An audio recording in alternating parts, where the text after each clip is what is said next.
Han Li and the others followed Jinyu to a massive hall at the center of the holy city, and they all took a seat.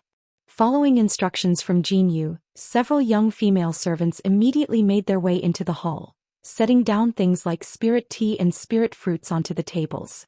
Up to this point, Jinyu was still treating Han Li like a normal guest, and there didn't seem to be any abnormal response from her. Han Li calmly took a sip of the spirit tea offered to him before giving a slight nod. What do you think of this tea, fellow Taoist Han? This is the fragrant maiden tea that can only be found in our holy city, and only several tens of kilograms are produced per year. Not only can this spirit tea only be picked at dawn, it can only be picked by beautiful virgin maidens. Otherwise, it'll be far less fragrant, Jinyu said with a smile as she also took a sip of tea. This tea is indeed quite delectable, Han Li praised. If you like it, I can gift some to you, Jinyu said with a smile before clapping her hands together, then turned to a servant standing beside her and instructed, "Go to the tea orchard and bring 5 kilograms of our finest fragrant maiden tea." "Yes, Grand Elder." The servant was rather surprised to be called upon, but she immediately gave an affirmative response before hurrying out of the hall.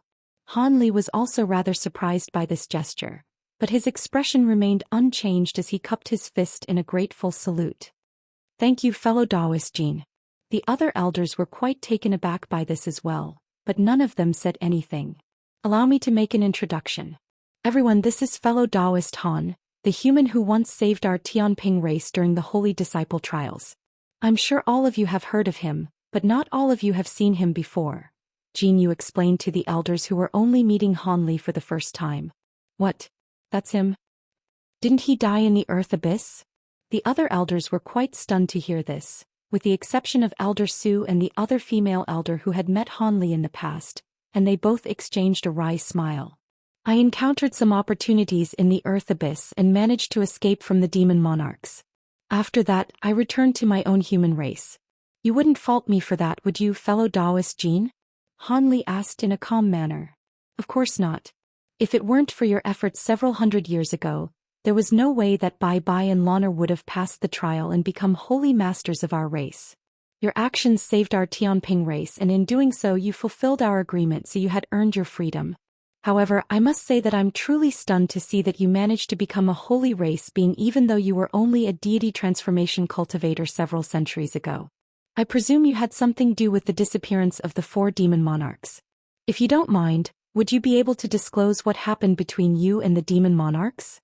Jinyu asked, and all of the other elders immediately turned to Han Li, eagerly awaiting his response. However, Han Li merely smiled and replied, "I was only made aware that the 4 demon monarchs had disappeared after I entered the territory of your flying spirit race. Speaking of which, this has something to do with my visit. I can't disclose to you what the events that took place between me and the demon monarchs, but I can promise you that there's no way they'll be able to return to the earth abyss. As for the progression in my cultivation base, this is a result of some opportunities that I encountered in the primordial world. It seems that you've also made significant strides in your cultivation base, isn't that right, fellow Taoist Jin?" Han Li's blatant refusal to answer Jinyu's question made her rather displeased, and a cold look flashed through her eyes as her expression fell slightly. "If you're unwilling to disclose the information, then I naturally won't force you to do so. However, there must be a reason why you suddenly appeared outside our holy city in your Kunping form. Have you returned to intimidate our Tianping race now that you've reached the holy race?" Seeing as Jinyu had cast aside her pretenses of geniality, the other elders also turned to Han Li with cold, unfriendly looks in their eyes.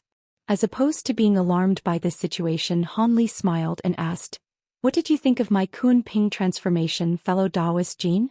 A peculiar look flashed through Jinyu's eyes upon hearing this, but she harumphed coldly, "Humph, it is indeed quite impressive that a foreign being like you was able to refine Kunping true blood to such an extent. Do you really think it's that simple, fellow Taoist Jin?" Han Li chuckled in a mysterious manner. "What are you trying to say, fellow Taoist Han?" "I don't enjoy playing guessing games," Jinyu asked in a cold voice as her eyes narrowed slightly. In contrast, Elder Su and the other elders were rather perplexed by this exchange. A hint of a smile appeared on Han Li's face, and as opposed to offering a reply, he flipped a hand over to summon a white jade slip, then tossed it over to Jinyu with a flick of his wrist. What's the meaning of this, fellow Taoist Han? Jin Yu asked as she reflexively caught the jade slip. Rest assured, fellow Taoist Jin, I think it would be in your best interest to inspect the contents of the jade slip before we continue in our discussion, Han Li replied calmly.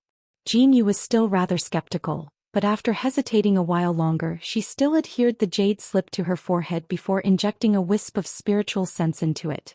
Moments later she exclaimed, "This is..." Her reaction naturally created a stir among the Tianping race elders, but she was too ecstatic to pay them any heed and was completely absorbed by the contents of the jade slip. A faint smile appeared on Han Li's face upon seeing this, and he took another sip of tea in a relaxed manner. Thus, a peculiar atmosphere settled over the entire hall as time slowly passed by, and only after a long while did Jin Yu finally remove the jade slip from her forehead as she heaved a long sigh. She then turned to Han Li with an extremely complex expression and asked, "Where did you get this cultivation art from? Don't tell me that you created it. This cultivation art is extremely profound, but it's clearly designed for us Tianping beings." As expected, you managed to identify the crux of the matter right away. However, the identity of the person who invented this cultivation art isn't important.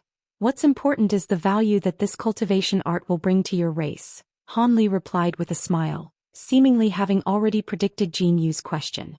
This is clearly only half of the cultivation art. I presume you're not just showing it to me for the sake of it. Tell me why you've come to visit our Tianping race, Jin Yu interrogated in a threatening manner as an extremely terrifying burst of spiritual pressure erupted from her body. I'd be more than happy to answer your question, but this is quite an important matter, so I wish to speak to you in private. Han Li chuckled before adopting a serious expression as he turned to the other Tianping race elders present. All right, we'll do as you say. Elders, please vacate the hall. You can come in after fellow Taoist Han and I conclude our discussion, Jin Yu instructed without any hesitation, and it was quite clear that she held the cultivation art in the jade slip in extremely high regard. All right, we'll be taking our leave then. The Tianping race elders were quite reluctant to leave, but they didn't dare to oppose Jin Yu, so they could only vacate the hall. Moments later, Han Li and Jin Yu were the only ones left in the hall. Let's continue our discussion, fellow Taoist Han, Jin Yu prompted as her expression eased slightly. However, as opposed to immediately offering a response, Han Li swept a sleeve through the air to summon a dozen or so small five-colored flags. The flags then transformed into streaks of light of different colors and vanished into the surrounding space. In the next instant, a five-colored light barrier appeared around Han Li and Jin Yu. Jin Yu was slightly alarmed by this, but she quickly identified this light barrier to be nothing more than a simple sound isolation restriction. Even so, she was still rather displeased. Are you concerned that someone would eavesdrop on us even though I'm here with you? Please forgive me, fellow Taoist Jin, but this is a very important matter, so I have to take all of the necessary precautions, Han Li replied in a serious manner. All right, but before we continue, there's something I have to verify. Do you have the other half of the cultivation art as well? Jin Yu asked as she raised the jade slip in her hand. Rest assured, fellow Taoist Jin, I wouldn't be proposing an exchange if I didn't have the other half, Han Li replied without any hesitation. Jin Yu's expression eased significantly as she heaved a sigh of relief. Good. Now then, what kind of exchange would you like to propose? On this occasion, Han Li didn't stall any longer and cut straight to the chase. I want to enter the earth abyss, so I'll need you to arrange that. This special refinement method of the Kun Ping True Blood is what I'm offering in return. Okay, so after doing some edits to this chapter, one felt it reasonable to leave a note here about the names Kun Ping and Tianping. You probably know that the Kun Ping is the mythological beast that can take the form of a bird or a fish. The first part of its name, Kun, refers to its fish form, and Ping refers to its bird form. I spoke about this with Zhou Xian a while back, and he explained that the term Tianping translates directly into heavenly Ping, because their race focuses only on its bird form. I thought about it for a bit, wondering if every instance of Kun should be changed to Tian, since Han Li only ever utilizes the bird form just like the Tianping race, but decided in the end that Tianping should just be used for the name of the race, and every other reference to their true spirit should be Kun Ping. This chapter originally kept on calling the transformation and the true spirit blood by the name Tianping, reminding me of this again. I'm sure there are older chapters that switch terms around, potentially leading to some confusion, so I hope this clears it up a bit. You want to enter the Earth Abyss? Jinyu was quite taken aback to hear this. Will that be difficult to arrange? Hasn't the flying spirit race already conquered the Earth Abyss? It should be a simple task for you to take me there, Han Li said in a calm manner. Jinyu stroked the jade slip with her finger momentarily before replying with a wry smile. If you had come 100 years earlier, then it would indeed have been a simple matter to take you into the Earth Abyss.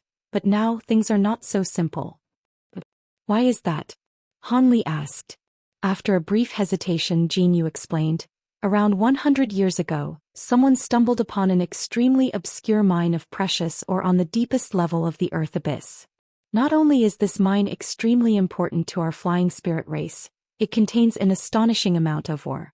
In order to prevent the mine from being exploited in secret, the entire Earth Abyss is in a state of semi-lockdown. In particular, the deepest level where the mine was found is inaccessible even to the elders of all of the races unless special permission is given. Han Li's expression eased slightly upon hearing this, and he smiled as he replied, "The deepest level? When did I say that I wanted to go there? I only need to go to the third level of the Earth Abyss." In that case, this certainly isn't completely non-negotiable, but if you want me to agree to this exchange, you have to disclose to me the true reason why you want to enter the Earth Abyss.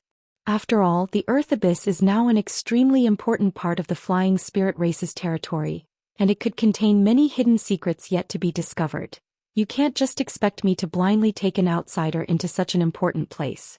The cultivation art you're offering is indeed extremely important to our Tianping race, but I still can't do something so irrational, Jinyu said in a serious manner. A contemplative look appeared on Han Li's face upon hearing this, but moments later he heaved a faint sigh and replied, "I know what you're worried about, but rest assured, I only want to enter the third level of the Earth Abyss as I have an agreement with the senior, which necessitates a trip to the third level. Once there, he'll be able to guide me into a separate space. This has nothing to do with the flying spirit race, so there's no conflict of interest whatsoever. That is the extent of what I'm willing to reveal." A thought occurred to Jinyu upon hearing this, and her expression changed drastically. A separate space? You're already at the mid-holy race. Could it be that the senior you're referring to is? Okay, so it seems that after reaching the holy race, everything is split up into early, mid, and late again, rather than 9 tiers like the upper race. That's right, but please do keep this information to yourself. This senior has some ties with our human race, and it was thanks to him that I was able to escape from the demon monarchs during my last venture into the Earth Abyss. I was asked by this senior to return to meet him again, so if I'm unable to do so, perhaps he won't take very kindly to your race, Han Li said in a meaningful voice. Are you threatening me? Jinyu's expression immediately darkened. Definitely not. However, this senior has been residing in the Earth Abyss for countless years, and my trip to visit him is quite important to him as well. I'm sure you wouldn't want to make such a powerful enemy for your flying spirit race for no reason, right? Han Li said with a hint of a smile. How do I know if you're telling the truth? Jinyu harumphed coldly. That's simple. You can take me to the third level of the Earth Abyss in person, then witness the process through which I depart. I'm sure that should erase all of your doubts and suspicions. If you feel like something is amiss, you can just prevent me from making my departure. I'm sure that would be a simple task for a late holy race being like you. Of course, if you're still feeling hesitant, then I have no objections if you bring along more people with you, Han Li replied. This is indeed a good plan, but I'm still not convinced. Even several centuries ago, you were already far more powerful than your cultivation base suggested. Now that you've reached the mid-holy race, I'm not confident in my ability to keep you in check, Jinyu said in a wary manner. Aren't you being a little too naive, fellow Taoist Jin? The cultivation art I'm giving you can enhance the power of your race's Kunping transformation by close to 50%. With this cultivation art, your Tianping race could become one of the most powerful branches of the flying spirit race in the next 10,000 years, yet you don't want to incur any risk at all for such an incredible opportunity? Han Li said in a slightly mocking manner. Jinyu's expression changed slightly upon hearing this, and a cold light flashed through her eyes. I'd advise you not to try anything silly, fellow Taoist Jin. You should be well aware that I only dared to come here alone as I'm confident in my ability to ensure my own safety. On top of that, I haven't recorded the second half of the cultivation art into a jade slip, and it exists only in my spiritual sense. If you try to obtain it through any other methods, I can destroy it in an instant and you can try to keep me here, but I'm not sure you have the means to do so." Han Li chuckled as he narrowed his eyes slightly. After considering the situation for a long while, Jin Yu finally sighed and conceded, "I wouldn't do that, fellow Taoist Han. You once did our race a great service, so I certainly wouldn't repay kindness with ingratitude. In that case, I'll find a way to take you to the third level of the Earth Abyss. However, you'll have to wait for some time for us to prepare everything, so why don't you stay in our holy city during that time?" "You've made a wise decision, fellow Taoist Jin, but I still have some other matters to attend to, so I won't be staying in your holy city. I'll return in half a month. I'm sure that'll be enough time for you to prepare everything," Han Li said with a smile as he rose to his feet. It was quite clear that he didn't trust the Tianping race enough to stay in the holy city, and Jin Yu could only offer a wry smile. "In that case, I look forward to our meeting in half a month's time. Before you leave." Jin Yu suddenly turned toward the entrance of the hall and transmitted her voice outside. "Bring me the spirit tea that I asked for." Moments later, a servant hurriedly made her way into the hall before handing a yellow leather pouch over to Han Li. "Thank you for the gift." Han Li swept a sleeve over the leather pouch to accept it, then cupped his fist in a farewell salute toward Jin Yu before departing. Not long after that, a streak of azure light shot forth from the holy city, then vanished into the distance after just a few flashes. A while later, Han Li descended onto a nondescript mountain hundreds of thousands of kilometers away from the holy city. He then quickly erected a secret chamber under the mountain before setting up a profound concealment formation at the entrance. After making his way into the secret chamber, he took a seat on the ground with his legs crossed and thought back to what he had said and done during his visit to the holy city, assessing whether he had made any errors. After a long while, he heaved a faint sigh and the contemplative look in his eyes faded. On this occasion, he had intentionally revealed his Kunping transformation to attract the attention of the Tianping race. With his current level of mastery of the 12 awakening transformations, his Kunping transformation was naturally extremely powerful, far more so than the innate transformation that Tianping beings possessed. However, only Jin Yu could identify the specific disparities between the two transformations, which was why she had been so astonished at the sight of Han Li.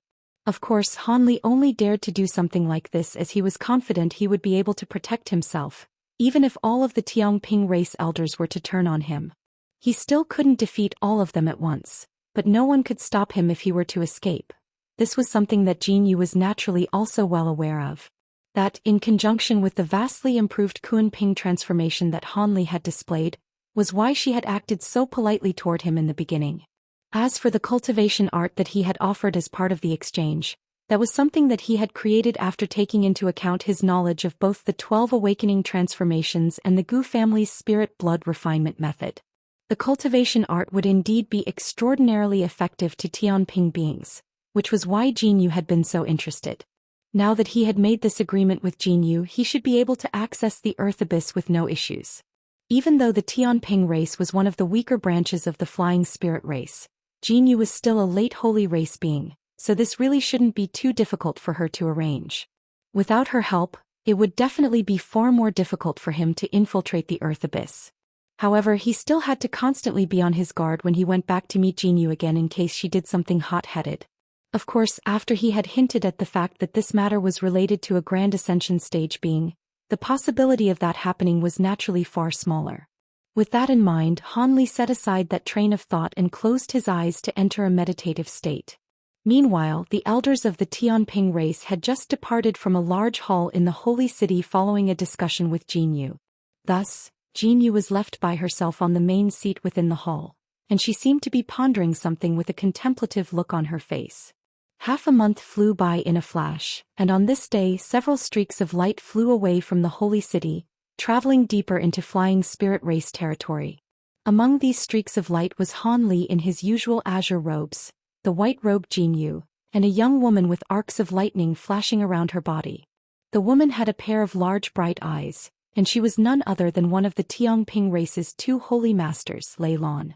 "Fellow Taoist Han, I'll be sending the holy master into one of the Earth Abyss's secret areas to cultivate her glacial baleful secret technique," and you'll pose as her guard. Under normal circumstances there shouldn't be issues, but you still have to be careful when undergoing checks. After all, the innate abilities that some of our high-grade flying spirit beings are extremely unpredictable. If the guards on duty are adept in detection secret techniques, then there could be some trouble, Jinyu said in a serious manner. Rest assured, fellow Taoist, I have some confidence in my own concealment techniques. As long as I don't encounter any of your race's Grand Ascension stage seniors, there shouldn't be any issues, Han Li said in a confident manner, and his confidence certainly wasn't baseless. He possessed the Tianping true blood within his body, and his thunderstorm wings had also been cultivated to the point where it was virtually a part of his body, so he would naturally have no trouble posing as a guard from the Tianping race. I'm glad you're so confident, fellow Taoist. Holy Master Lan will be counting on you, Jinyu replied with a nod before turning to the silver-robed woman beside her.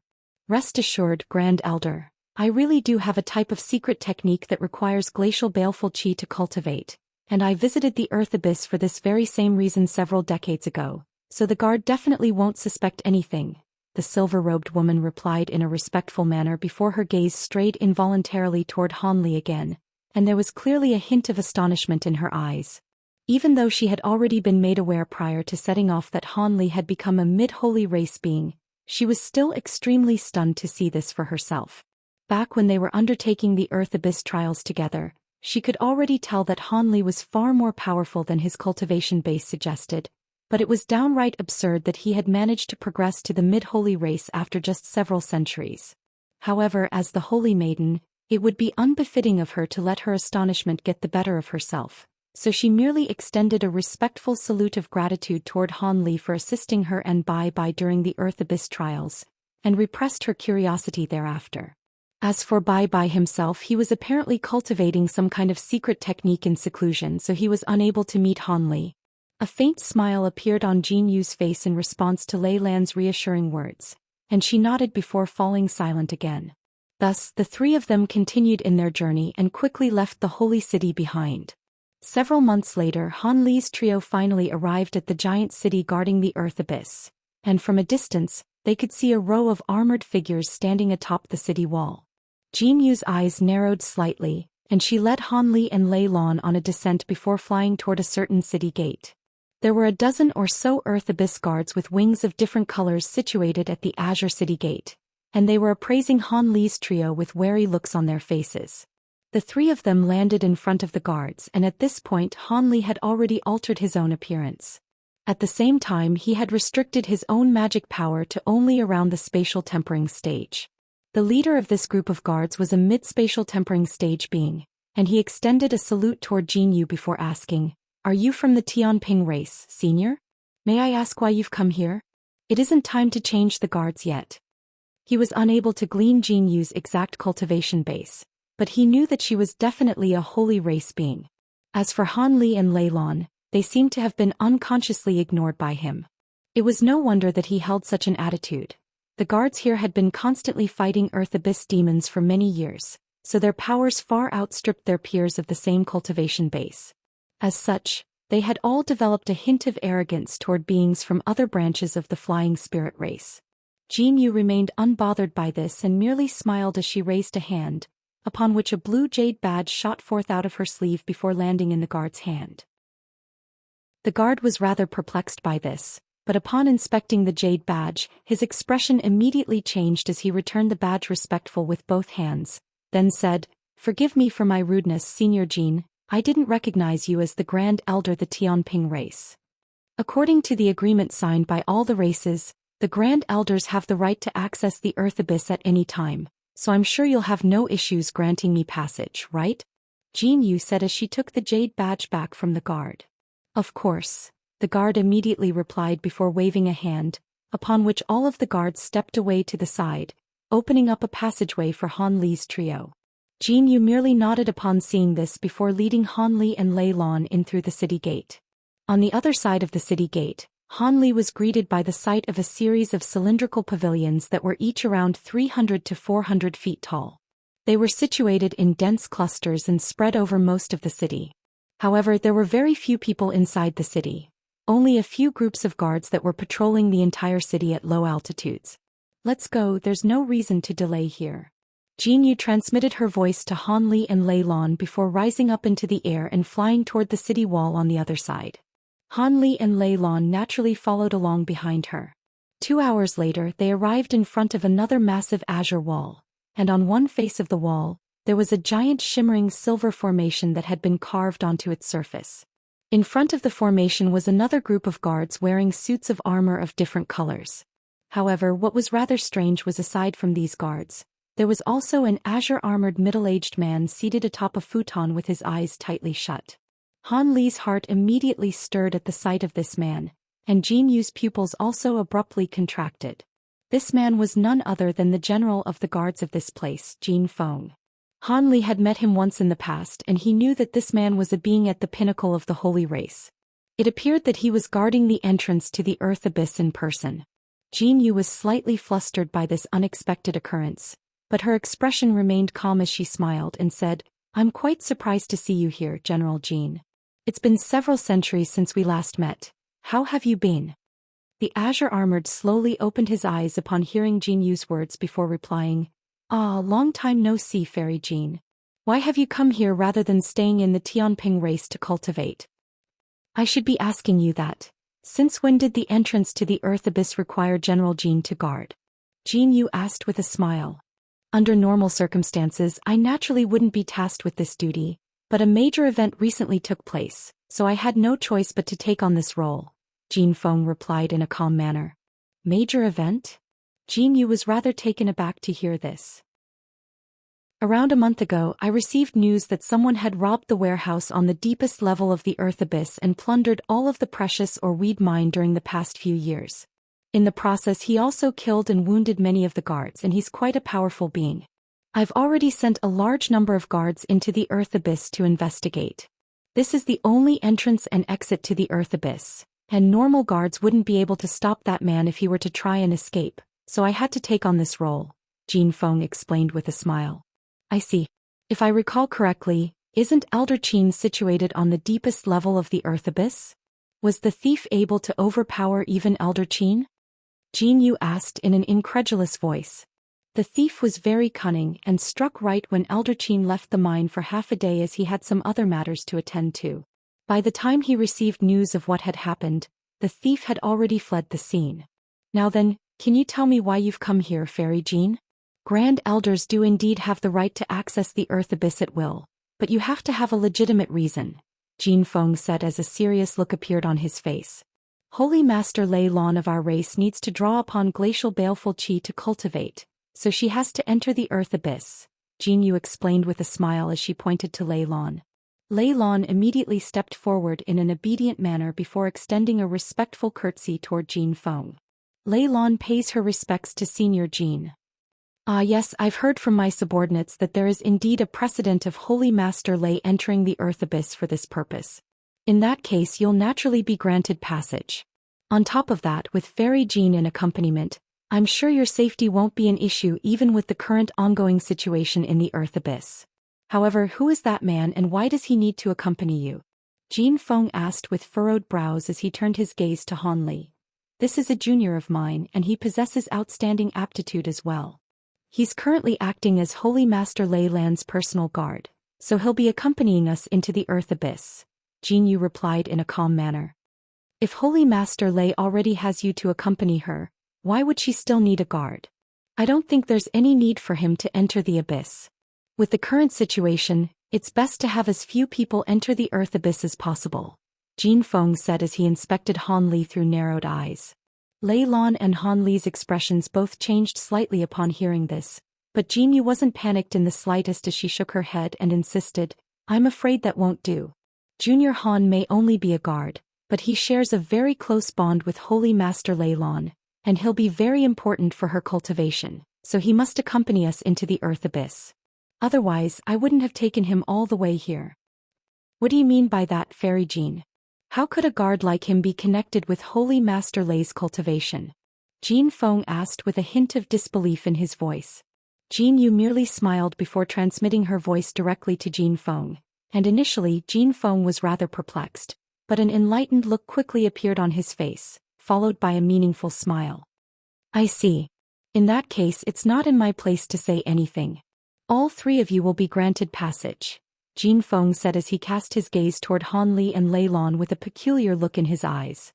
Han Li and Lei Lon didn't show it, but they were quite confused by this situation.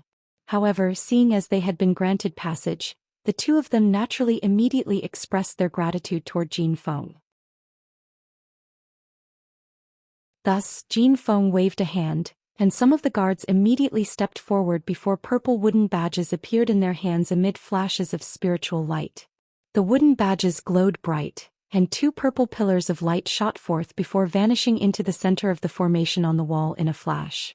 A buzzing sound immediately rang out from the silver formation, following which a giant silver gate appeared on that section of the city wall. The gate was several hundred feet tall and gave off a very cold light, looking as if it had been constructed entirely from metal.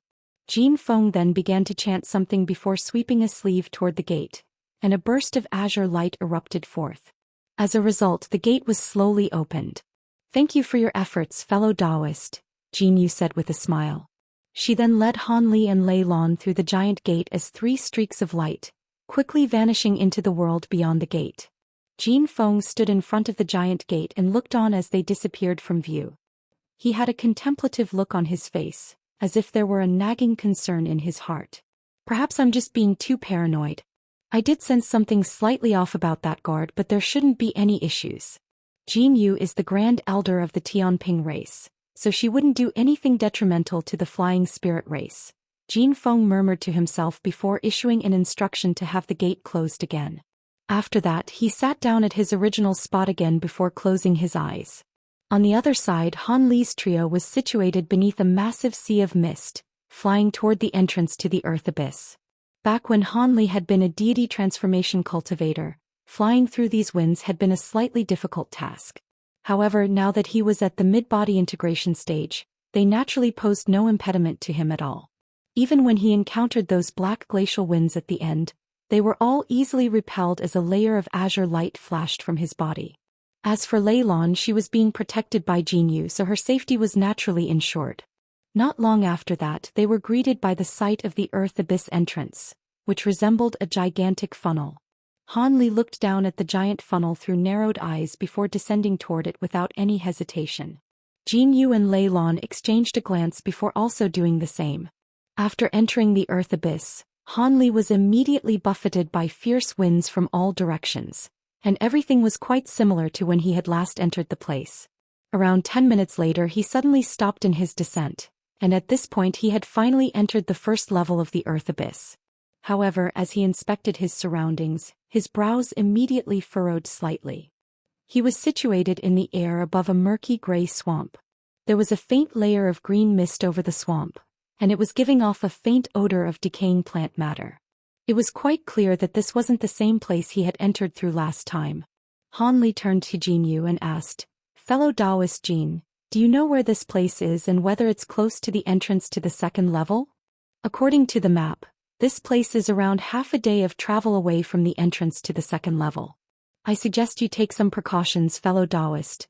The poison from the swamp down below poses no threat to us, but there are special flowers that grow exclusively here, and they are home to swarms of poisonous hornets that are quite troublesome, Jin Yu replied as she looked down at the swamp below. Now that the entire Earth Abyss had been conquered by the flying spirit race, the map had become far clearer and more detailed than before, so Jin Yu was able to identify this place right away. Hornets, eh? Han Li merely smiled upon hearing this. Thus, after a brief discussion to determine the direction they should be progressing toward, they continued on their journey. Half a day later, Han Li's trio appeared in the air above a certain mountain range. After flying for close to 2 more hours, they arrived near a strange mountain at the center of the mountain range. This mountain was rather strange as the entire mountain was split into 2 halfway up, making it resemble a massive character. The entire mountain was of a bare and barren gray color, and according to the map, this was where the entrance to the second level was situated. Thus far, their journey had been very smooth. They did encounter some hornets over the swamp, but Han Li took care of them with ease with his swords, and after that they barely encountered any further obstacles, so they almost weren't delayed at all.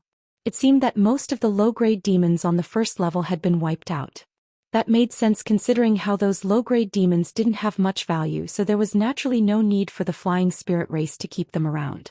Just as they were about to fly under the mountain, Han Li's expression suddenly changed momentarily before immediately returning to normal.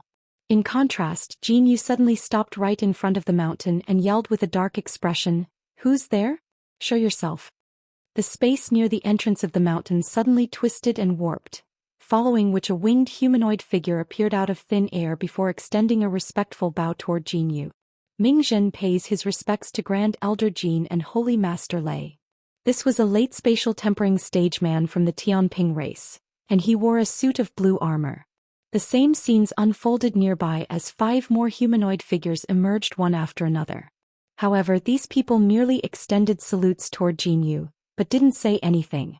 Everyone in this group was at the spatial tempering stage. Jin Yu could sense astonishing baleful auras emanating from their bodies, and she said, "Greetings, Junior Mingzhen.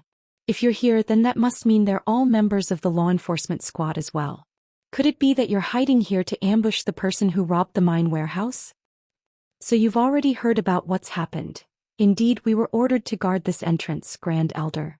Why have you and Holy Master Lei come here?" The male Tianping being asked in a slightly hesitant manner. "I heard about what happened from General Jin. As for why I'm here with Holy Master Lei Lan, that's because we have some important matters to attend to here in the Earth Abyss. We won't be staying here for too long," Jin Yu explained without going into any detail. "I see. In that case, I won't delay you any longer. If you encounter that thief on the lower levels, please detain him.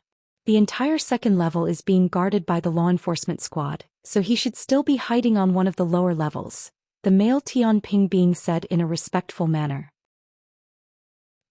I'll be sure to step in if I encounter anyone suspicious. Make sure to guard this place well.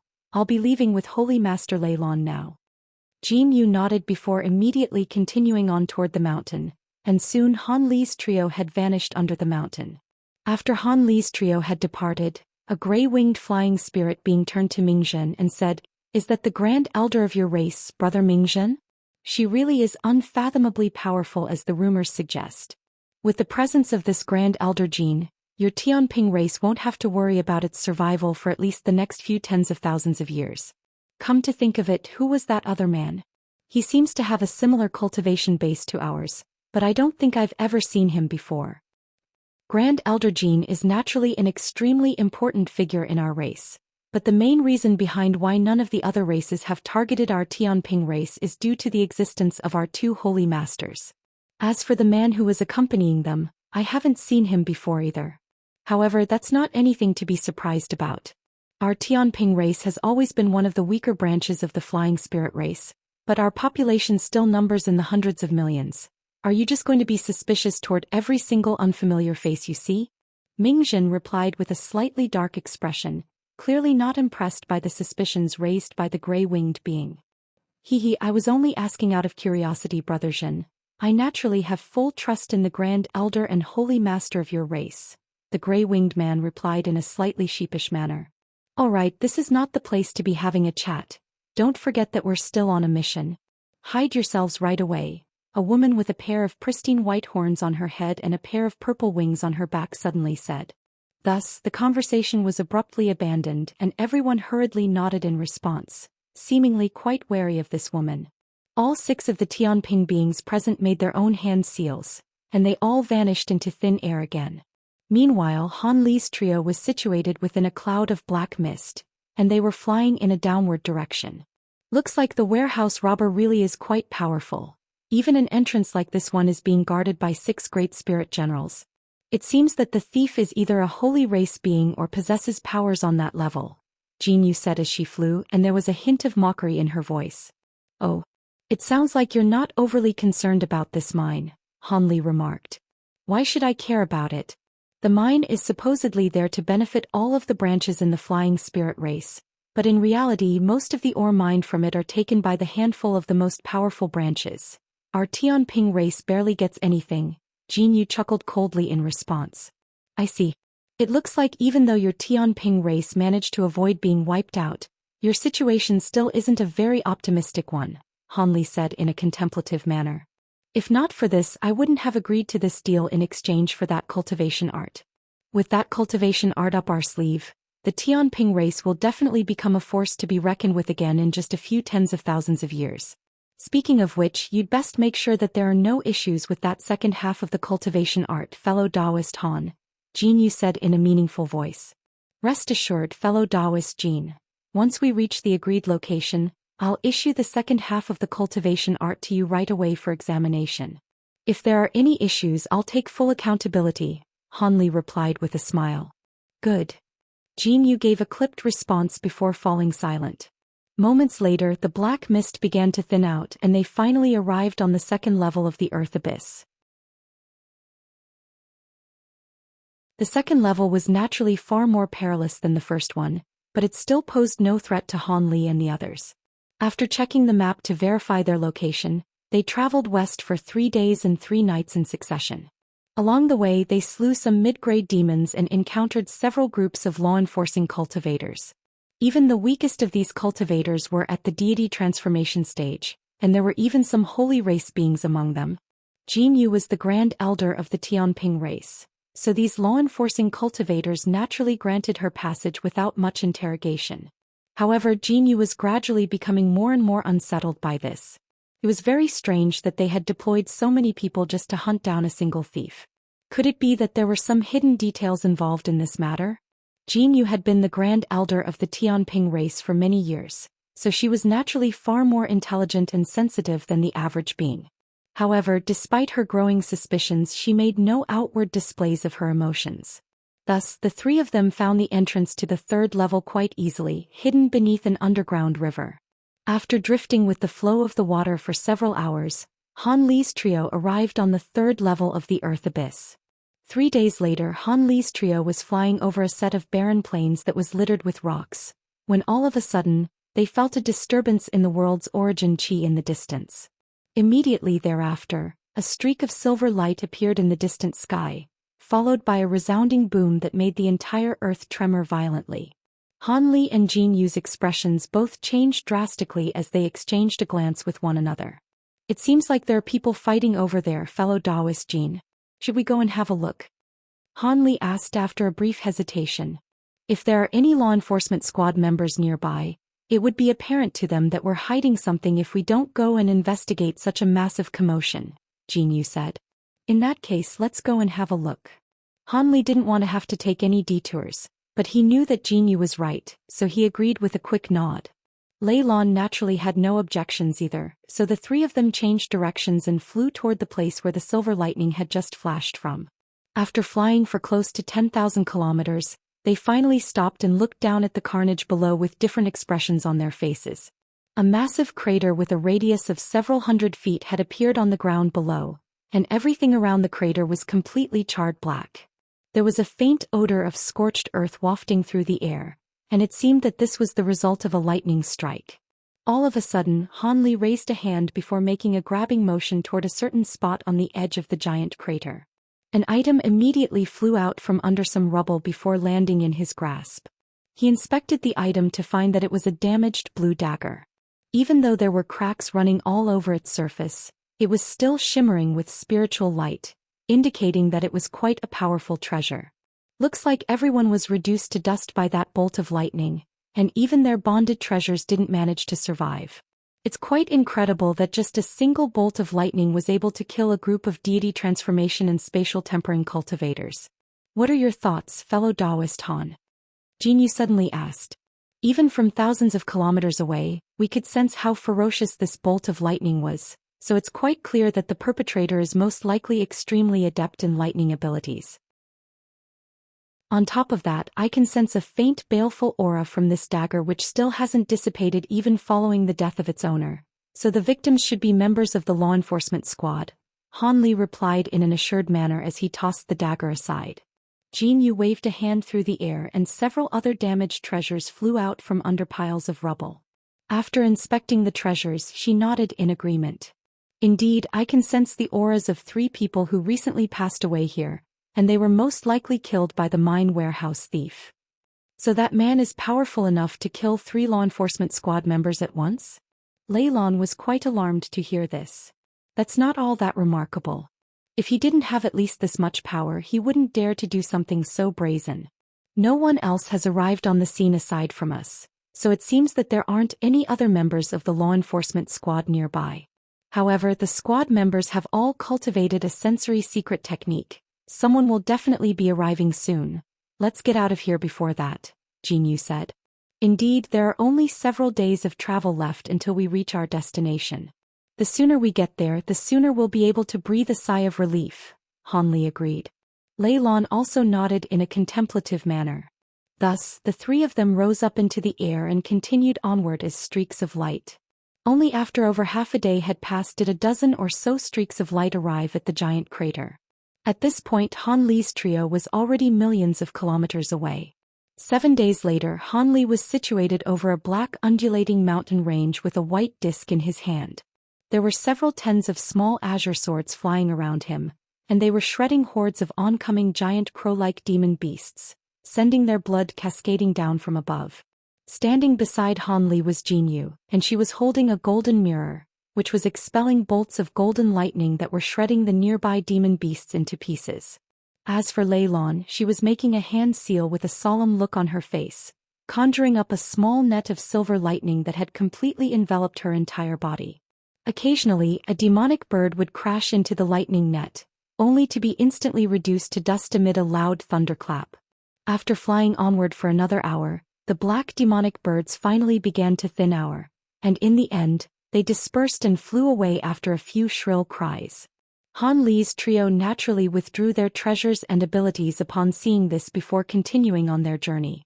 For the rest of the journey, Han Li would occasionally glance down at the disc in his hand, which was clearly guiding him toward the correct location. All of a sudden, a buzzing sound rang out from the disc, and white light began to swirl around it as it activated on its own. "This is the place," Han Li said in an ecstatic manner as he hurriedly stopped on the spot. Jinyu and Lei Lan also stopped beside him. "Is this really the right place?"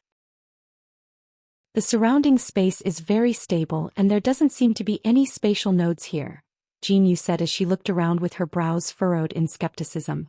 "Rest assured, fellow Taoist Jin, that senior gave me these coordinates so they can't be wrong," Han Li replied with a smile.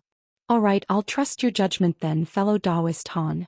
Seeing as I brought you here as promised, isn't it time you gave me the second half of the cultivation art?" Jinyu asked with a serious look on her face. "Rest assured, fellow Taoist Jin, I wouldn't go back on my word. Here is the second half of the cultivation art," Han Li said with a smile as he turned a hand over to reveal a yellow jade slip, which he tossed to Jinyu with a flick of his wrist. Jinyu's eyes immediately lit up as she caught the jade slip, then immediately pressed it against her own forehead. Han Li then swept a sleeve through the air, and 5 colored formation flags flew out from within before revolving around him. The formation flags then transformed into 5 colored pillars of light that erupted into the heavens. He then made a hand seal before casting a dozen or so incantation seals in succession, all of which vanished into the pillars of light in a flash. Immediately thereafter, a 5-colored light formation appeared at the center of the pillars of light, and it was glowing with bright and piercing spiritual light.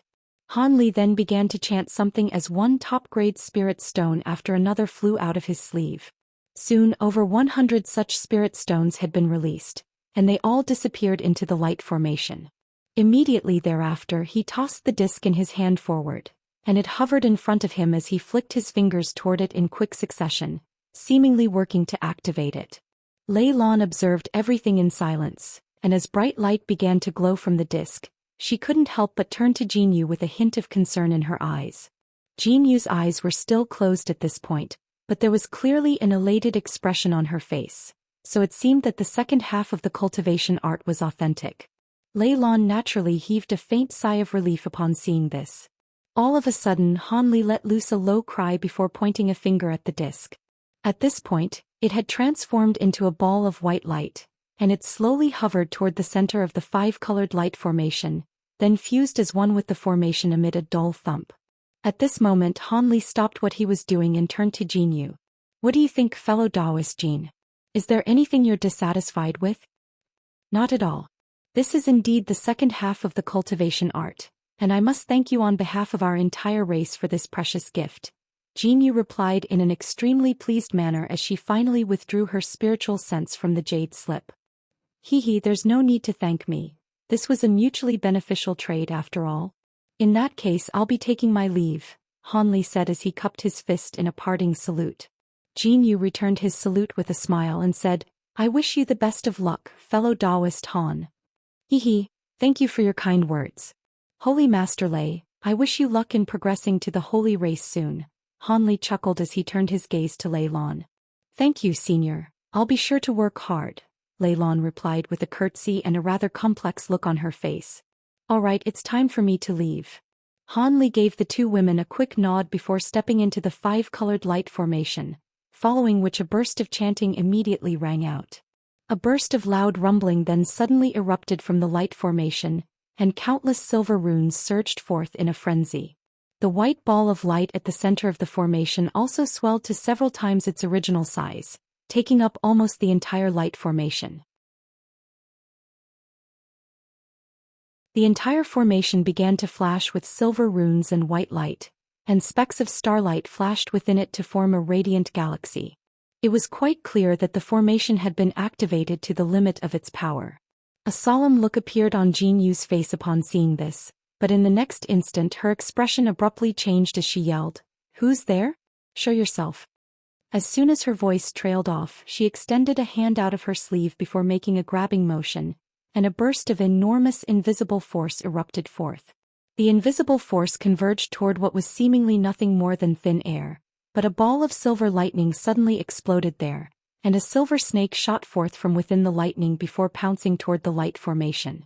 The silver snake was astonishingly fast and was completely immune to the influence of the tremendous force being exerted upon it.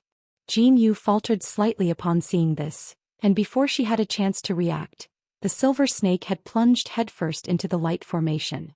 Almost at the exact same moment, a sharp piercing cry rang out from within the massive light formation, following which a pillar of white light erupted forth.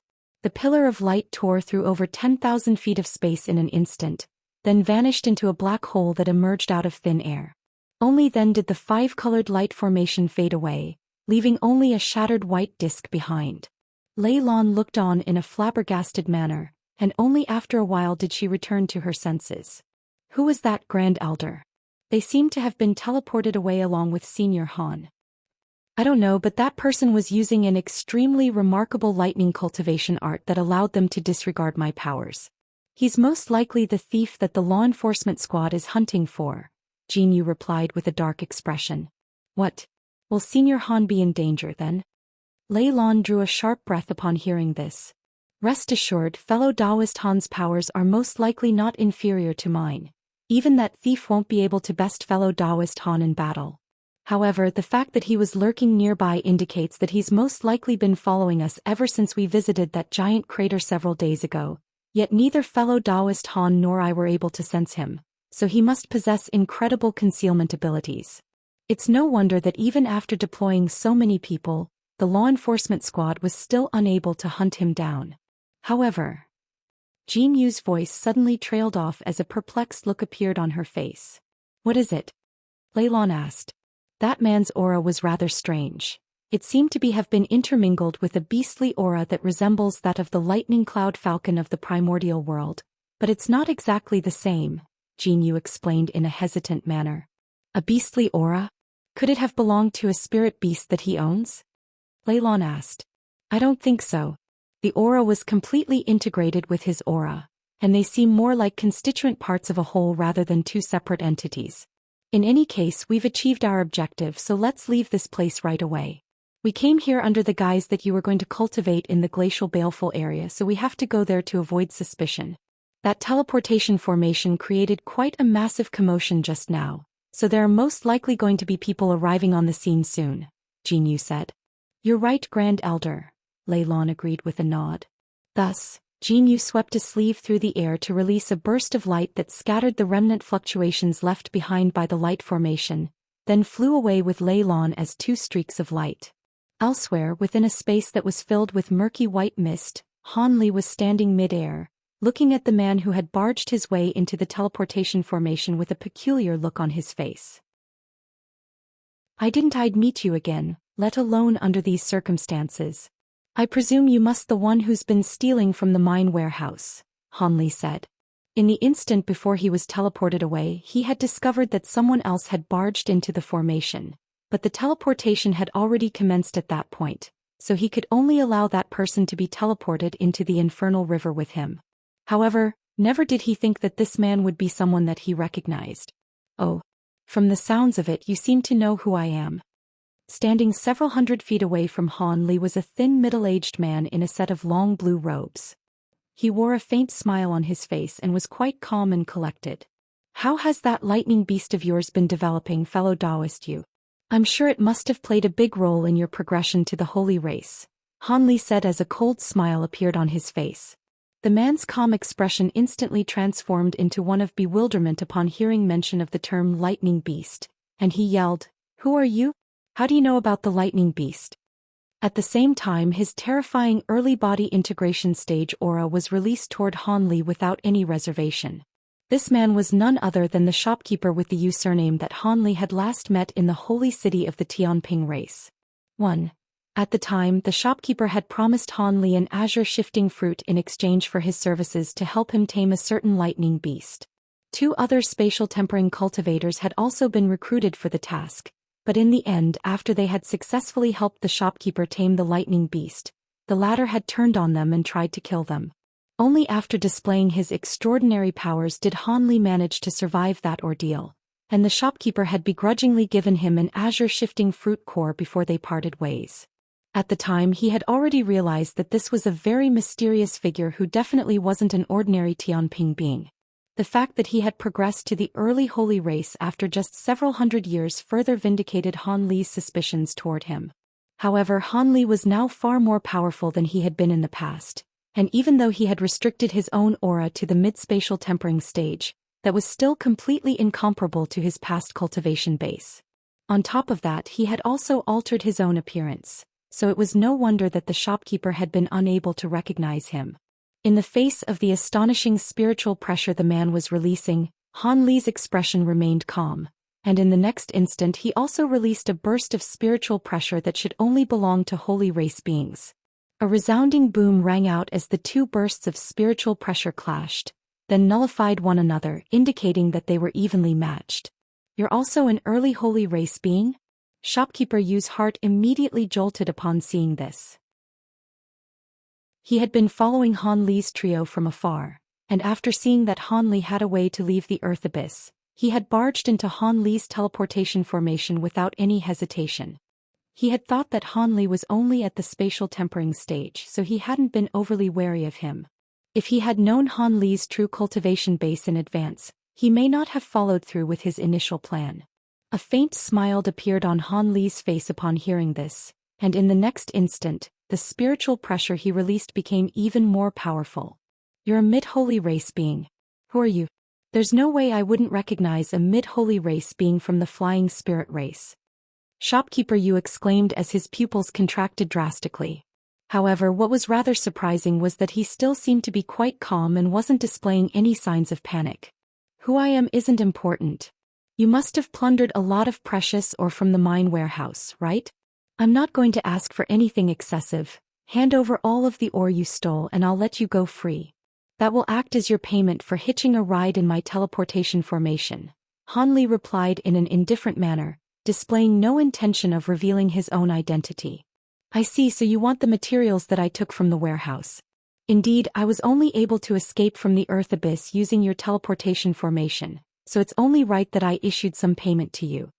As opposed to being enraged by Han Li's demands, Shopkeeper Yu merely chuckled before flipping a hand over to reveal a blue storage bracelet, then tossed it to Han Li with a flick of his wrist. Han Li faltered slightly upon seeing this, but a thought then immediately occurred to him, and a cold look appeared in his eyes at the sight of the oncoming bracelet. He swept a sleeve through the air and golden light flashed as the bracelet was sliced in half. Instead of anything dropping out of the bracelet, a loud thunderclap erupted, and it transformed into a net of blue lightning that descended toward him. However, Han Li seemed to have anticipated this in advance. He abruptly flapped his wings and a thunderclap rang out, following which a silver net of lightning also erupted from behind him. The two nets of lightning clashed and the silver lightning transformed into a strange lightning formation.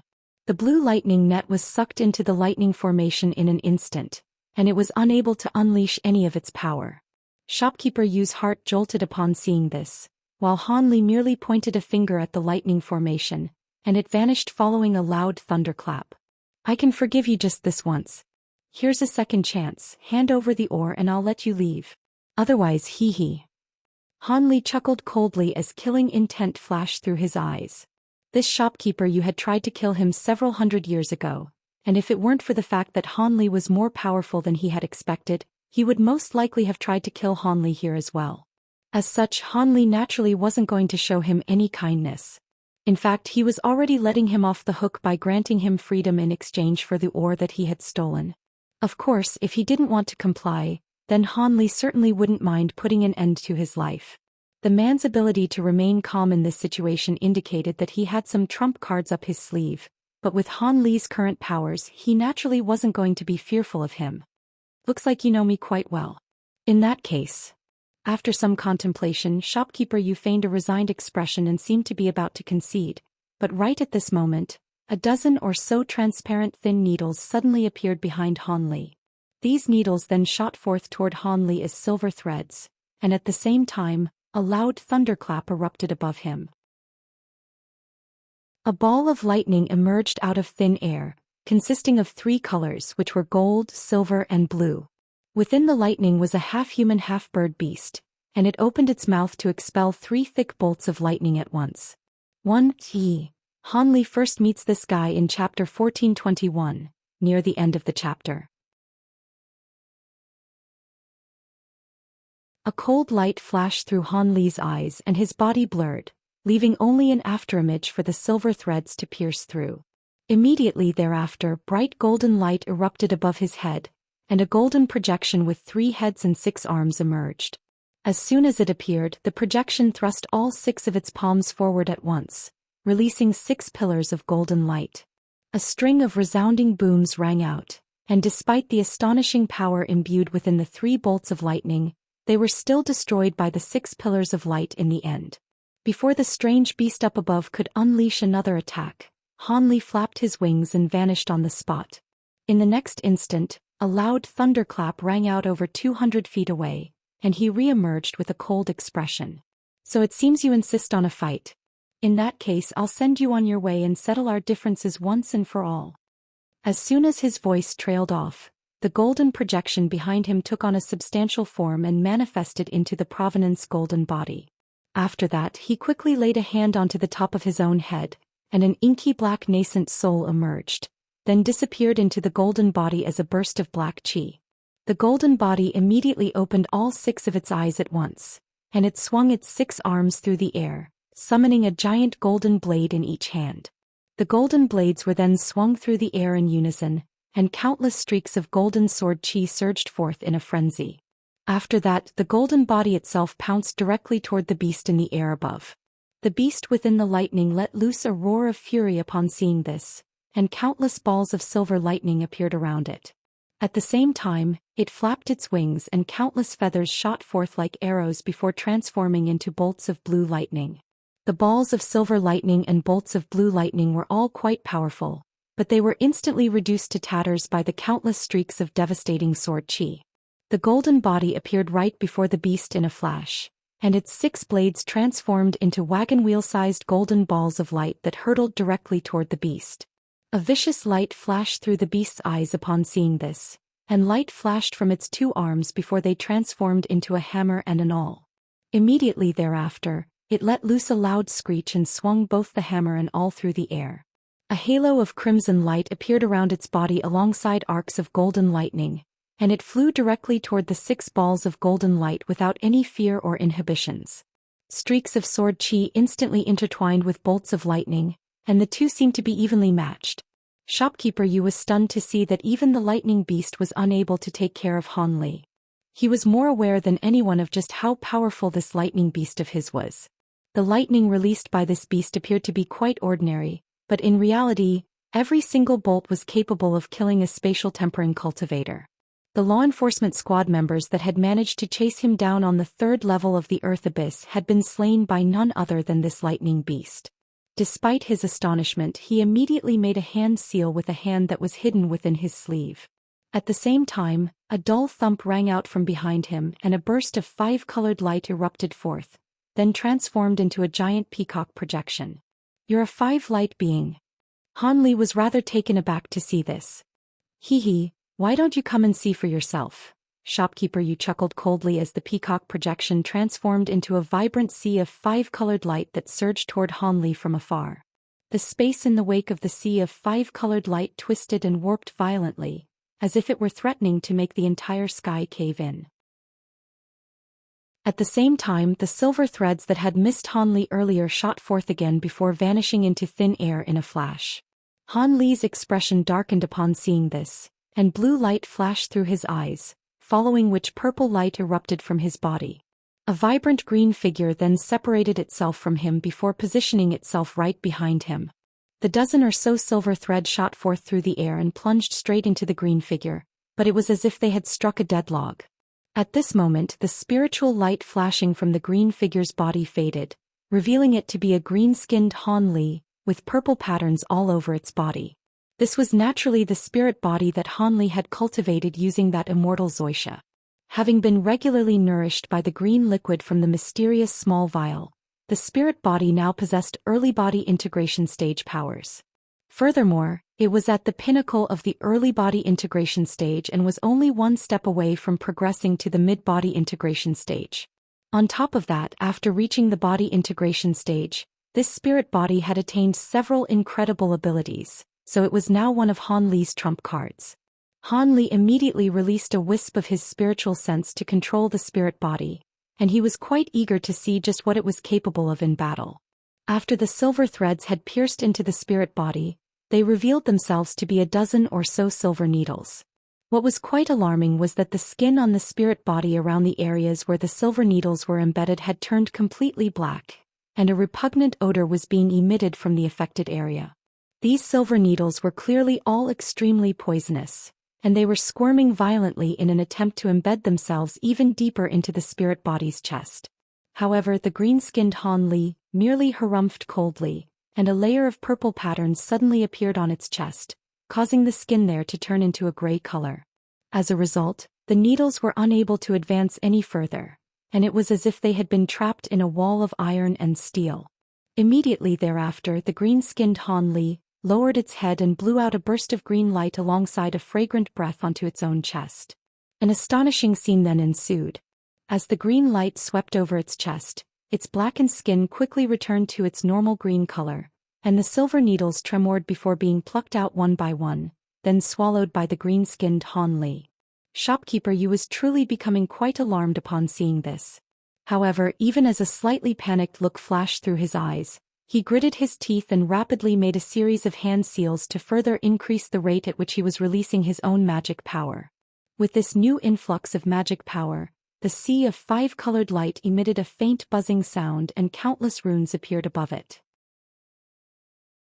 These runes then formed layers of profound restrictions that crashed down toward Han Li.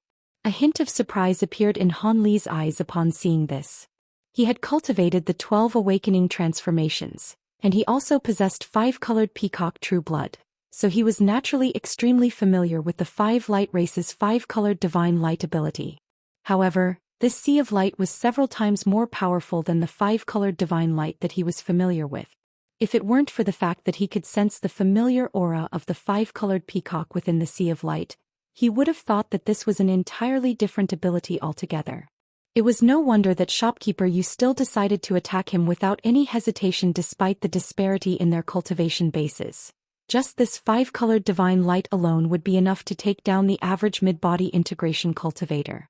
If a normal body integration stage cultivator were to be swept up by this sea of light and trapped within the restrictions inside it, it would be quite difficult for them to free themselves. However, Han Li merely looked on at the sea of 5-colored light with a cold smile on his face. All of a sudden, the spirit body beside him fused into his body again, vanishing like a projection. Han Li then suddenly rolled down onto the ground, and five-colored light flashed from his body as he transformed into a five-colored peacock that was several tens of feet in length. The sea of light crashed down onto the five-colored peacock and completely inundated its body, but the peacock merely flapped its wings and flew out of the sea of light with ease. The layers of restrictions imbued within the five-colored sea of light seemed to be completely ineffective against it. Even though he was unable to release five-colored divine light that was anywhere near as powerful as the opposing light in his five-colored peacock form, it was a simple task for him to withstand his opponent's divine light in this form. What? Are you a five-light being as well? That can't be. There's no way I wouldn't recognize a holy race five-light being. Could it be? So be it, I don't care if you were sent to hunt me down by those old bastards or not. I'm going to kill you even if it sets me back over 100 years in my cultivation. Shopkeeper Yu initially faltered slightly before his expression darkened even further, and his face became twisted with resentment and fury. As soon as his voice trailed off, he pointed a finger into the distance in a vicious manner, and an earth-shattering boom immediately rang out from within the sea of five-colored light. The sea of light then converged toward the center and formed a gigantic ball of five-colored light, which then immediately manifested into a peacock projection that was over 1,000 feet in length. The disparity between the sizes of Han Li's five-colored peacock form and the projection was night and day. However, the giant peacock projection didn't immediately attack Han Li. Instead, it flapped its wings and abruptly vanished on the spot. In the next instant, five-colored light surged beneath Shopkeeper Yu's feet, and the peacock projection reappeared. He then stomped a foot down onto the projection, then flicked his 10 fingers toward himself, sending streaks of light rushing into his own body. A peculiar scene then ensued. Shopkeeper Yu's body suddenly began to melt away, and within mere moments he had completely fused into the peacock projection beneath him. The peacock projection immediately let loose a clear cry, and five-colored runes surged out of its body in a frenzy as it took on a substantial form. At the same time, a terrifying aura that belonged only to late-body integration cultivators erupted from its body in a frenzy. All of the world's origin chi within a radius of several tens of kilometers converged into the massive peacock's body as threads of light that were visible to the naked eye. The giant peacock's aura swelled once again, reaching the pinnacle of the late-body integration stage. After that, it flapped its wings and the space around it twisted and blurred. At the same time, countless runes appeared around it, and all of them seemed to be imbued with devastating power. Han Li couldn't help but draw a sharp breath upon seeing this. Not only was the five-colored divine light that Shopkeeper Yu had released extremely powerful, now that he had fused as one with the peacock projection, his cultivation base had risen by 2 ranks. This was simply astounding. It appeared that this was why he had been able to remain so calm in the face of Han Li. If a normal mid-body integration cultivator were to encounter something like this, even self-preservation would become an issue, let alone killing Shopkeeper Yu. However, despite his astonishment, Han Li wasn't fearful in the slightest. Seeing as Shopkeeper Yu had displayed his trump card, he was naturally determined to kill Han Li, so even if Han Li were to propose a truce now, it would most definitely be rejected. I'm impressed. It seems that I also have to pull some tricks out of my sleeve to match you, fellow Taoist. A cold voice rang out as Han Li's peacock body was suddenly enveloped by a ball of golden light. Immediately thereafter, another enormous creature appeared in the place of the peacock following a flash of dazzling golden light. This was a giant golden ape with shimmering golden fur, and a pair of massive bright and piercing eyes. In the face of this fearsome opponent, Han Li had transformed into the giant mountain ape, which was his most powerful form among the 12 awakening transformations. In this giant ape form he had reached over 1,000 feet in height, and his limbs were like gargantuan pillars. He spread his hands open, and they resembled enormous canopies as they were swung viciously toward the five-colored peacock down below. A pair of explosions rang out in succession, and the 2 giant palms crashed down with mountainous force. Shopkeeper Yu was naturally quite stunned by this, and five-colored divine light immediately swirled around him, forming a light barrier that stood in the way of the giant palms. Five-colored divine light was extremely profound, and under normal circumstances, it should have been able to easily nullify a brute force attack such as this one. However, the enormous strength of the giant mountain ape was one of the ape's innate abilities to begin with, and it was far more tremendous than shopkeeper you could imagine. Following a pair of resounding booms, the five-colored light barrier tremored violently before two sections of it began to cave in unison. Following a few violent flashes of light, the barrier began to crumble. Shopkeeper Yu was quite startled by this, but he naturally wasn't going to just remain on the spot like a sitting duck, so he immediately flapped his wings without any hesitation. Five-colored runes instantly flashed around his giant peacock body, following which he instantly vanished on the spot. Blue light flashed through the giant golden ape's eyes upon seeing this, and it abruptly stomped down with both of its massive feet before also disappearing into thin air.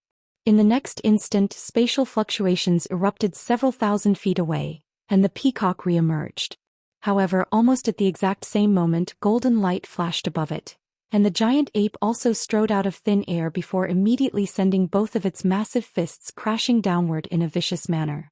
Countless fist projections immediately appeared before raining down upon the five-colored peacock in a torrential downpour. The golden shockwaves released by the fist projections colored the surrounding space a golden color, and at the same time the space between the two giant beasts began to warp and tremor violently, as if it were on the brink of being torn apart. The five-colored peacock was extremely huge in stature, but it was able to react extraordinarily quickly. After letting loose a clear cry, five-colored spiritual light revolved around its body before forming countless vibrant light shields, each of which was only around a foot in size. These shields stacked on top of one another to protect the giant peacock, and the seemingly unstoppable golden fist projections were only able to shatter less than half of the shields before they fizzled out of existence. Immediately thereafter, the five-colored peacock let loose another sharp cry, and the remaining light shields transformed into countless five-colored flying swords, all of which appeared to be extremely sharp. As soon as these flying swords took shape, they immediately shot forth as streaks of sword chi toward the giant ape, and it seemed that the ape was in severe peril. A hint of fury appeared on the massive ape's face at the sight of its fist projections being thwarted, and its rage was only fueled even further by the sight of the oncoming wave of five-colored sword chi. It thumped its chest violently as it let loose a thunderous roar of fury, and with each thump of its chest, a metallic sound would ring out, while the golden light around its body became brighter and more pronounced. After 3 consecutive thumps, the giant ape's fur had all stood up on end like the spikes of a porcupine, and 3 layers of golden light had also been released from its body. Not only were these 3 layers of light extremely dense, there were countless golden runes distributed throughout their surfaces, creating quite a mystifying sight to behold. This was a powerful protective ability that Han Li had learned after reaching the mid-body integration stage. It could only be unleashed when he was in his giant mountain ape form, and it was no less powerful than legendary Buddhist secret technique Vajra Circle. As soon as the 3 layers of golden light took shape, they were assaulted by the streaks of five-colored sword chi. The golden light barriers immediately glowed even brighter, releasing scintillating light while also emitting bursts of buzzing sounds. The flying swords formed by the five-colored divine light were truly extraordinary. They were leaving long white trails in the space left in their wake, and upon reaching the golden light barriers, they were destroying the golden runes within the barriers at a rapid rate. Even though most of the sword chi was nullified by the light barriers, there were still over 100 streaks of five-colored sword chi that crashed through and slashed viciously into the giant ape's body. However, the scenes that unfolded next had the five-colored peacock completely flabbergasted. Another layer of golden light appeared over the giant golden ape's body, and it seemed to be an indestructible fortress, repelling or destroying all of the streaks of sword chi that struck it. As a result, the giant ape remained completely unscathed, and it harumphed coldly before swinging its furry arms through the air. All of a sudden, a small section of its arms vanished, and in the next instant spatial fluctuations erupted on either side of the five-colored peacock. Immediately thereafter, 2 huge golden hands reached out of thin air before grabbing toward the peacock's wings like lightning. The giant peacock's heart jolted upon seeing this, but it wasn't panicked in the slightest as it also let loose a cold harumph. It flapped its gigantic wings, which then transformed into a pair of five-colored giant blades amid a flash of spiritual light. The surfaces of the 2 blades were extremely bright, and they resembled peerlessly sharp divine weapons as they viciously lashed out toward the two giant golden hands in retaliation. The two hands seemed to be completely unfazed by the massive blades, and they balled up into tight fists before striking the giant blades in a flash. Two resounding booms instantly rang out, and two balls of piercing light erupted as the giant blades clashed with the enormous fists. It was as if a pair of scintillating suns had appeared out of thin air. The five-colored peacock's body shuddered violently, and it shot back without any warning. Only after flying back for over 1,000 feet did it just barely manage to arrest its own momentum by spreading its wings. Even though it appeared to have remained largely unscathed, its eyes were filled with astonishment. In contrast, the giant golden ape up above merely swayed slightly before stabilizing itself. It was quite clear that the ape had gained a decisive upper hand during that clash. However, that wasn't much of a surprise. Among all of the true spirits, the giant mountain ape was renowned for its powerful physical body and extraordinary strength. The five-colored peacock was no less renowned than the giant mountain ape, but it was more so known for its five-colored divine light. In a contest of pure strength, there was no way that it could match the giant mountain ape. Taking advantage of the peacock's unstable base, the giant ape let loose a low roar before hurtling toward it like lightning. However, the ape's body suddenly blurred along the way, and it abruptly vanished into thin air. The five-colored peacock had only just managed to find its footing, and a look of shock and fury immediately appeared in its eyes as countless five-colored runes erupted from its body once again. It seemed that the peacock was about to unleash some kind of powerful ability, but it was too late. Golden light flashed, and the giant golden ape appeared right in front of the five-colored peacock in a wraith-like manner. It swung one of its giant golden fists through the air, leaving a trail of afterimages in its wake, and the fist struck the peacock's body at an astonishing unavoidable speed. A dull thump immediately rang out, and the five-colored light around the giant peacock's body managed to somewhat nullify the force of the punch, but an enormous burst of force still acted upon its body. It immediately let loose a pained cry, and it plummeted toward the ground like a shooting star. At the same time, the tremendous force had completely immobilized it by forcibly binding its limbs. The giant golden ape had no intention of affording the peacock any respite. It made a grabbing motion with both hands, and golden light flashed erratically as 36 small golden swords appeared in each of its hands. These small swords then instantly combined in each hand to form two giant golden swords that were both over 100 feet in length. A vicious look flashed through the giant ape's eyes, and it shot forth like lightning, leaving a trail of afterimages in its wake. Upon catching up to the plummeting five-colored peacock, it slashed the giant swords through the air, and countless huge sword projections surged forth to sweep up the five-colored peacock like a tornado. A resounding boom rang out, and the giant ape stopped in mid-air, while the five-colored peacock was slammed viciously into the ground by the devastating sword chi, creating a gargantuan crater. "I didn't want to have to do this, but you've forced my hand." Before Han Li even had a chance to see whether his attacks had been effective, "Shopkeeper, you let loose a thunderous roar of fury." Han Li faltered slightly upon hearing this before finally catching sight of the scenes within the crater down below.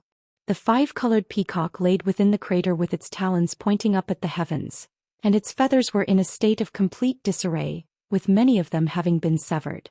However, it was quite clear that the peacock itself hadn't sustained much damage. In the next instant, it began to chant a complex incantation, and all of the five-colored runes revolving around it suddenly converged toward a single spot. Countless runes came together to form a five-colored light formation with a diameter of several thousand feet, and Buddhist chants rang out from within the formation, which was also radiating piercing five-colored light. A cold light flashed through Han Li's eyes upon seeing this, and he suddenly brought his palms together, upon which the two giant golden swords instantly combined as one amid a flash of golden light. The combined giant sword was around 300 to 400 feet in length, and it was flashing with golden light.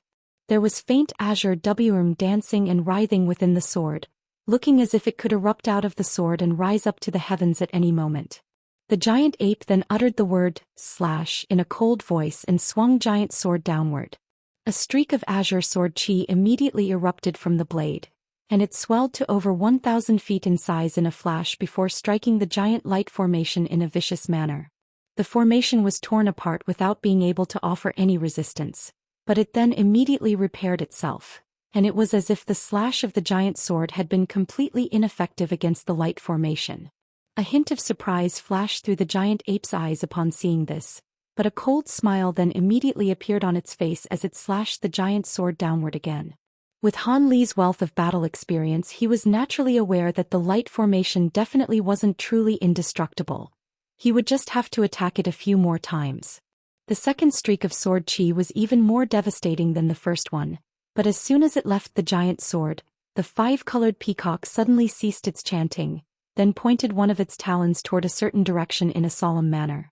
A pained roar immediately rang out from that direction, and Han Li's heart stirred slightly as he turned toward the source of the roar. There he discovered the lightning beast and Provenance golden body still engaged in a fierce battle, and the former wore an agonized expression on its face. A loud thunderclap rang out from its body, and bolts of lightning of 3 different colors erupted forth in a frenzy, covering its entire body in a dense lightning net. It then abruptly abandoned its battle against the golden body and transformed into a ball of 3-colored lightning, then hurtled directly toward the giant light formation. Han Li didn't know what the beast's intentions were, but he knew that it would be a bad idea to allow the lightning beast to get its way, so he immediately let loose a thunderous roar while launching a massive furry fist toward the ball of lightning in a vicious manner. At the same time, the Provenance golden body also let loose a long cry and gave chase as a ball of golden light. A resounding boom rang out, and even though the giant ape was over 1,000 feet away from the ball of lightning, its punch had created a golden fist projection the size of a pavilion, and it struck the ball of lightning with devastating speed and force. The lightning beast let loose a roar of fury, and despite its incredible powers, it was still unable to take a full-force strike from the giant ape head-on. The protective net of lightning around it was instantly torn apart by the fist projection, and its body was sent flying as well. During this split-second delay, the Provenance golden body caught up to the lightning beast, and the 6 golden blades in its hands suddenly transformed into 6 ancient golden mirrors, which released 6 golden pillars of light that surged toward the lightning beast with tremendous force. A string of explosions rang out in rapid succession, and the lightning beast was sent flying again by the pillars of light. At the same time, it let loose a pained roar, seemingly having sustained some minor injuries. An urgent look appeared on shopkeeper Yu's face upon seeing this, and he let loose a piercing long cry, as if he were desperately urging the lightning beast to do something. A sharp shrill cry rang out from the lightning beast's mouth in response, following which the lightning around its body became significantly brighter, and an astonishing scene then ensued. All of a sudden, 3 pairs of wings, 1 golden, 1 silver and 1 blue, appeared on the lightning beast's back. It flapped those wings in unison, and immediately disappeared on the spot amid a loud thunderclap. Thus, the next batch of pillars of light unleashed by the Provenance golden body struck nothing but empty air. Han Li's pupils contracted slightly upon seeing this, and he immediately turned toward the giant light formation down below. At the same time, black light flashed from his glabella, and a vertical black demonic eye appeared. A pillar of black light then erupted out of the eye, but immediately vanished into thin air. Another thunderclap rang out from above the giant light formation, and the lightning beast reappeared. At the same time, a pillar of black light that was as thick as a large bowl also erupted out of thin air. At such close quarters, there was no way for the lightning beast to evade, yet right as the black pillar of light was about to strike the lightning beast's body, a loud buzzing sound suddenly rang out from the giant light formation. Bright 5-colored spiritual light erupted forth, and the black pillar of light faltered momentarily before suddenly turning a corner and glancing right past the lightning beast. In the next instant, the lightning beast flapped its wings without any hesitation, and flew headfirst into the light formation, much to Han Li's dismay. The process seemed to be quite complicated, but everything had actually taken place in the span of just a few breaths. The 5-colored peacock down below let loose an elated cry upon seeing this, and the 5-colored spiritual light around it surged forth in a frenzy toward the giant light formation around it. It then flapped its wings, and even its body fused into the light formation as a ball of spiritual light. Moments later, there was nothing left down below aside from the light formation itself. However, the formation was beginning to undergo changes. Bursts of rumbling rang out from within it, and bright light radiated forth as several tens of thick five-colored pillars of light erupted from within. Each pillar of light had a radius of around a foot, and all of them shot upward before vanishing into the white cloud and mist up above. Han Li quickly determined that there were 81 of these pillars of light in total, yet before he had a chance to do anything, countless five-colored runes began to surge out of these pillars of light before rapidly revolving through the air. An even more massive five-colored pillar of light immediately erupted upward from the center of the light formation, then vanished high up into the air in a flash. In the next instant, a burst of powerful spatial fluctuations abruptly surged forth from this pillar of light, following which a silver hole appeared out of thin air right above the light formation. In the beginning it was only around the size of a fist, but it then swelled to around 10 feet in size in a flash, and a burst of extremely pure spiritual qi surged forth from within in a frenzy. Han Li was struck by a sense of familiarity in the face of this pure spiritual qi, and after quickly searching through his own memories for an answer, he realized that this spiritual qi was extremely similar to the spiritual qi in the vast glacial realm. The hole was still expanding right before his eyes, and he was suddenly struck by a sense of foreboding. He immediately swung his giant golden sword through the air without any hesitation, and countless palm-sized streaks of golden sword qi surged toward the silver hole in a frenzy, desperately trying to destroy it. However, the events that unfolded next made Han Li's heart completely sink. Even as the torrential barrage of golden sword qi surged over the silver hole, it only made the nearby space warp slightly, but had no effect whatsoever on the silver hole itself. Not only that, but a resounding boom suddenly rang out from within the silver hole, following which a silver pillar of light erupted from within it, then plunged directly into the giant light formation down below. Scintillating light instantly erupted from the rumbling light formation, and runes of all different colors rose up while the entire light formation expanded in a frenzy.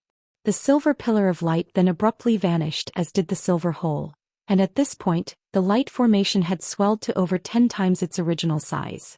The five-colored spiritual light emanating from it had spread over the entire sky, creating an extremely vibrant sight to behold.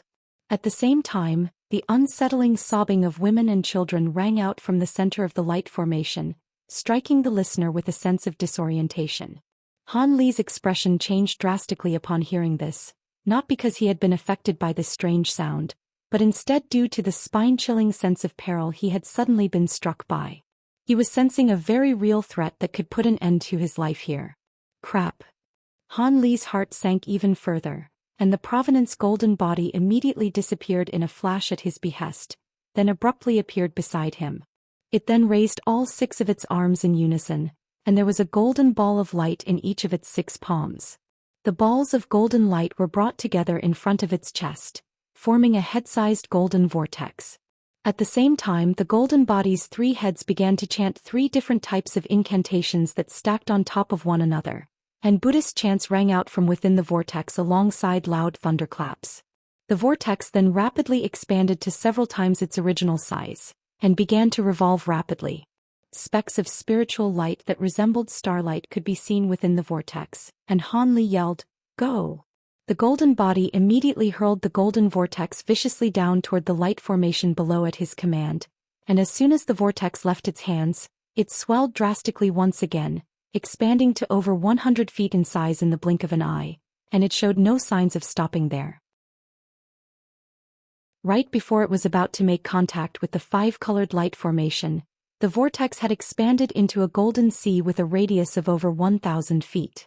A burst of enormous invisible force erupted from within the vortex, causing even the nearby space to twist and warp violently. This was the first time that Han Li had unleashed the revolving golden light using the full power of his Provenance golden body after he had reached the mid-body integration stage, and it was so powerful that it surprised even himself. Following an earth-shattering boom, the golden vortex struck the giant light formation with devastating force.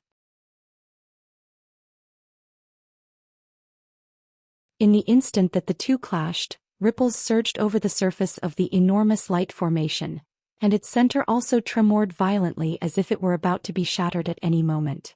The light formation was indeed extremely profound, but even so, it was unable to withstand the power of the revolving golden light. A hint of elation appeared on Han Li's face upon seeing this, but his expression then quickly changed as in the next instant, the strange sobbing sound emanating from the center of the light formation suddenly became louder. Immediately thereafter, the 81 huge pillars of light tremored before crumbling away in unison. A terrifying aura that threatened to devour the entirety of heaven and earth then erupted from the light formation, and a giant silver hand reached out of the center of the formation amid violent flashes of 5-colored light.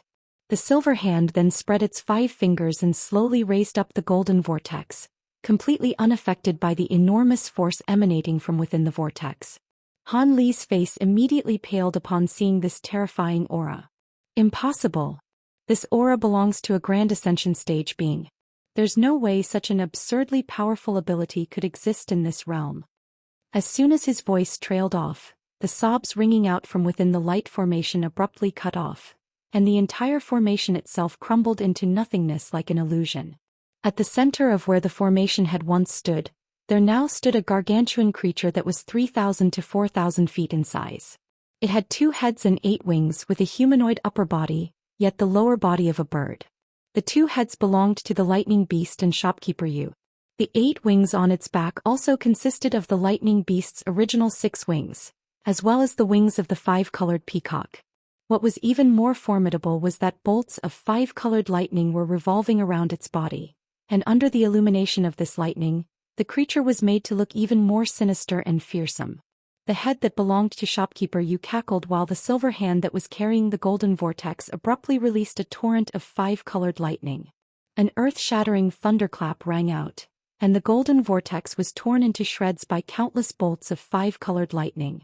A panicked look suddenly appeared on the 3 faces of the Provenance golden body, immediately following which golden light flashed violently around its body, and it gave a muffled groan as it swayed unsteadily. It was quite clear that the destruction of the revolving golden light it had unleashed had inflicted backlash on the golden body. Thankfully, the backlash had only affected the golden body, and Han Li remained unscathed, but even so he was feeling even more astonished as he could now confirm that this gargantuan creature really did possess Grand Ascension stage powers. Otherwise, even a being at the pinnacle of the body integration stage wouldn't be able to tear the revolving golden light apart so easily. With that in mind, thoughts of fleeing the scene immediately crept into Han Li's mind. Even though he still had trump cards up his sleeve, he certainly wasn't naive enough to think that he would be able to oppose a Grand Ascension stage being. However, he abandoned the thought as soon as it appeared in his mind. This enormous creature had 8 pairs of wings and could control that strange 5-colored lightning, so it definitely possessed powerful movement techniques as well. As such, the chances of Han Li being able to outrun it were very slim. Before the giant beast's cackling had even cut off, Han Li had made his decision. He quickly made a hand seal and a loud thunderclap rang out behind him as a pair of translucent wings surfaced on his back. He flapped those wings and balls of silver lightning began to appear beneath his giant ape feet before exploding one after another.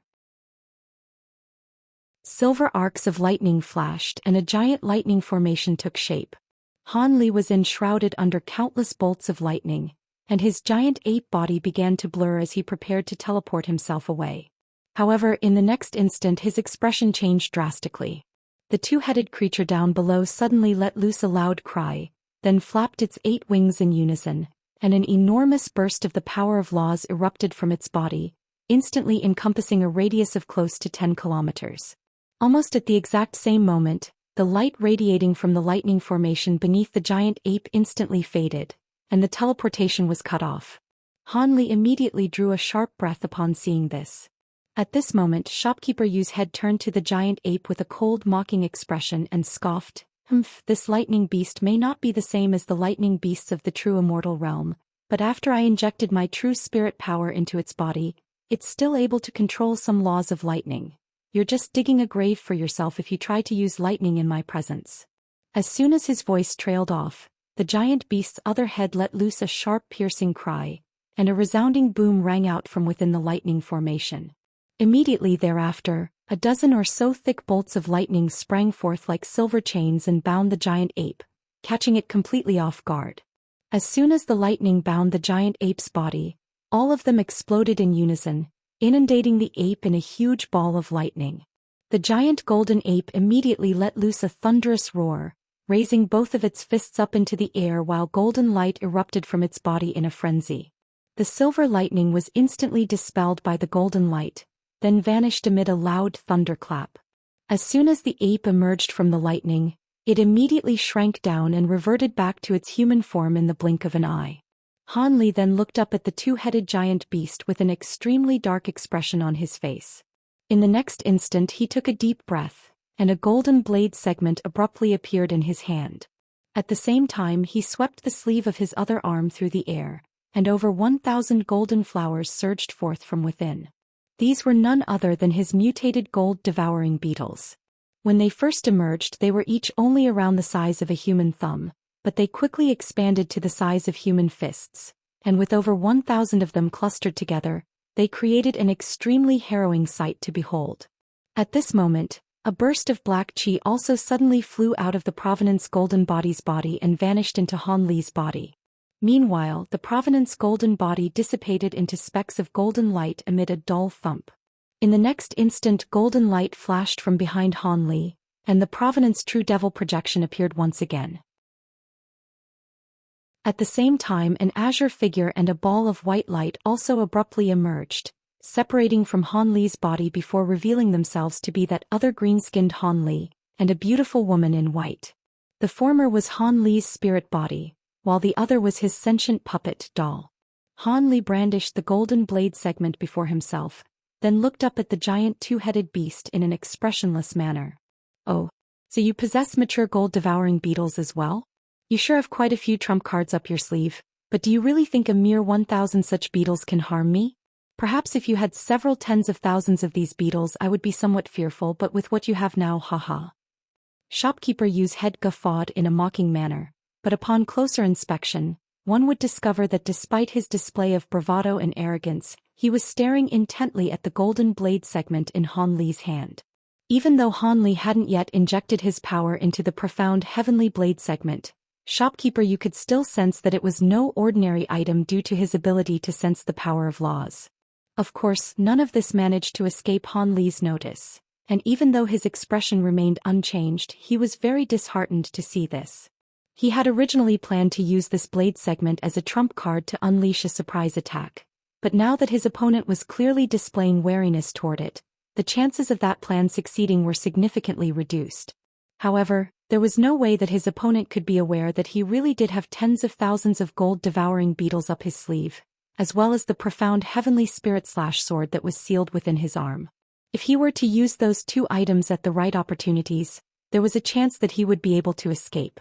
After all, even though the giant creature before him possessed early Grand Ascension stage powers, it wasn't a true Grand Ascension stage being, so it was naturally significantly weaker than a true Grand Ascension stage being. Furthermore, if he were to use his profound heavenly treasure in battle, perhaps he would be able to attract the attention of Qin Yuanzi, who was also situated in this infernal river. If Qin Yuanzi could arrive on the scene to save him, then he wouldn't have anything to fear. With that in mind, Han Li raised his blade segment and prepared himself for a battle of life and death. The giant two-headed beast raised both of its head in unison, and one of its heads let loose a sharp piercing cry, while the other guffawed in a disdainful manner. The juxtaposition of high and low pitches struck the listener with a spine-chilling sensation. At the same time, the giant beast flapped its 8 wings viciously in unison, and all of its silver feathers stood up on end. Immediately thereafter, an earth-shattering boom rang out and countless bolts of 5-colored lightning erupted forth in all directions. When these bolts of lightning first left its body, they were only around as thick as human arms, but they quickly swelled to several thousand feet in thickness. Resounding thunderclaps erupted one after another, and the entire space was transformed into a realm of 5-colored lightning. The power of laws also surged throughout the area, and even though Han Li had seen many things during his tumultuous cultivation journey, he still couldn't help but be stunned by the scenes unfolding around him. A cold light flashed through his eyes, and he immediately prepared to use his profound heavenly blade segment. However, right at this moment something completely unexpected took place. Just as he had tightened his grip around the blade segment, the urgent and clear cry of an ape suddenly rang out from within his sleeve. Immediately thereafter, black light flashed and a black spirit beast bracelet shot forth, then barged into the domain of lightning up ahead in a flash. The two-headed giant beast was rather taken aback by this. In the next instant, the black spirit beast bracelet was struck by countless bolts of lightning at once and instantly exploded into a cloud of black chi.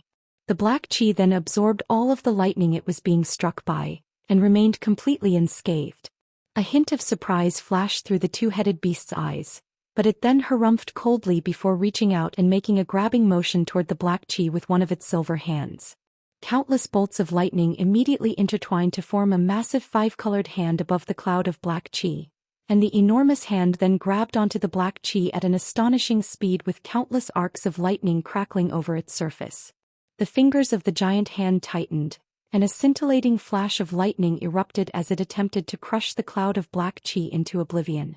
However, another enraged ape cry rang out from within the black chi, following which a streak of crimson light erupted forth and pierced through the massive five-colored hand in a flash.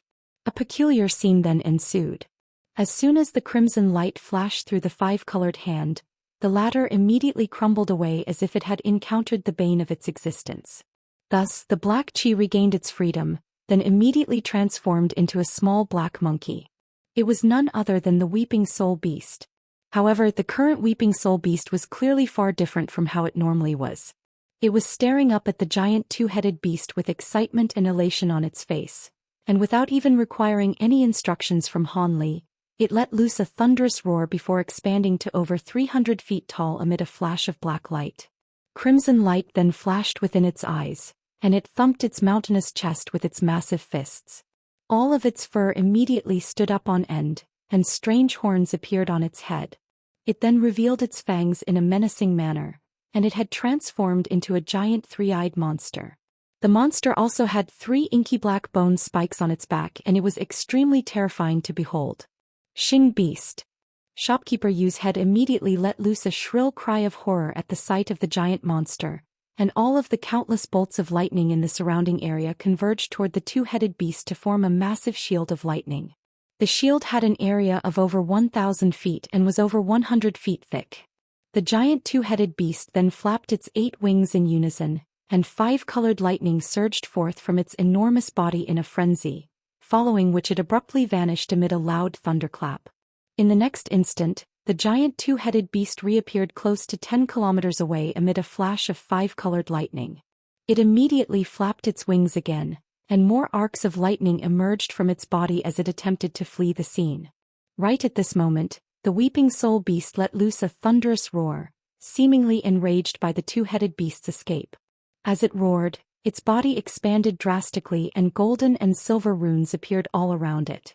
A pillar of crimson light then shot forth out of its third demonic eye, then vanished into thin air in a flash.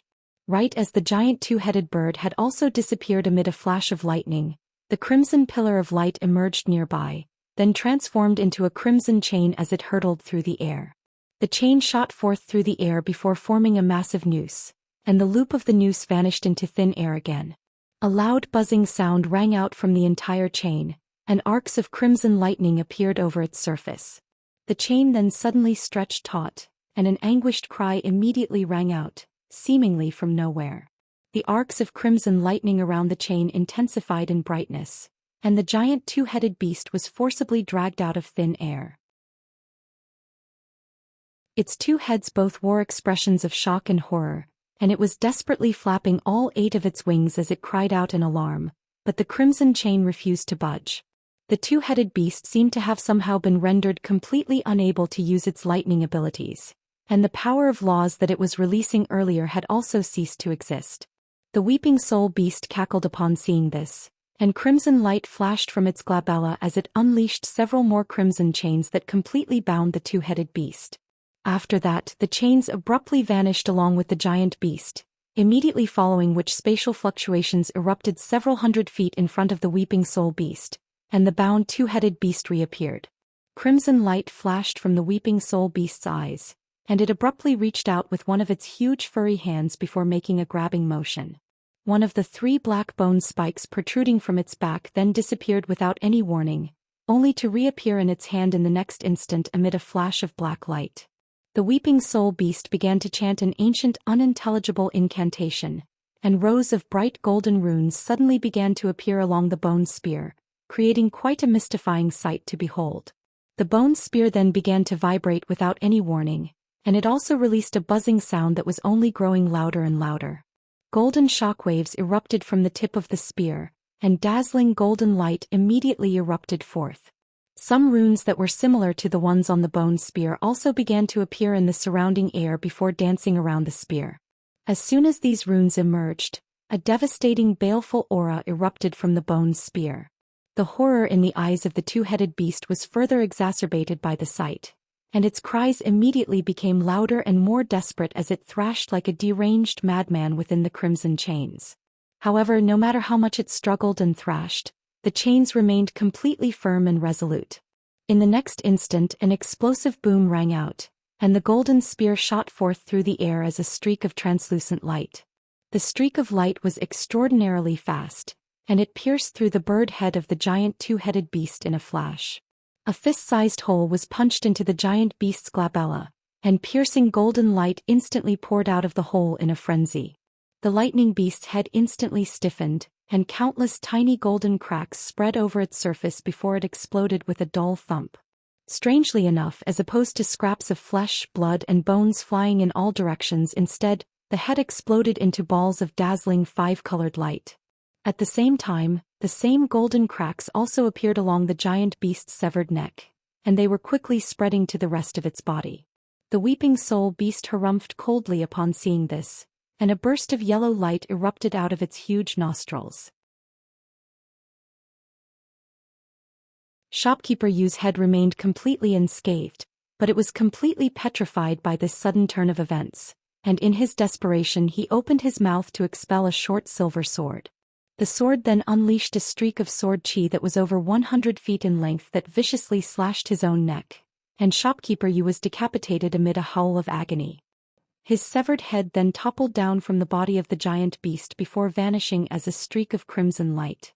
Immediately thereafter, the giant beast's entire body exploded into more specks of five-colored light, which immediately attempted to escape the crimson chains, but to no avail. The yellow light swept forth, and the five-colored specks of light were easily gathered before surging into the weeping soul beast waiting gaping mouth.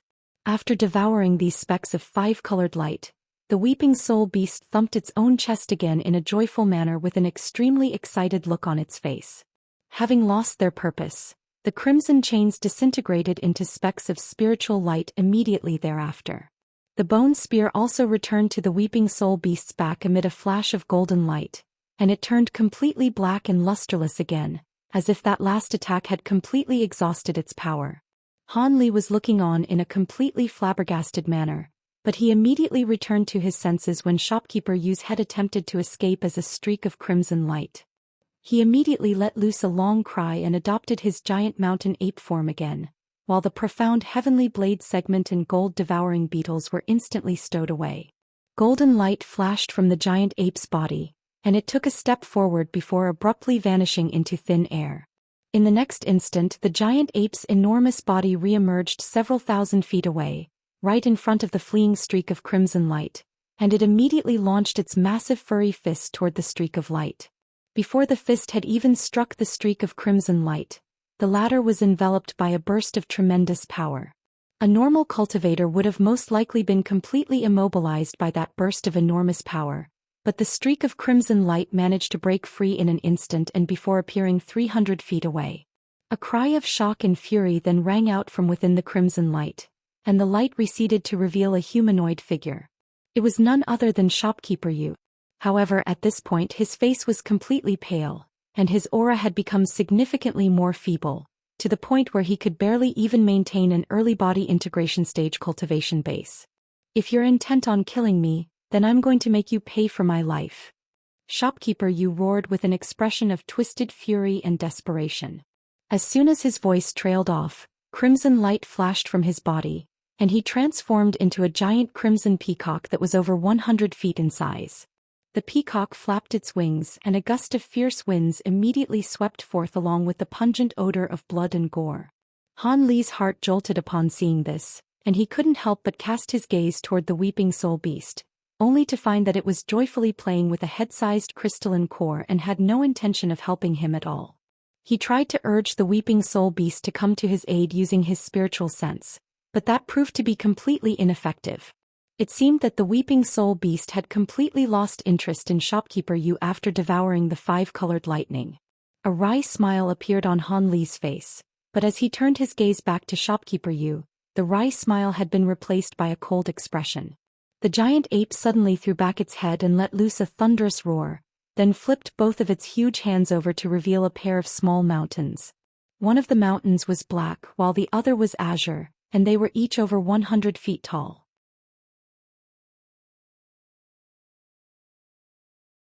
Golden light abruptly flashed from the giant ape's arms, and they swelled even further in size before hurling the two extreme mountains through the air as projectile weapons. As soon as the small mountains left the giant ape's hands, they swelled to several times their original size, expanding to 400 to 500 feet tall. The mountains then emerged above the crimson peacock in a flash before crashing down with devastating force. Even before they had reached the peacock, a sharp ringing sound had already begun to ring out in the nearby space, and invisible shockwaves also proliferated in all directions. The crimson peacock was immediately struck by a terrifying sense of asphyxiation, which was slightly alarming, but it didn't pay this sensation much heed as it flapped its wings violently upward. A burst of crimson light immediately swept forth before transforming into a gust of fierce winds, riding up into the air to oppose the two oncoming extreme mountains. The crimson light wasn't as versatile and profound as 5-colored divine light, but it was extremely toxic and was especially potent when it came to eroding the spiritual nature of treasures. No matter how powerful a treasure was, it would be reduced to a dead object by the crimson light. However, there was naturally no way for shopkeeper Yu to know that these two mountains were refined using methods from the true immortal realm, and that even in that higher realm, they were two of the vastly renowned 5 extreme mountains. Furthermore, the power of this attack stemmed primarily from the extraordinary weight of the two extreme mountains, coupled with the tremendous strength of the giant ape, rather than any special powers that the two mountains possessed. Thus, the pair of mountains tore through the crimson light with ease and continued onward without any impediment. Arg! Shopkeeper Yu was extremely alarmed to see this, and he immediately tried to get out of the scope of the attack. However, the two giant mountains encompassed an area with a radius of over 1,000 feet, so there was no way for him to evade them in such a short time. An astonished look appeared in the crimson peacock's eyes, and in its desperation, it opened its beak to expel a scroll, which immediately unfurled as soon as it emerged. Bright light radiated in all directions as 5-colored projections of buildings and pavilions instantly appeared from the scroll. The projections were all extremely vivid and vibrant, and struck the onlooker with a sense of intrigue and mystique. Judging from the violent spatial fluctuations triggered by the emergence of these projections, it was quite apparent that this was an extremely rare spatial treasure. In the eyes of shopkeeper Yu, this spatial treasure, which was his best life-saving treasure, would definitely be able to keep the two mountains at bay. After all, no matter how much force and momentum the two mountains possessed, all of that would be rendered completely null by the scroll's spatial powers. Of course, as a safety precaution, shopkeeper Yu continued to fly away from the scene, as opposed to lingering on the scene to appreciate his own handiwork. However, right at this moment, piercing light suddenly erupted from both mountains at once. One of them released gray light that cascaded downward like a waterfall, while the other released countless transparent streaks of sword chi that rained down in a torrential downpour. The two combined as one to strike the 5-colored projections amid an earth-shattering boom, and all of the projections were torn apart before they could pose any obstacle to the pair of giant mountains. The crimson peacock didn't even get a chance to utter a single sound before it was struck by the black mountain, and its body was instantly pulverized into mincemeat. A faint smile appeared on Han Li's face upon seeing this, but his expression then immediately darkened again. The scraps of the crimson peacock's flesh and blood suddenly tremored beneath the mountain, following which all of it converged toward a single spot to form an extremely grotesque ball of blood and flesh. The ball then began to writhe rapidly as it quickly attempted to revert back to its original form. A cold light flashed through Han Li's eyes upon seeing this, and he immediately pointed a finger at the extreme essence-fused mountain from afar. The gray light emanating from the mountain immediately condensed before transforming into countless gray light threads that surged downward at once, instantly puncturing the ball of flesh and blood before instantly shredding into countless pieces again. The gray threads showed no signs of stopping there, and in the blink of an eye, those countless pieces of flesh and blood were reduced to a cloud of blood mist, so there was no chance for it to condense back together again. All of a sudden, a five-colored projection shot forth from within the blood mist. It was a miniature fist-sized peacock, and it was none other than shopkeeper Yu's nascent soul, which he had preserved through the use of a secret technique.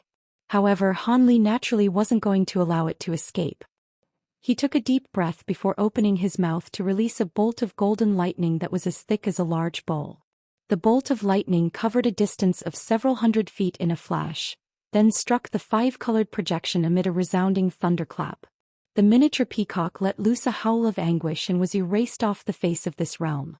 The giant golden ape threw its head back and let loose an elated cry while thumping its own chest in an ecstatic manner, then quickly shrank down and reverted back to its human form amid a flash of golden light. After returning to his human form, Han Li heaved a sigh of relief before looking into the blood mist down below. After that, he waved a hand through the air and two bracelets, one golden and one silver, landed in his hand. Han Li briefly inspected the two storage bracelets before stowing them away amid a flash of spiritual light, then turned his attention back to the lingering blood mist down below. All of a sudden he swept a sleeve downward and a ball of silver flames shot forth before striking the blood mist in a flash. The mist was instantly ignited as a result, and a faint pungent odor began to emanate from within it. Soon, it had transformed into a sea of silver flames, and Han Li's eyes narrowed slightly as he reached out and made a downward grabbing motion. The silver flames instantly surged upward as a fiery dragon, and the flames were stowed back up Han Li's sleeve, while an egg-sized ball of liquid that was emanating faint five-colored light had appeared in his hand.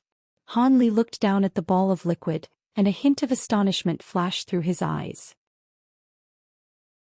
I was able to secure such pure true spirit blood after nothing more than such a simple extraction process. As expected, that shopkeeper Yu really is no ordinary five-light being. If this blood were a little purer, it could easily have come from a direct lineal descendant of the five-colored peacock. Could it be that he really is somehow connected to the five-colored peacock? So be it, none of that really matters at this point. Han Li shook his head to rid himself of that train of thought. He then flipped a hand over to produce a bright red vial, then began to chant something as he pointed at the ball of liquid hovering over his palm. The small vial shuddered before expelling a burst of white light that swept up the ball of liquid, then drew it into the vial in an instant. Spiritual light flashed as Han Li stowed the vial away, then made a hand seal to withdraw the two extreme mountains as well. The combination of the fearsome might of his extreme mountains and the incredible abilities of his giant mountain ape form had already become one of his trump cards in battle. If he could refine one or two more extreme mountains, he was confident that this trump card would become even more formidable. Azure light flashed from Han Li's body, and he immediately vanished on the spot. In the next instant, spatial fluctuations erupted in front of the Weeping Soul Beast, and Han Li reappeared before carefully inspecting the Weeping Soul Beast with a complex look in his eyes. He knew that the Weeping Soul Beast would become unimaginably powerful after undergoing its transformation, but he was still extremely stunned that it had been able to slay a Grand Ascension stage beast so easily. Wasn't it only supposed to be effective against ghostly beings? Furthermore, he had checked on the Weeping Soul Beast a few days ago, and it had displayed no signs of awakening at all. As such, when it had jumped out on its own to battle the two-headed beast, he was ecstatic, but had also been given a massive fright. On top of that, his current spiritual connection with the Weeping Soul Beast was extremely feeble, and he seemed to have lost control over it. This made him rather concerned, and he was at a loss for what to do as he appraised the beast with furrowed brows. After all, with the powers that the Weeping Soul Beast had just displayed, if it were to turn on him, he would be in even more trouble than when he was facing the two-headed beast on his own. Right at this moment, the Weeping Soul Beast tossed the crystalline core in its hand up into the air, then opened its mouth and chewed on the core a few times before swallowing it. Only then did he turn to face Han Li, and there was also a peculiar look in its bright red eyes. "Are you worried, Master?" the Weeping Soul Beast suddenly asked. Han Li's heart stirred slightly, but his expression remained unchanged as he asked, Worried? Why would I be worried? Have you attained a higher level of intelligence? There are indeed many new things that have appeared in my mind. There's no need to lie to me, Master. Our spiritual connection has become weaker, but I can still sense your emotions, the weeping soul beast said with a smile. Han Li faltered slightly upon hearing this before a wry smile appeared on his face. Many new things have appeared in your mind? What do you mean by that? And what are you? Are you actually a Xing beast? I'm not particularly sure of that myself. After awakening from my hibernation, I attained a lot of new knowledge. I seem to be similar to the Xing beast that they speak of, but also slightly different in some areas. However, you don't have to be concerned as I'll most likely be leaving this realm soon. The weeping soul beast sighed, and Han Li was quite taken aback to hear this.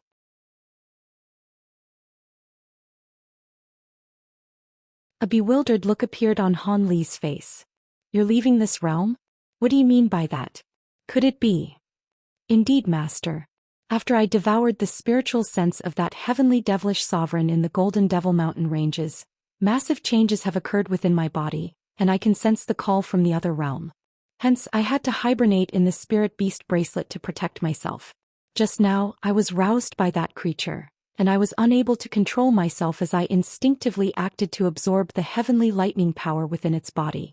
Now my body is being completely rejected by the power of heaven and earth of this realm, and I'll most likely be teleported to the legendary true immortal realm soon, the weeping soul beast replied in a slightly forlorn manner. Han Li was rooted to the spot for a long while before a wry smile appeared on his face. Are you sure the forces summoning you are from the true immortal realm? He had embarked on this tumultuous cultivation journey all for the chance to ascend to that legendary realm someday, yet he was still far, far away from achieving that goal. But the weeping soul beast had already reached that objective seemingly with ease. This naturally struck him with a sense of indignation as well as some suspicion. I don't know why, but I can sense that it is indeed the power of the true immortal realm that's calling out to me. Among the many things that have appeared in my mind, many of them are related to the true immortal realm, the weeping soul beast replied. Han Li's heart immediately jolted upon hearing this. You have knowledge of the true immortal realm? Would you be able to tell me about it? Of course, I would be more than happy to. It's coming now. I don't have any time left. The weeping soul beast initially nodded in agreement, but its expression suddenly changed drastically, and an alarmed look appeared in its eyes. As soon as its voice trailed off, a dull rumbling sound suddenly rang out in the air above. The white mist overhead parted to reveal a vast expanse of five-colored light, which then transformed into a massive eyeball of light the size of a house. The pupil of the eyeball was of a translucent crimson color, and its gaze immediately settled on the weeping soul beast in an intent manner. A devastatingly terrifying aura then descended from the heavens, and a chill ran down Han Li's spine, following which he was completely immobilized. This wasn't due to a simple disparity in magic power. He had been rendered completely powerless as the eyeball was simply on a far higher plane of existence. He could sense that the eyeball could destroy his body and soul in an instant if it pleased, and his expression became extremely strained. It had been countless years since he had last been this powerless. He felt as if he had returned to his childhood and was facing Dr. Mo, who had been an insurmountable almighty figure in his eyes at the time. Under the scrutiny of this eyeball, sweat began to pour down the weeping soul beast's face, and its arm shuddered as it attempted to raise a hand, only for it to be forced to drop back down limply to its side. A hint of mockery appeared in the giant eyeball, and a burst of Buddhist chants rang out from within it. The eyeball then seemed to blink, following which an extraordinarily thick pillar of crimson light came crashing downward. The weeping soul beast was struck by the pillar of crimson light, and its body was instantly transported over 10,000 feet up into the air. Han Li was completely unable to move, but he could still see that the weeping soul beast had turned around with difficulty to take one final look at him from within the pillar of light. There was a very complex look on its face, and in the next instant, it disappeared into the giant eyeball. The Buddhist chants ceased and the eye fell shut before vanishing into nothingness. The white mist converged overhead once again, and following the disappearance of the giant eyeball, that devastating aura also vanished. Everything returned to normal, yet even though Han Li had regained his freedom, he still remained rooted to the spot, staring up into the heavens with a blank expression. After a long while, he finally heaved a faint sigh and lowered his head in a slightly dejected manner. The weeping soul beast had been with him ever since his days in the scattered star seas, and it had saved his life on countless occasions. Now that it had essentially been abducted, Han Li was naturally rather concerned for its future. However, that giant eyeball was clearly something from the true immortal realm, and he was completely powerless in its presence, so he couldn't do anything except look on helplessly as the weeping soul beast was taken away. However, it seemed to have been quite calm when it was taken, so it most likely wasn't in any danger. If he could ascend to the true immortal realm someday, perhaps they could be reunited. The only thing that he was rather disappointed about was that the weeping soul beast had ascended before it could disclose to him any information about the true immortal realm. Otherwise, that information may have benefited him in his future cultivation. All of a sudden, Han Li's expression changed slightly as he abruptly turned toward a certain direction. Faint golden light flashed from the distance in that direction, and a streak of golden light flew toward him before reaching him in just a few flashes. Han Li focused his gaze on the person within the streak of light, and a faint smile appeared on his face. The light faded to reveal an exquisite beauty with a lithe and graceful figure, and skin that was as fair as the finest jade. "Long time no see, Fair Yuan. How have you been?" Han Li greeted as he cupped his fist in a salute. Yuan Yao was wearing a green palatial dress, and she was looking back at Han Li with an elated expression. "It really is you, brother Han." Han Li swept his spiritual sense toward her to ascertain her cultivation base, upon which a hint of surprise appeared in his eyes. "I see you've reached the late spatial tempering stage, Fair Yuan. Looks like Senior Qin Yuanzi had expended much effort to nurture you in your cultivation." Yaoer is not just my disciple now, but also my foster daughter, so of course I do everything in my power to assist her in her cultivation." A cold harumph suddenly rang out. Immediately thereafter, 6 streaks of azure light flew out of one of Yuan Yao's sleeves, then converged to form a miniature azure humanoid figure. The humanoid figure wore a set of gray robes and had a small green sword on its back. It was only around a foot tall, but aside from the size disparity, it was completely identical to Qin Yuanzi. Nascent soul substantiation. Han Li couldn't help but exclaim at the sight of this miniature figure. "Are you that surprised to see my nascent soul out of my body?" Come to think of it, your surprise is justified. For those who've yet to reach the Grand Ascension stage, it would indeed be very dangerous for them to release their nascent soul out of their body for an extended period of time. However, I've been at the Grand Ascension stage for countless years and my nascent soul has been cultivated to a completely substantial form, so a physical body is no longer indispensable to me. You'll understand when you get to the Grand Ascension stage as well. Besides, this is only one of my 3 nascent souls, Qin Yuanzi chuckled. "Your powers are truly unfathomable, Senior," Han Li said in a heartfelt manner as he extended a slight bow. "This is nothing remarkable for Grand Ascension stage beings like us. In comparison, your progress is far more incredible. It's only been a few centuries since we last met, yet you're already at the body integration stage. Even I was progressing nowhere near as quickly at the same stage in my own cultivation journey. Looks like you've truly encountered some miraculous opportunities during these years," the miniature figure said with a hint of a smile on its face. "You're far too kind, Senior. I was merely lucky and certainly can't be compared with someone of your prestige," Han Li said in a modest manner. "I know full well whether my praise is warranted or not. By the way, were you involved in a battle before I came here? The residual aura here is very strange," Qin Yuanzi said with furrowed brows as he inspected his surroundings. Han Li was rather surprised to hear this. The devastating aura of the 5-colored giant eye should have been detectable to someone of Qin Yuanzi's powers, even if he were situated quite far away. However, it was quite clear that Qin Yuanzi had failed to sense anything. Could it be that the giant eye had unleashed some kind of ability that had masked its own aura? In that case, then the 5-colored giant eye would be even more fearsome than he had initially imagined.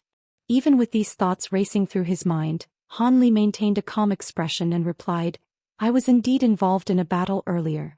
When I was teleporting to this place, one of my enemies hitched a ride, but I've taken care of him now. He stemmed from some rather special origins, so it's no surprise that his residual aura is also rather peculiar." "I see, looks like I was just overthinking things then. Alright, let's not linger here any longer.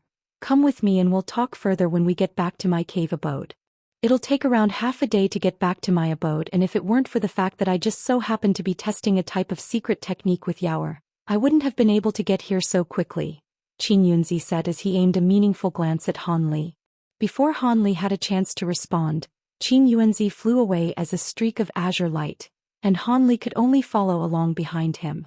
As for Yuan Yao, she flew beside him within a streak of golden light with a smile on her face. I thought it would take a few more years before your return. After all, the items that Father asked you to search for are all extremely rare in the spirit realm, Yuan Yao transmitted her voice to Han Li as she flew alongside him. How are you so sure that I managed to gather the items Senior Jiang requested? Perhaps I returned for some other purpose? Han Li also transmitted his voice in response with a faint smile. I'm familiar with your personality, Brother Han. Without a sufficient incentive, there's no way you would go through the effort of returning to this place, and the only thing here that could currently be of interest to you would naturally be the divine infernal river elixir, Yuan Yao said with a gorgeous smile. You really do know me well, Fairy Yuan. I did indeed come here for the divine infernal river elixir, Han Li conceded with a wry smile.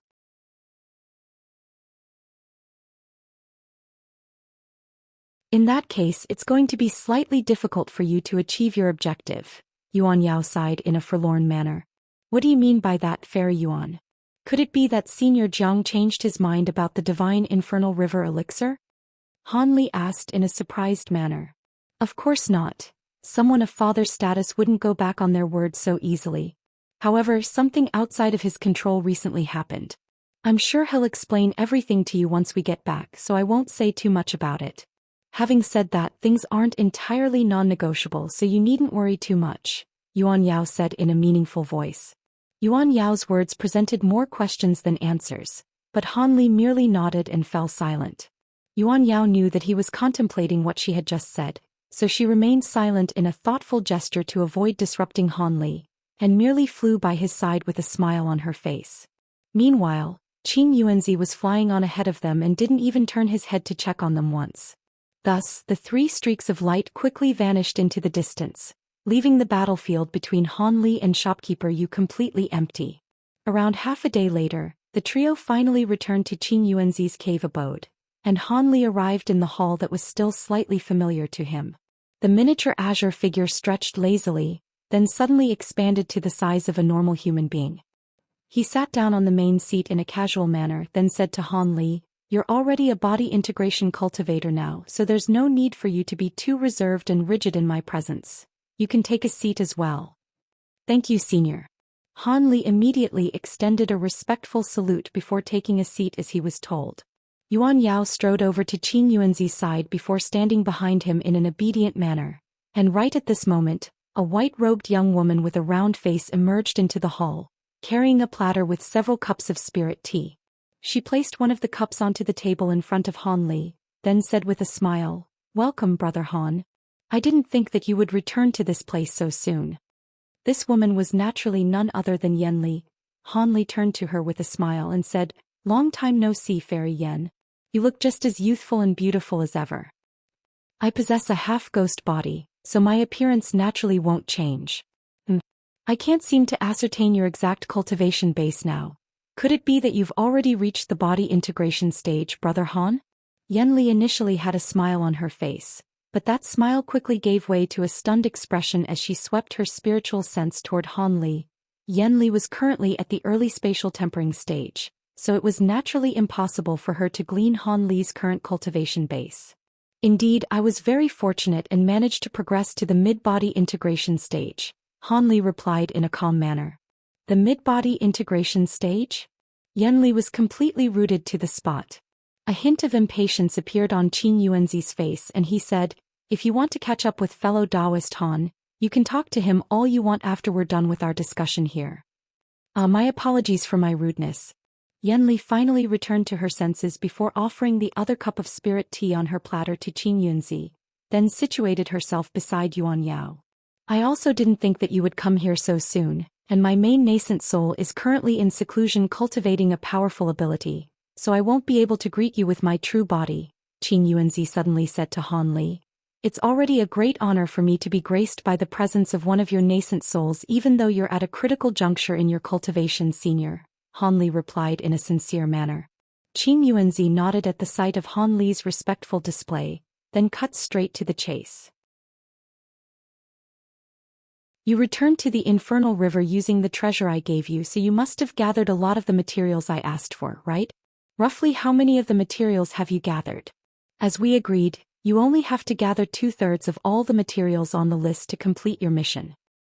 All of the materials I've gathered are in this storage bracelet. Please inspect them for yourself, senior. Instead of giving a direct reply, Han Li flipped a hand over to produce a green storage bracelet, then stood up and offered the bracelet to Qin Yuanzi with both hands. As opposed to being irked by Han Li's refusal to directly answer his question, a hint of elation flashed through his eyes and he said, "Hee, you seem very confident, fellow Taoist Han. Looks like you must have completed your mission with flying colors. Now then, let me inspect the fruits of your efforts."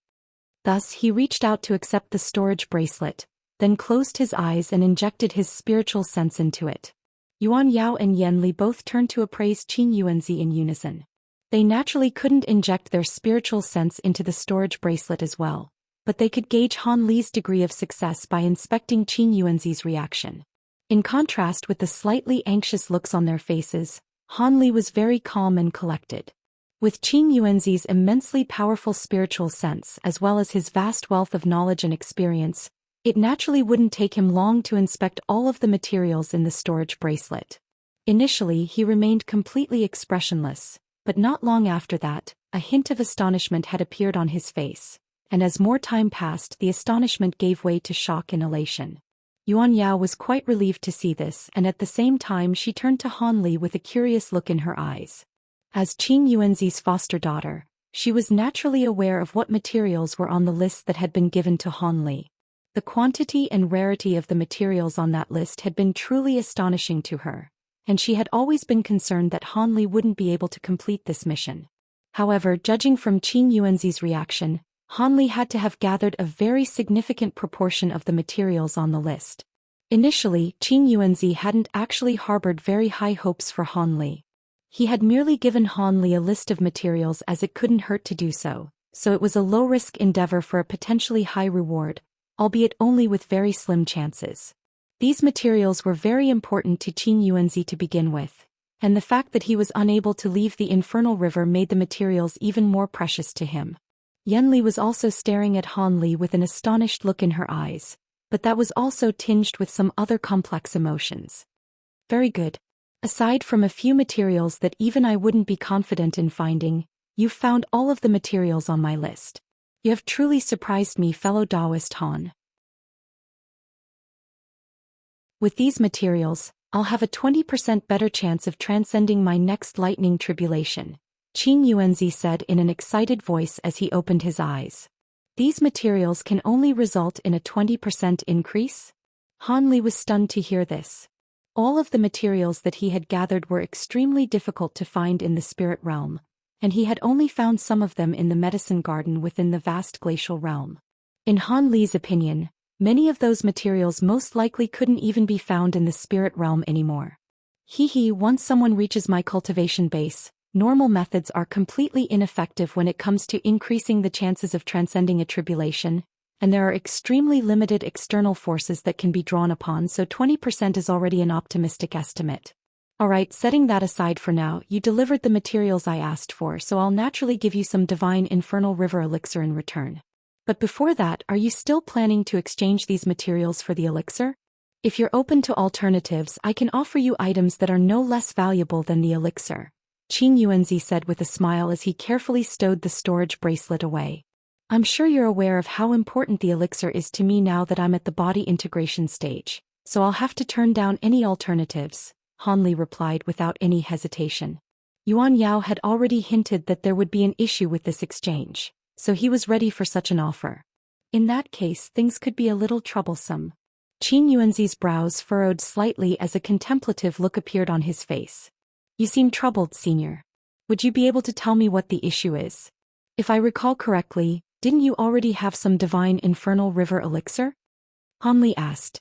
Truth be told, if you had come 100 years earlier or 200 to 300 years later, there would be no issues at all, but I recently lent my elixir to someone else who had an urgent need for it.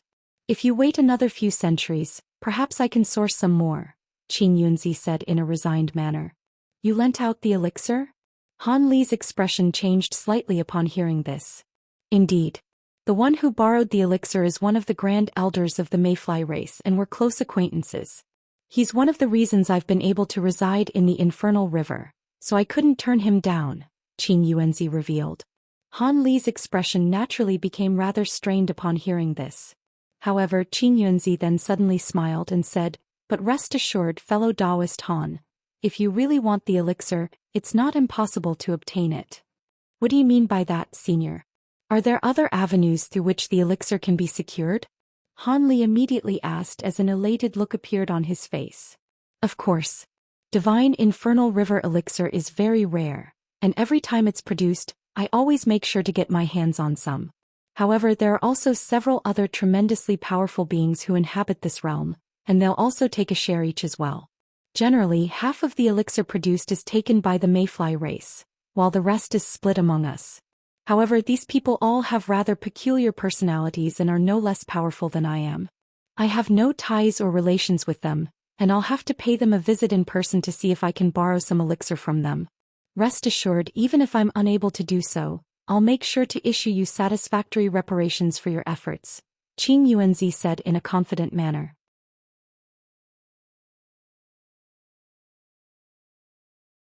Han Li was feeling slightly more reassured by Qin Yunzi's promise and he asked, in that case I guess I'll just have to wait. Pardon me for asking, but roughly when would I be able to expect a response? I naturally can't send this second nascent soul of mine to visit those old geezers, so I'll have to visit them in person. My true body will be coming out of seclusion in around a month at the very least and around half a year at the most. You should be able to wait for that much time, right, fellow Taoist Han? Qin Yunzi replied in a calm manner. Of course, Han Li replied with a rather sheepish smile. All of a sudden Qin Yunzi smiled and asked, by the way, how are your azure bamboo clouds worm sorts coming along? I'm sure you've already refined them again, right?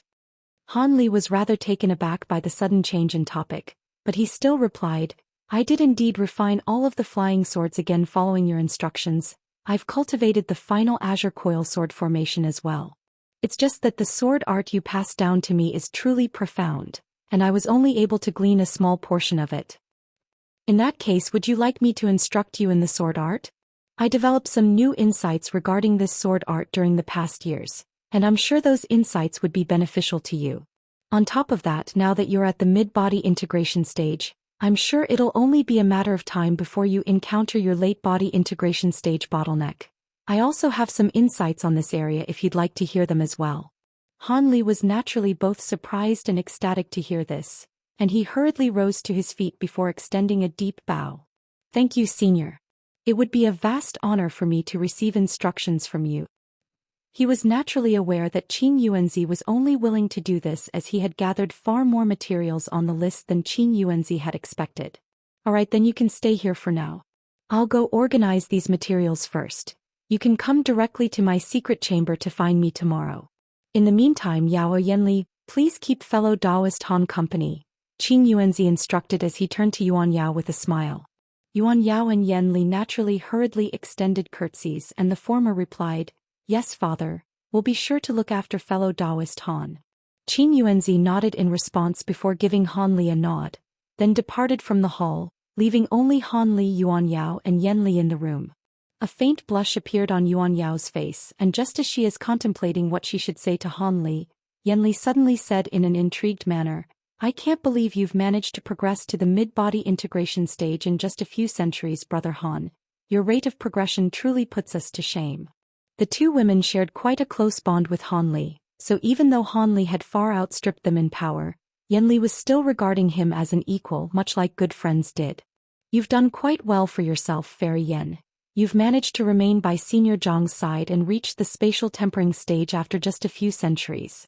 I'm sure countless fellow Taoists would be envious of your situation.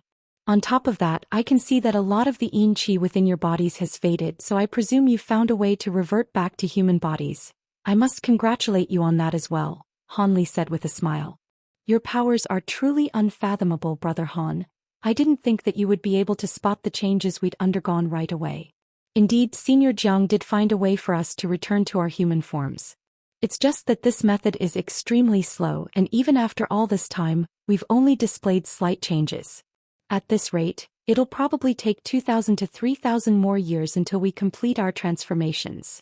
Yanli replied with a smile, and it was quite clear that she was also very pleased with this development. Not only did the two of you come from the same human world as I did, you're also two of the very few good friends I have in the spirit realm, so I'm very glad to see that you're doing well, Han Li said with a smile. Brother Han, if it's not too much trouble, would you be able to tell us about what you've been through these past years? Of course, you can omit the more sensitive details. The two of us have been trapped in this place ever since we ascended to the spirit realm, and we're very curious about your experiences, Yuan Yao finally said. Indeed, I'm also quite interested to hear what you've been up to all these years, Brother Han, Yanli chimed in an excited manner. Han Li chuckled in response and obliged with the request. I've been to many places since we last met, including even another continent. If you'd like to hear about my experiences, then I'd be more than happy to give you a recount. Back when I left this place several hundred years ago, I first returned to the island I resided on prior to coming here and then went into seclusion for a while, progressing to the spatial tempering stage in the process. Thus, Han Li gave an account of his experiences to the two women, and even though he had omitted a lot of important details, it was still a spectacular story for the sheltered pair of sisters. Yuan Yao's eyes were sparkling as she listened to Han Li's tale, and Yanli also occasionally gave cries of surprise. After a long while, Han Li finally concluded his story, and he naturally inquired about how the women's cultivation had progressed during these past years. Thus, Yuan Yao and Yanli told him their stories as well, but compared to the spectacular tale Han Li had just told, their experiences were admittedly extremely drab and boring. Aside from cultivating and occasionally going out into the infernal river to gather items for Qin Yuanzi, there wasn't really anything else to speak of. Thus, Han Li continued to chat with the two women, and after they had had their fill of conversation, the two women organized a silent cultivation chamber within the cave abode for Han Li to stay in. He was left to rest on his own there, and after meditating for a night he was led to Qin Yuanzi's secret chamber by the two women the next morning. Time flew by and 3 months passed in a flash. On this day, a streak of golden light and a streak of azure light suddenly rose up into the air above Qin Yuanzi's cave abode before flying toward a certain direction. Within the streaks of light were a gray-robed elderly man, and an azure-robed young man who appeared to be in his 20s. They were naturally none other than Qin Yuanzi and Han Li. However, as opposed to Qin Yuanzi's nascent soul, this was Qin Yuanzi's true body that was flying alongside Han Li. He had finally emerged from seclusion the day before, and Han Li had benefited immensely in his cultivation from being instructed by the nascent soul for the past 3 months. At present, they were heading toward an obscure place in the infernal river to visit a certain mysterious individual. What Han Li found to be rather strange and perplexing was that Qin Yuanzi had asked Han Li to join him on this trip. After traveling for half a day, Han Li finally couldn't help but ask, "Would you be able to tell me who we're going to be visiting, Senior? I'm taking you to one of the old geezers in here who is relatively easier to talk to, so there should be a greater chance that we'll be able to get some elixir from him. As for exactly who he is or what his origins are, I'm not particularly sure. However, what I can be sure of is that he definitely isn't a flying spirit being or mayfly being. Instead, it seems that his true form is some kind of powerful beast. In terms of experience and age, even I can't hold a candle to him. He'll be slightly easier to talk to than the others, but he has a rather peculiar personality as well, so make sure to be on your guard when we meet him," Qin Yuanzi said in a serious manner. "Thank you for the reminder, Senior. I'll be sure to exercise caution," Han Li hurriedly answered. There's no need for you to be too concerned. He owes me a favor from many years ago, so barring any mishaps, we should be able to achieve our objective for this trip." Qin Yuanzi chuckled in reassurance. "That would naturally be best," Han Li replied with a smile. Alright, let's focus on traveling now. That person resides in a very secluded corner of the infernal river, so even at our speed, it will take over 10 days to reach his abode," Qin Yuanzi said as golden light revolved around his body, and his speed abruptly doubled as he shot forth through the air as a golden thread. Han Li naturally also sped up upon seeing this, transforming into a rapid azure thread that followed closely behind Qin Yuanzi. 10 days later, Han Li and Qin Yuanzi arrived above a strange azure lake that was enshrouded under a vast expanse of faint gray mist. Not only was the entire lake enshrouded under mist, it was extremely massive, and the water within it was of a vibrant green color. Han Li released his spiritual sense toward the water down below, and was shocked to discover the vast abundance of spiritual qi within the lake. Countless giant fish were swimming through the lake, and all of them were demonic fish that possessed magic power and were giving off astonishing auras. However, these fish seemed to have been somehow restricted. Not only did not a single one of them float to the surface, even as Han Li and Qin Yuanzi flew over the lake, the fish displayed no interest toward them whatsoever. Han Li was slightly surprised to see this, and after flying for several tens of thousands of kilometers further, an island appeared on the surface of the lake. The island was very eye-catching as it was entirely of a shimmering golden color. On top of that, there was a giant radiant golden palace that took up roughly 2/3 of the area of the island, while the rest of the area had been reserved for all types of exotic flowers and plants. The island was as beautiful as an immortal paradise, but it was entirely enshrouded within a white light barrier, from which Han Li could sense powerful restriction fluctuations. "This is where that man lives. Come with me, fellow Taoist Han," Qin Yuanzi said with a smile as he stopped in front of the island.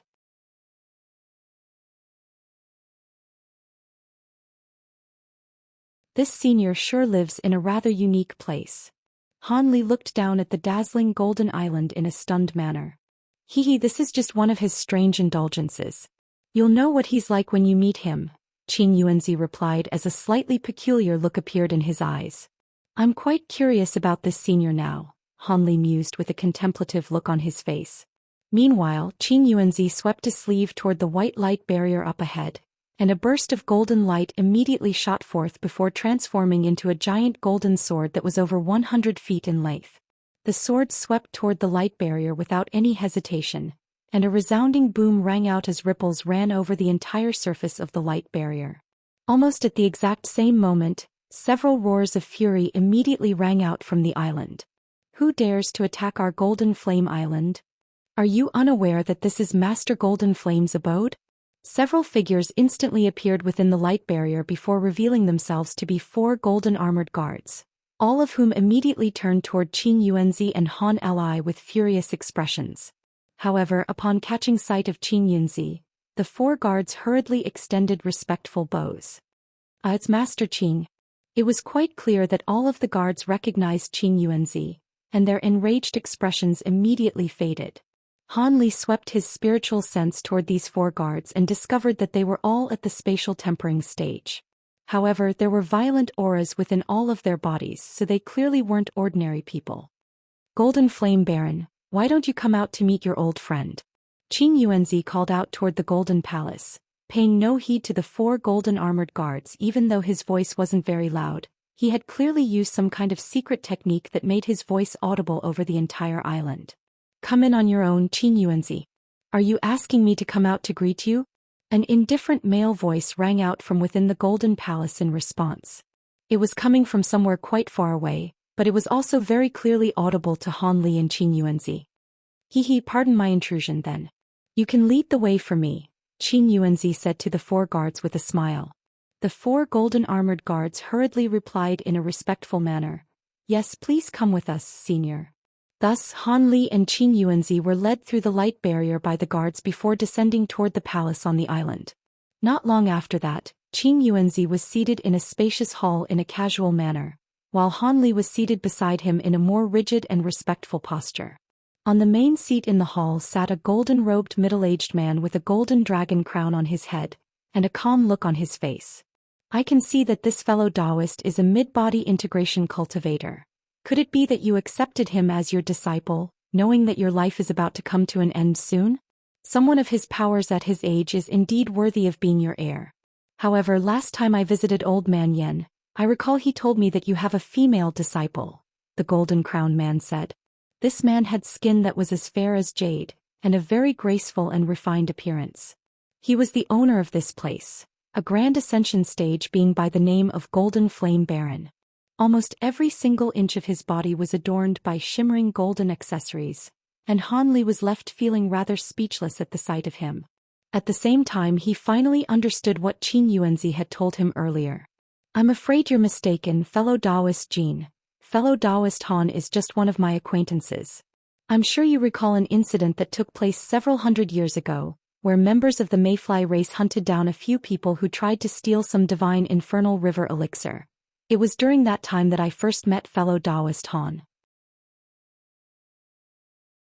As for the female disciple you're referring to, she's already become my foster daughter, and even though she also possesses outstanding aptitude, she's still only at the spatial tempering stage at the moment, Qin Yuanzi explained with a smile. Oh, you must be the one who diverted the infernal lightning beast away for those who were attempting to steal the elixir. If I recall correctly, didn't everyone in that group get captured by the Mayfly race in the end? How did this fellow Taoist Han manage to escape? Could it be that you were the one who saved him? The golden-crowned man asked with a hint of befuddlement in his eyes. That's not exactly what happened, but it's close enough. I was indeed the one who sent fellow Taoist Han away from the infernal river, but please don't misunderstand. I only did this as fellow Taoist Han is from the same race as I am, and I also required his services to do something in my stead in the outside world, Qin Yuanzi said in a calm manner. I see. Come to think of it, it's been over 1,000 years since you last came to visit me. Now that you're here with fellow Taoist Han, I'm sure you haven't just come to me for a chat, right? Golden Flame Baron asked in a serious voice. I do indeed have something I need to discuss with you, fellow Taoist Jin, Qin Yuanzi admitted with a smile. If I knew it. We're slightly closer with one another than all of the other old geezers in the infernal river, but we're certainly not close enough for you to pay me a visit right after you come out of seclusion. What do you want to see me for? Golden Flame Baron asked in an expressionless manner. Qin Yuanzi was rather displeased by Golden Flame Baron's cold and forbidding demeanor, and his expression fell slightly as he said, I'm not here to force you into anything, fellow Taoist. I only want to propose a mutually beneficial exchange. If there's anything you're not satisfied with, I definitely won't force the issue. Golden Flame Baron took a meaningful glance at Qin Yuanzi before a smile appeared on his face. Forgive me, fellow Taoist. I haven't had company for a long time, and it seems that I've forgotten my manners. Now then, what would you like to propose? As long as it's not an exchange that's too lopsided, I would be happy to consider it. In that case, I'll get straight to the point. I recall during my last visit that you expressed an interest in my 9-eye bead, and that you were willing to exchange some treasures for it. However, at the time I required it for something else, so I turned down your offer. On this occasion I've brought this bead along with me and would like to exchange it for something I need. What do you say, Brother Jin? Qin Yuanzi swept a sleeve over the table beside him as he spoke, and a vibrant green jade box appeared amid a flash of golden light. Golden Flame Baron's composed facade immediately cracked slightly upon hearing this, and he focused his gaze intently onto the box on the table. Only after seemingly expending a lot of effort did he finally manage to forcibly wrench his gaze away from the box. It was quite clear that he held this 9-eye bead in extremely high regard, and he said, seeing as you're being so straightforward, I won't waste any time either. What would you like for this treasure? As long as it's not one of my indispensable treasures, I can consider anything else. Han Li was quite elated to see this. Judging from the current situation, it seemed that there was a very good chance that he would be able to secure some divine infernal river elixir. Qin Yuanzi smiled and replied, I want 3 vials of divine infernal river elixir, and a chunk of self-creating soil. Absolutely not. This 9-eye bead does indeed have extraordinary abilities when it comes to tool refinement, but it's nowhere near valuable enough to exchange for those items. Setting aside the divine infernal river elixir for now, self-creating soil is one of the best earth attribute materials in existence, and there are almost no other earth attribute materials that can compare with it. I'm only in possession of a very small amount of this soil, and I'm planning to use it to refine a treasure for my next tribulation transcendence. I certainly can't give it away like this, Golden Flame Baron said as he shook his head vehemently. I'm naturally aware of this, but what if I throw in these 3 things as well? Qin Yuanzi wasn't surprised in the slightest by Golden Flame Baron's rejection, and a confident smile appeared on his face as he swept a sleeve over the table again, summoning 3 strange rhomboid items. These 3 items resembled fist-sized spearheads that were of a shimmering golden color. These items were covered in strange red runes and were quite mystifying to behold. Golden Flame Baron faltered slightly at the sight of these items, then carefully inspected them, but didn't seem to discover anything. Thus, he made a grabbing motion to draw one of the items into his grasp for closer inspection. Could this be? At the same time, Han Li was staring intently at the other two golden items on the table as he could sense an extremely familiar aura emanating from them. After inspecting the golden item in his hand for a while longer, Golden Flame Baron's expression began to change slightly. I can't be certain, but this seems to be the legendary Vajra Devil Vanquishing Divine Lightning, Golden Flame Baron said in a rather hesitant manner as he turned to Qin Yuanzi. You have an exceptional eye, fellow Taoist. I obtained some golden lightning bamboo leaves some years ago, and it took me several centuries to refine only 6 pieces of this lightning. I'm bringing out half of them at once, so I'm sure that's a sufficient show of my sincerity. Your next major heavenly tribulation won't be too far away, and Vajra Devil Vanquishing Divine Lightning is an exceptional weapon against extra-realm heavenly devils. Those devils can be extremely troublesome during tribulations, and normal treasures have very minimal effects on them. With this lightning, you'll be able to protect yourself against them far better than any treasure could protect you. If it weren't for the fact that I had managed to refine more than enough for myself, I definitely wouldn't be offering them to you, Qin Yuanzi said with a hint of a smile on his face.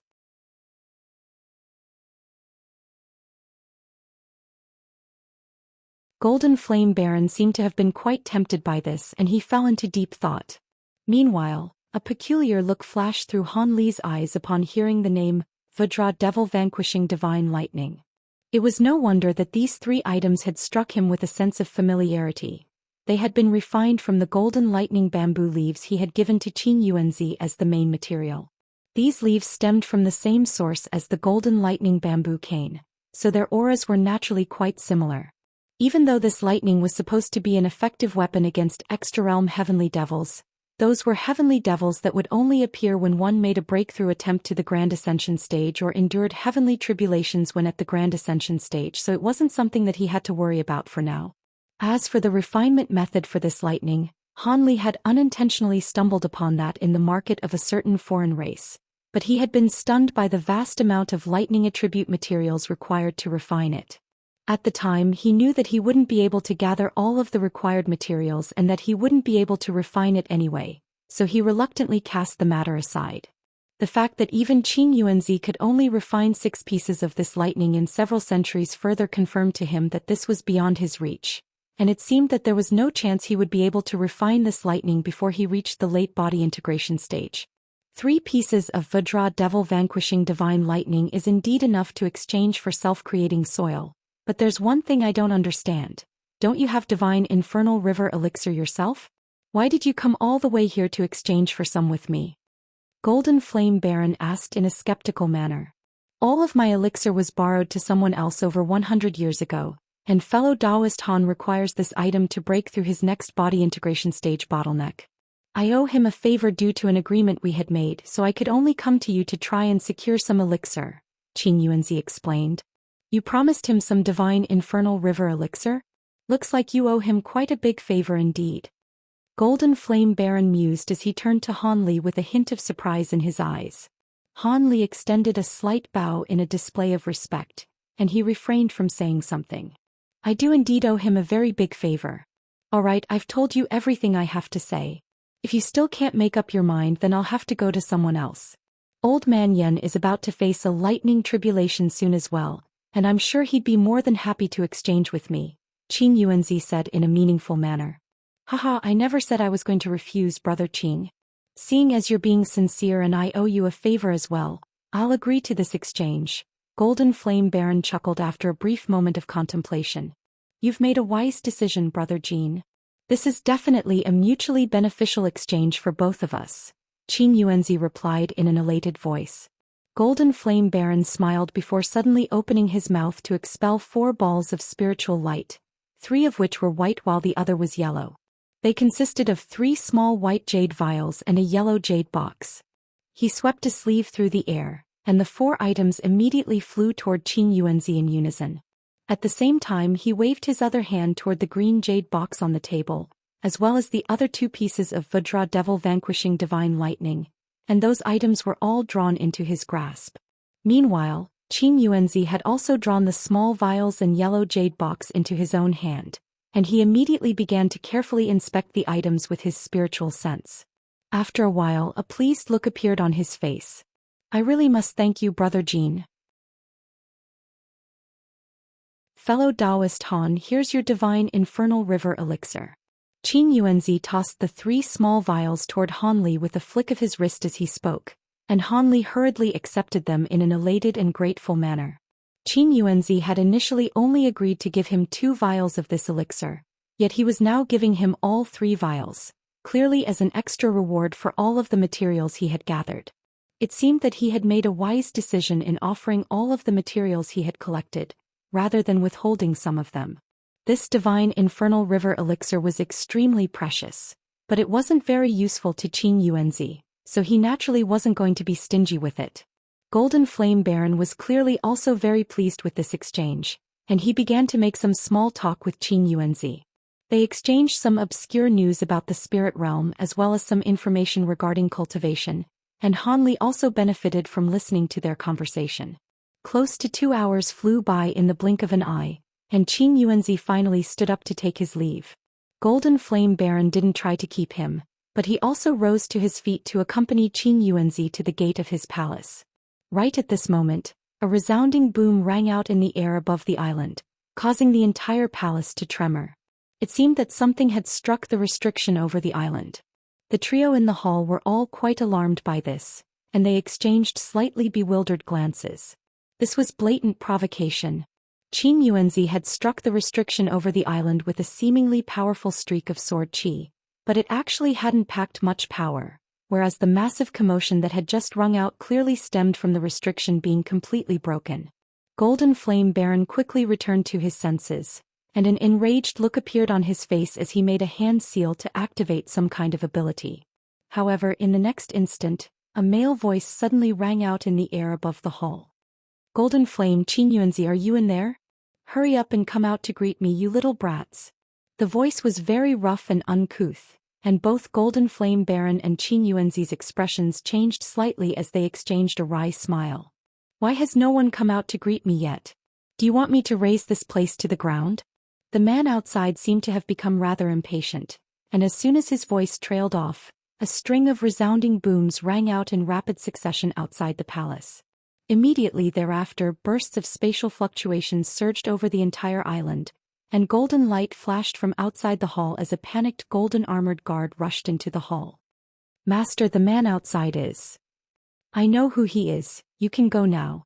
Brother Jiang, it looks like you won't be able to leave anytime soon. Let's go and greet this old monster together. Otherwise, he really could destroy my entire island, Golden Flame Baron said with a wry smile. It seems I have no choice but to meet him. Judging from past experience, this is not going to be pleasant. Qin Yuanzi sighed in a resigned manner. Golden Flame Baron also heaved a resigned sigh before making a hand seal, and golden light flashed from his body as a layer of golden flames appeared to completely envelop him. A dull thump rang out, and the flames suddenly dispersed, while Golden Flame Baron also abruptly disappeared.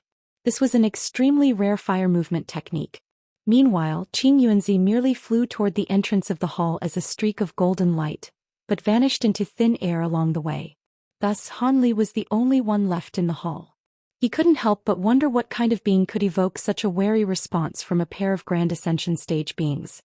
He didn't want to meet this mighty figure, but a meeting seemed to be unavoidable. With that in mind, Han Li heaved a faint sigh, and a thunderclap rang out from behind him, following which a pair of translucent wings appeared on his back. He flapped those wings and vanished as an arc of azure and white lightning. In the air over 10,000 feet above the island, Qin Yuanzi and Golden Flame Baron were facing a gargantuan creature that was over 1,000 feet in length, and both of them had respectful looks on their faces. The giant creature was a glossy inky black beetle, and standing atop the head of the beetle was a thin elderly man. The man appeared to be around 60 years of age with a pair of deep-set eyes and large nostrils. He wore a set of colorful robes and a necklace of shimmering silver beads around his neck. Each bead was around the size of an egg, and the necklace was extremely eye-catching. What was quite alarming was that not only was the white light barrier above the island nowhere to be seen, The other 3 golden armored guards had all been bound tightly by a white thread that had been expelled from the beetle's mouth. These guards were spinning uncontrollably in midair, being made to look like complete fools. When Han Li arrived behind Qing Yuanzi as an azure and white arc of lightning, Golden Flame Baron was appraising the elderly man standing atop the beetle with a forced smile on his face, paying no heed to his 3 bound subordinates. "Brother Void Spirit, it's very rare that you have time to visit me. Please come down to my palace for a seat." "Hee, you say that, but you're actually hoping that I never come to visit you, right?" The elderly man chuckled in a forthright manner. "I wouldn't dare to think that. By the way, how did you know that Brother Jiang had also come to visit me?" Golden Flame Baron's expression changed slightly, and he hurriedly changed the topic of conversation, directing it toward Qing Yuanzi. Qing Yuanzi was naturally cursing Golden Flame Baron internally for throwing him to the wolves, but he could only force a smile onto his face as he said, "I was also wondering how you knew that I was with Brother Jean. Could it be that you've already visited my cave abode?" "Ha, I didn't just visit your cave abode, I visited everyone in this infernal river. 2 of them were in seclusion and didn't want to see me, but they came out to meet me after I wrecked their abodes. They should have just complied from the very beginning," the elderly man guffawed in a smug manner.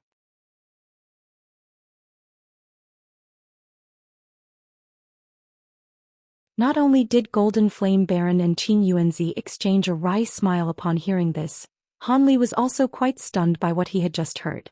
"I have something that I need to speak to the 2 of you about, so I'll come take a seat in your palace. Golden Flame, your green spirit wine is pretty good. Get me 8 flagons, the elderly man said in a nonchalant manner. 8 flagons? Surely you jest, Brother Void Spirit. Each flagon of green spirit wine takes several centuries to brew, and I only have 4 flagons in total, Golden Flame Baron said with a wry smile. "Ha, 4 flagons will suffice then. That'll be enough for one sitting," the elderly man chortled. After that, he made a hand seal, and the giant beetle beneath his feet abruptly vanished as a plume of black smoke. The black smoke then swept upward and disappeared up his sleeve like a spirit snake. The elderly man flew down toward the palace as a streak of black light, and Golden Flame Baron could only heave a resigned sigh as he made a grabbing motion toward the distance. The 3 golden armored guards being suspended in midair immediately stopped spinning, and the white thread around them crumbled away. They were still feeling very dizzy, but as soon as they stabilized themselves, they immediately extended deep bows toward Golden Flame Baron with shameful looks on their faces. "Thank you for saving us, Master. Our incompetence has brought shame upon you." "It's not your fault. That man's powers are far beyond even my own. Just make sure to repair the restriction," Golden Flame Baron said with a shake of his head, then descended toward the palace as a streak of golden light. "Come with me, fellow Taoist Han. Make sure to be on your guard as that old monster is very difficult to please." Qing Yunzi sighed before he vanished into thin air as a streak of golden light. Han Li paused momentarily on the spot with a contemplative look on his face before also flying down toward the palace. Moments later, everyone arrived in the same hall and took their seats. However, the main seat was now being occupied by Void Spirit rather than Golden Flame Baron. As soon as everyone had taken a seat, Golden Flame Baron clapped his hands together, and 4 beautiful servants clothed in golden veil dresses immediately strode into the hall before placing some precious spirit fruits down onto the tables beside everyone. "Where's the green spirit wine? You're not trying to swindle me with this stuff, are you, Golden Flame?" Void Spirit scoffed as he rolled his eyes at the spirit fruits. Golden Flame Baron forcibly repressed his rage and explained, "Rest assured, Brother Void Spirit, green spirit wine can only be brewed in myriad-year profound ice, and I've already sent someone to retrieve it." "Alright, but you better not keep me waiting for too long." Void Spirit nodded before picking up a red peach-like spirit fruit, then gobbled it down with just a few bites, not even bothering to spit out the core of the fruit. Han Li was struck by a sense of speechlessness upon seeing this. Right at this moment, the elderly man took a glance at him before a hint of intrigue appeared in his eyes. "I can see that your bone age is only just over 2,000 years, yet you've already reached the mid-body integration stage. That's quite impressive. Are you a junior from the same race as Qing Yuanzi?" Not only was Han Li not flattered by the elderly man's words of praise, a chill immediately ran down his spine, and he hurriedly rose to his feet before extending a respectful bow.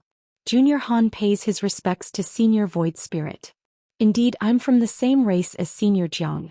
Even a Grand Ascension stage being like Qing Yuanzi was extremely wary of this man, so he naturally had to give this man the utmost respect.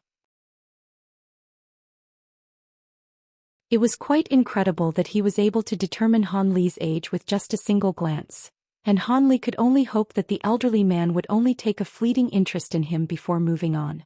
However, things didn't progress as he hoped they would. The elderly man's eyes lit up upon hearing this, and he clicked his tongue with wonder before continuing. Your level of aptitude is extremely good, even in the context of the entire spirit realm. Qing Yunzi, I recall that your human race seems to be nothing more than an insignificant minor race, right? Why is it that not only does the human race have a grand ascension stage being like yourself, there's also someone of this Han brat's aptitude among their ranks? Could it be that you intentionally lied to me about the power of the human race? Qing Yunzi's expression changed slightly upon hearing this, and he hurriedly explained, I wouldn't dare to do that, Brother Void Spirit. Our human race really is just a minor race. I did indeed come from the human race, but without the opportunities one encountered thereafter, there's no way I would have been able to reach my current cultivation base. However, as a result, I'm no longer purely a human. As for fellow Taoist Han's astonishing aptitude, that's not all that strange, as every race has a supremely talented prodigy or two. It's just that you happen to encounter him, Brother Void Spirit. Of course, there's no way our human race could compare with your race. Is that so? Our Mayfly race is indeed quite powerful, but I've never seen anyone from our race reach such a cultivation base at such a young age. So how about it, fellow Taoist Han? Are you interested in joining our Mayfly race? As long as you're willing to become a guest elder of our race, we'll supply you with everything you need in your future cultivation, the elderly man said as he turned to Han Li with a hint of a smile on his face. Qing Yuanzi's expression changed drastically upon hearing this, and he opened his mouth to say something, but refrained from doing so in the end. Han Li was also very surprised by this offer, but he immediately gave a euphemistic rejection. I'm extremely flattered by your kind offer, Senior, but our human race is about to face a major tribulation. My powers aren't all that significant, but I'm bound by duty to help our human race transcend this tribulation. The elderly man's expression immediately darkened upon hearing this, and he accused, Tribulation? Are you using an excuse to placate me? At the same time, a burst of invisible pressure erupted from his body before hurtling directly toward Han Li. I definitely have no such intentions, Senior. Han Li was aware that this man had a very eccentric personality, but never did he think that Void Spirit would attack him without any inhibitions. In response to the pressure weighing down upon him, he hurriedly conjured up a protective layer of golden light around his own body. A resounding boom rang out, and a burst of enormous force crashed down onto his shoulders, forcing him to stoop down slightly, and the protective golden light around him flashed violently as if it were about to shatter. At the same time, a string of cracks and pops rang out from all of the joints within his body in rapid succession. If a normal body integration cultivator were standing in Han Li's place, they would at least sustain severe injuries from this and could easily be killed on the spot. Interesting. The elderly man mused as the dark expression on his face was replaced by one of intrigue again. Immediately thereafter, he abruptly rose to his feet, and the pressure weighing down upon Han Li became even more intense. Han Li's shoulders swayed and his face paled slightly, but he remained firmly seated. However, the wooden chair beneath him had already been reduced to dust amid a dull thump. Please spare him, Brother Void Spirit.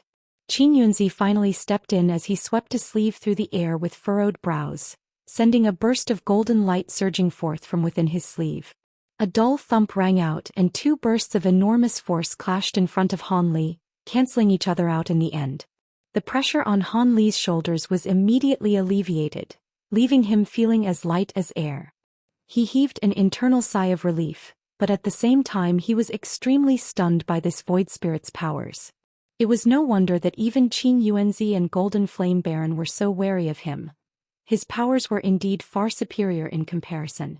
As opposed to being enraged by Qing Yuanzi's intervention, Void Spirit's eyes immediately lit up and he said, "Oh? Do you want to spar with me, Qing Yuanzi? I would certainly welcome a sparring match. It's been several thousand years since we last fought, and I heard you recently cultivated a new ability. I would love to see it. Thus he paid no further heed to Han Li, who was at a slight loss for what to do. He didn't know if this man really did have such a strong yearning for battle or was simply putting on an act. Some kind of recollection seemed to have surfaced in Qin Yuanzi's mind, and his expression changed slightly as he forced a smile onto his face. Of course not, Brother Void Spirit. I wouldn't dare to challenge you. I was only hoping that you would spare fellow Taoist Han, as he's a junior from my human race after all. A hint of disappointment flashed through the elderly man's eyes, and he seemed to have become significantly deflated. So you don't want to? That's rather disappointing. So be it, I'll let him off the hook seeing as you've stepped in to intervene. Alright, let's cut straight to the chase then.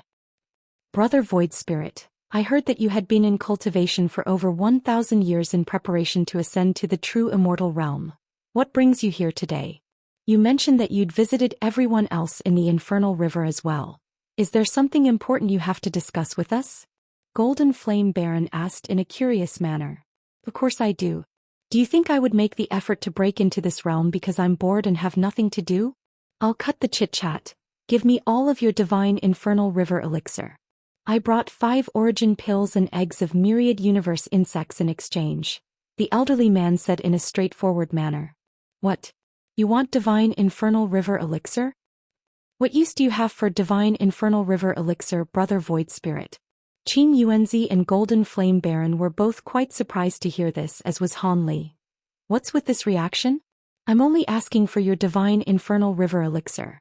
Do you think my 5 origin pills and myriad universe insect eggs aren't worth your elixir? The elderly man's expression darkened slightly once again. Of course not. It's just that I traded all of my elixir to fellow Taoist Jiang just now, Golden Flame Baron hurriedly explained.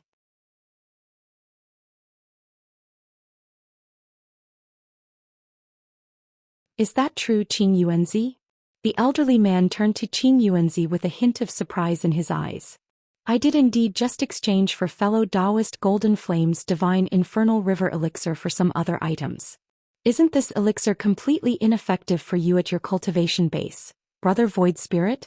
On top of that, doesn't your Mayfly race have a huge reserve of this elixir?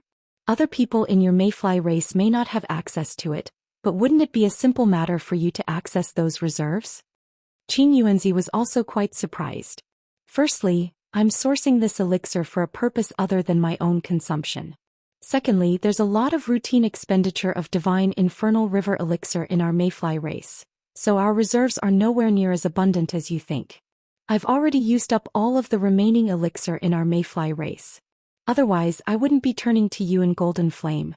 I managed to secure some elixir from the others, but it's still not enough.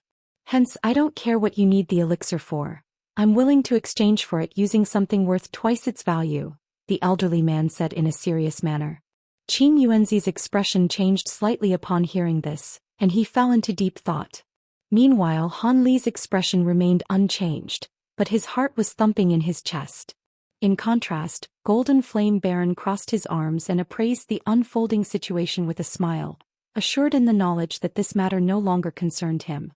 It wouldn't be right of me to turn down an offer like this, but unfortunately I've already given the elixir to fellow Taoist Han, so I can't offer it to you even if I wanted to, Qin Yuanzi finally sighed with a shake of his head. You gave it to him? The elderly man furrowed his brows slightly in a display of displeasure. Indeed. I owe fellow Taoist Han a big favor, and I promised him divine Infernal River elixir as compensation. If you want to forcibly take the elixir from fellow Taoist Han, I'm afraid I'll have to step in, Qin Yuanzi said in a solemn manner. Oh. Looks like you really do owe this brat quite a big favor. It's very uncharacteristic of you to say something like this to me.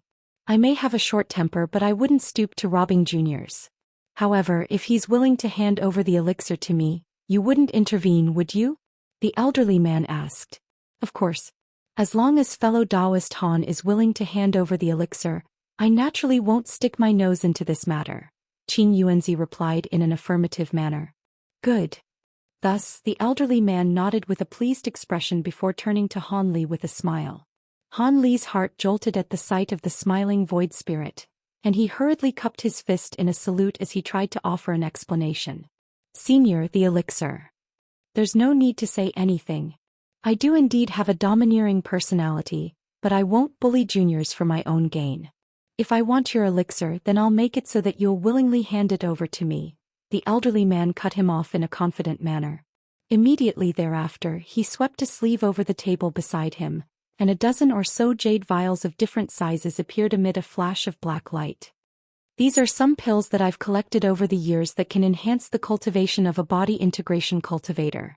And this quantity of pills exceeds the value of 1 vial of divine infernal river elixir. How many vials of elixir do you have? I'll give you a corresponding amount of pills in return," the elderly man chuckled. Even though Qing Yuanzi and Golden Flame Baron no longer had any use for these pills, they were still quite stunned by the sight of them. Any single vial of these pills would be enough to start a war between body integration stage beings in the outside world, and such a large quantity of these pills was definitely higher in value than a single vial of divine infernal river elixir. The elderly man had nonchalantly brought out several tens of vials of these pills at once, and both Qing Yuanzi and Golden Flame Baron couldn't help but turn toward Han Li to gauge his reaction. Han Li also faltered momentarily at the sight of these pills, but instead of being elated by the sight of them, a rather peculiar look appeared on his face. After a brief hesitation, he raised an arm before making a grabbing motion, and one of the small vials was drawn into his grasp. He removed the lid, then tipped out an azure pill and began to inspect it in a careful manner. This azure shadow pill is considered to be the sacred pill of the Azure Sea race. Just a single pill will produce an effect equivalent to around a month of arduous cultivation for you, and this pill is only slightly above average among all of the pills that I've brought out here," Void Spirit declared in a proud manner. It was quite clear that he was very confident in the pills he had to offer. "These pills are indeed all extremely precious, but I'm afraid I can't offer my elixir in exchange for them," Han Li said with a wry smile. The elderly man faltered slightly before immediately flying into a thunderous rage. "Why is that? Do you think I'm providing you with fake pills?" Qing Yuanzi and Golden Flame Baron also exchanged a slightly bewildered glance. "Of course not, Senior, it's just that I already have many pills that can enhance my cultivation base, so these pills aren't very useful to me," Han Li hurriedly explained. "You already have some pills? What kind of pills are you using? Are you saying they're better than mine?" The elderly man asked in a skeptical manner. Han Li could only heave a resigned internal sigh before continuing. "If you don't believe me, then I can only show you my pills, Senior." He flipped a hand over as he spoke, and a small white jade vial appeared in his hand amid a flash of spiritual light. He tossed the vial toward the elderly man who was still quite skeptical, but was beginning to believe Han Li judging from the calmness he was displaying. He caught the vial before removing the lid, and a pleasant fragrance immediately wafted toward him. His expression changed slightly, and instead of immediately tipping a pill out of the vial, he brought the opening of the vial to his nose and inhaled deeply, following which a slightly bewildered look appeared on his face. "Brother Void Spirit, you're an accomplished pill refinement master. What do you think of fellow Taoist Han's pills?" Golden Flame Baron asked. He had no inhibitions as this had nothing to do with him anyway. "There are no issues with the pills, but they have a rather peculiar fragrance." The elderly man tipped a thumb-sized pill out of the vial as he spoke. The pill was of a fiery red color with golden patterns all over its surface, as well as spiritual light swirling all around it, making it resemble a living creature. "This is a corrosive immortal pill. There's no mistaking it. You managed to find corrosive poison weed? That's an immortal plant that's long extinct in the spirit realm." As expected of an old monster like Void Spirit, he was able to identify this pill after just a rough glance. "What? This pill was refined using corrosive poison weed?" Golden Flame Baron immediately rose to his feet with a stunned expression upon hearing this, and a hint of astonishment also flashed through Qing Yuanzi's eyes. The elderly man didn't say anything further. After carefully inspecting the pill in his hand, he carefully placed it back into the vial, then tossed the vial back to Han Li. "Corrosive immortal pills are indeed far more potent than the pills I have here, so you weren't lying. However, the fact that you were able to find corrosive poison weed and refine these pills shows me that you're a man of great fortune. After all, corrosive poison weed can be very useful even to Grand Ascension stage beings," the elderly man said in a meaningful voice. Han Li's heart stirred slightly and he extended a respectful salute as he said, I only knew that this plant could be used to refine body integration stage pills. I didn't know that they could be useful to Grand Ascension stage beings as well. Would you be able to enlighten me further on this subject, Senior? Void Spirit replied with a smile. Sure, this isn't really a secret. If a Grand Ascension stage being can extract the poison out of corrosive poison weed, then directly consume this poison, they could use the stimulus to create a chance for themselves to break through a bottleneck. However, this is naturally extremely dangerous, and someone who pursues this method could easily be killed by the poison. On top of that, regardless of whether they succeed or not, their body would be severely ravaged, so it's a desperate self-mutilating bid at further advancement. Despite how perilous the method is, the chances of success are extremely slim, so there's a massive imbalance between risk and reward. As such, only someone who has no hope of breaking through a bottleneck through conventional means and won't be able to transcend their next major heavenly tribulation would attempt something like this. Furthermore, extracting the poison out of corrosive poison weed is an extremely difficult process as well, and even back when the plant wasn't extinct in the spirit realm, very few people have managed to accomplish this. Qing Yuanzi displayed no reaction to this, but there was an indecisive look of contemplation in Golden Flame Baron's eyes. Alright, seeing as you're not in need of pills, I'll offer you some treasures. You can pick any 3 treasures you like from this selection. Void Spirit swept a sleeve through the air as he spoke, and spiritual light flashed erratically, following which his sleeve abruptly expanded to several times its original size. A faint buzzing sound then rang out, and hundreds of treasures surged out of his sleeve in a frenzy. Some of them were releasing dazzling light, some of them were emitting sharp ringing sounds, and some were flickering in and out of existence as if they had been constructed from illusionary smoke. The one common trait among this diverse smorgasbord of treasures was that all of them were giving off extremely powerful auras. All of them seemed to be top-grade spirit treasures, and there were even a few that were giving off spiritual pressure no less powerful than that of Han Li's silver ruler. Han Li was naturally greatly astonished to see this, and he was at a loss for words. Golden Flame Baron and Qing Yuanzi exchanged a smile upon seeing this, and the former suddenly chuckled. Brother Void Spirit, fellow Taoist Han is clearly a very wealthy individual, so perhaps he may even have a few treasures on the chaotic myriad spirit roll. If you want his elixir, then these treasures most likely won't be enough to tempt him. How about you bring out some good stuff so Brother Qing and I can broaden our horizons as well?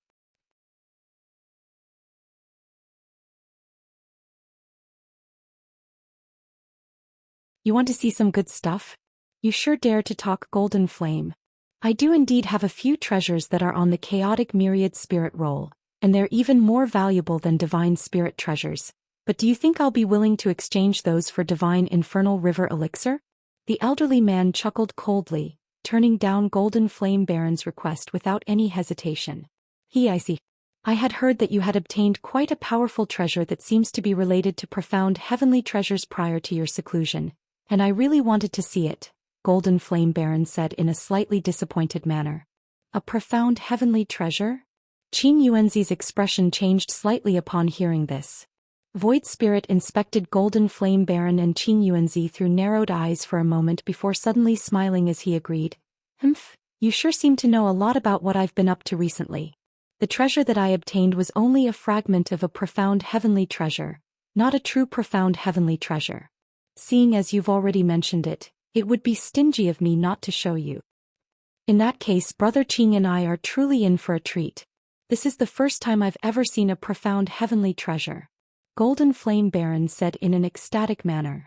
I managed to witness the power of a profound heavenly treasure many years ago, but my cultivation base was far lower at the time, and I was situated quite far away, so I never saw what the profound heavenly treasure truly looked like.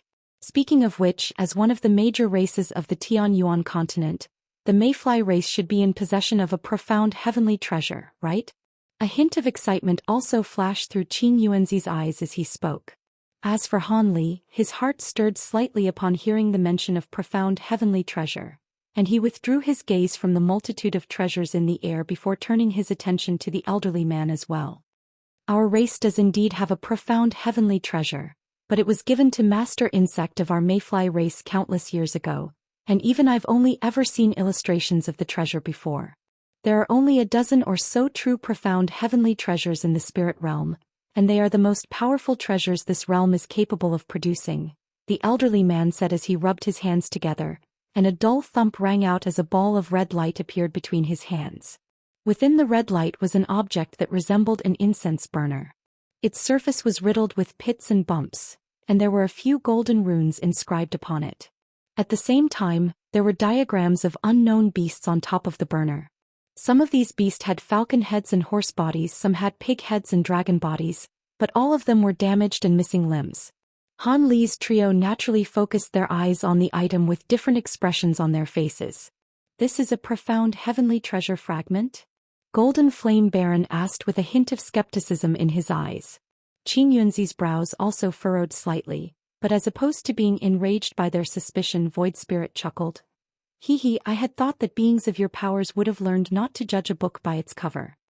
He gently flicked a finger toward the incense burner as he spoke, and a crisp clang rang out, following which the burner tremored slightly, and the golden runes on its surface immediately lit up.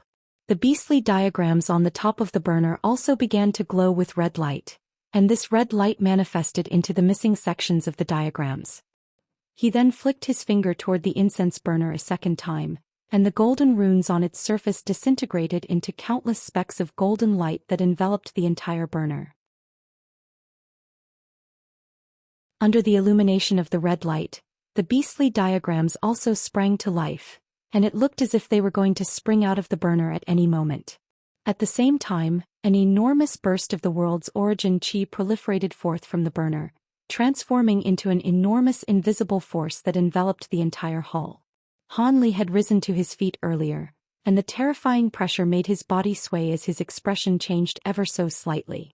Qin Yuanzi and Golden Flame Baron were still seated firmly in their chairs, but they also couldn't help but be amazed by the phenomena stemming from the incense burner.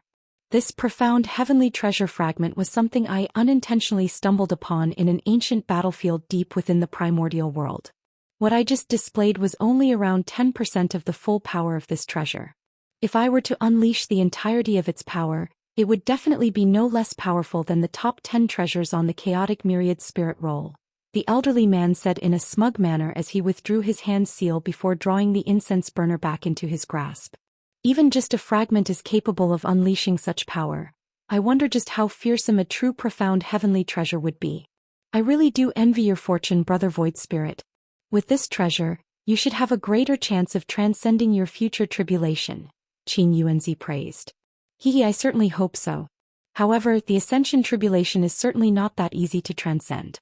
All beings from our spirit realm that have attempted to transcend this tribulation were extremely cautious and only dared to take on this monumental task after taking every single precaution they could, yet there are still only very few who make it in the end. If it weren't for the fact that I'm not confident in my ability to transcend my next major heavenly tribulation, I wouldn't be taking a risk to attempt ascension either. If I had a true profound heavenly treasure in my possession, perhaps I would have a decent chance. But unfortunately, Master Holy Insect has already refined our race's profound heavenly treasure to become a part of his body, so there's no way for me to borrow it. Void Spirit sighed in a wistful manner. All of a sudden, Qin Yuanzi said something that made Han Li's heart skip a beat. I've heard that a new profound heavenly treasure seems to have appeared in our spirit realms several hundred years ago. Is that true? Why have I never heard of this? Golden Flame Baron exclaimed in an incredulous manner. I received this news too from Elder Hua of my race. He told me that a profound heavenly treasure had appeared on the chaotic myriad spirit roll over 100 years ago, and it created a massive stir. Even the Jiaoqi race had traveled all the way to our continent in search of the treasure, and I had heard that they even performed a blood sacrifice to find the treasure, but to no avail. After that, no further news emerged of this treasure. No one knows if it developed intelligence of its own and hid itself, or was obtained by a mighty figure who used some kind of concealment technique to hide it. In any case, no one has any leads of where it may be. The elders in our race who were adept in divination expended an astonishing price to try and find the treasure, but they ultimately failed as well, so they could only give up, Void Spirit said in a solemn voice. I see, but how could a profound heavenly treasure be concealed even from divination? Could it be that it's fallen into the hands of a true spirit being? Golden Flame Baron said as he shook his head in shock and disbelief. It's rather unlikely that the treasure fell into the hands of a true spirit being. Most true spirit beings are born in realms lower than the true immortal realm, but once they come of age, the majority of them would ascend to higher realms or create their own abode by opening up an alternate space. Hence, there's virtually no chance that they'd come into contact with a profound heavenly treasure. If you ask me, I think this profound heavenly treasure has something to do with a profound spirit artifact that was born in an alternate realm. If that really were the case, then divination may work on it once or twice, but once this profound heavenly treasure develops intelligence and awareness, it won't be strange for it to develop the ability to conceal itself from divination. Void Spirit mused in a solemn manner, and his hypothesis wasn't far from the truth. That does make more sense. Perhaps that really is what happened. Otherwise, all of the major races would still be searching for it. After all, no one is going to search aimlessly for something throughout the entirety of the vast spirit realm. I really am in awe of your vast base of knowledge and experience, Brother Void Spirit, Golden Flame Baron said in an admiring voice. Qin Yuanzi also nodded with an expression of approval. I didn't think of all this myself. The elders of our race arrived at this verdict. Alright, you've had some time to think now. Have you picked the treasures you want, fellow Taoist Han? Void Spirit chuckled before suddenly turning toward Han Li, almost as if he had forgotten about him. Han Li's heart immediately jolted upon hearing this, and a peculiar look appeared on his face as he mustered up his courage and said, "These treasures are indeed quite extraordinary, Senior, but I would still rather keep my divine infernal river elixir." Much to Han Li's surprise, the elderly man didn't immediately become enraged upon hearing this. Instead, his expression darkened slightly and he said in a rather menacing voice, "None of them caught your eye? Could it be that you have a divine spirit treasure on the chaotic myriad spirit roll? In that case, I won't force the issue, but if you don't, I'll take this as a sign of disrespect, and I may have to punish you for it." Han Li knew that there wasn't any point in saying anything further. Thus, he merely flipped his hand over, and silver light flashed as a shimmering silver ruler appeared in his grasp. He gently waved the ruler through the air, and an astonishing aura erupted forth. At the same spiritual light flashed as countless silver ruler projections appeared, creating quite a mystifying sight to behold. That really is a divine spirit treasures on the chaotic myriad spirit roll. It looks to be one of the lowest ranked treasures, but it fits the criterion nonetheless. A hint of surprise initially appeared on Golden Flame Baron's face, followed by a gloating smile. He was clearly taking pleasure in Void Spirit's misfortune. In contrast, Qin Yuanzi could only offer a wry smile. Now that he had failed on 2 separate occasions to work out a deal, Void Spirit was growing rather impatient and frustrated. He glowered at Han Li for a while before a cold smile appeared on his face. "It seems that your wealth belies your cultivation base. Seeing as you're not in need of any pills or treasures, I'll show you something that you definitely won't be able to refuse."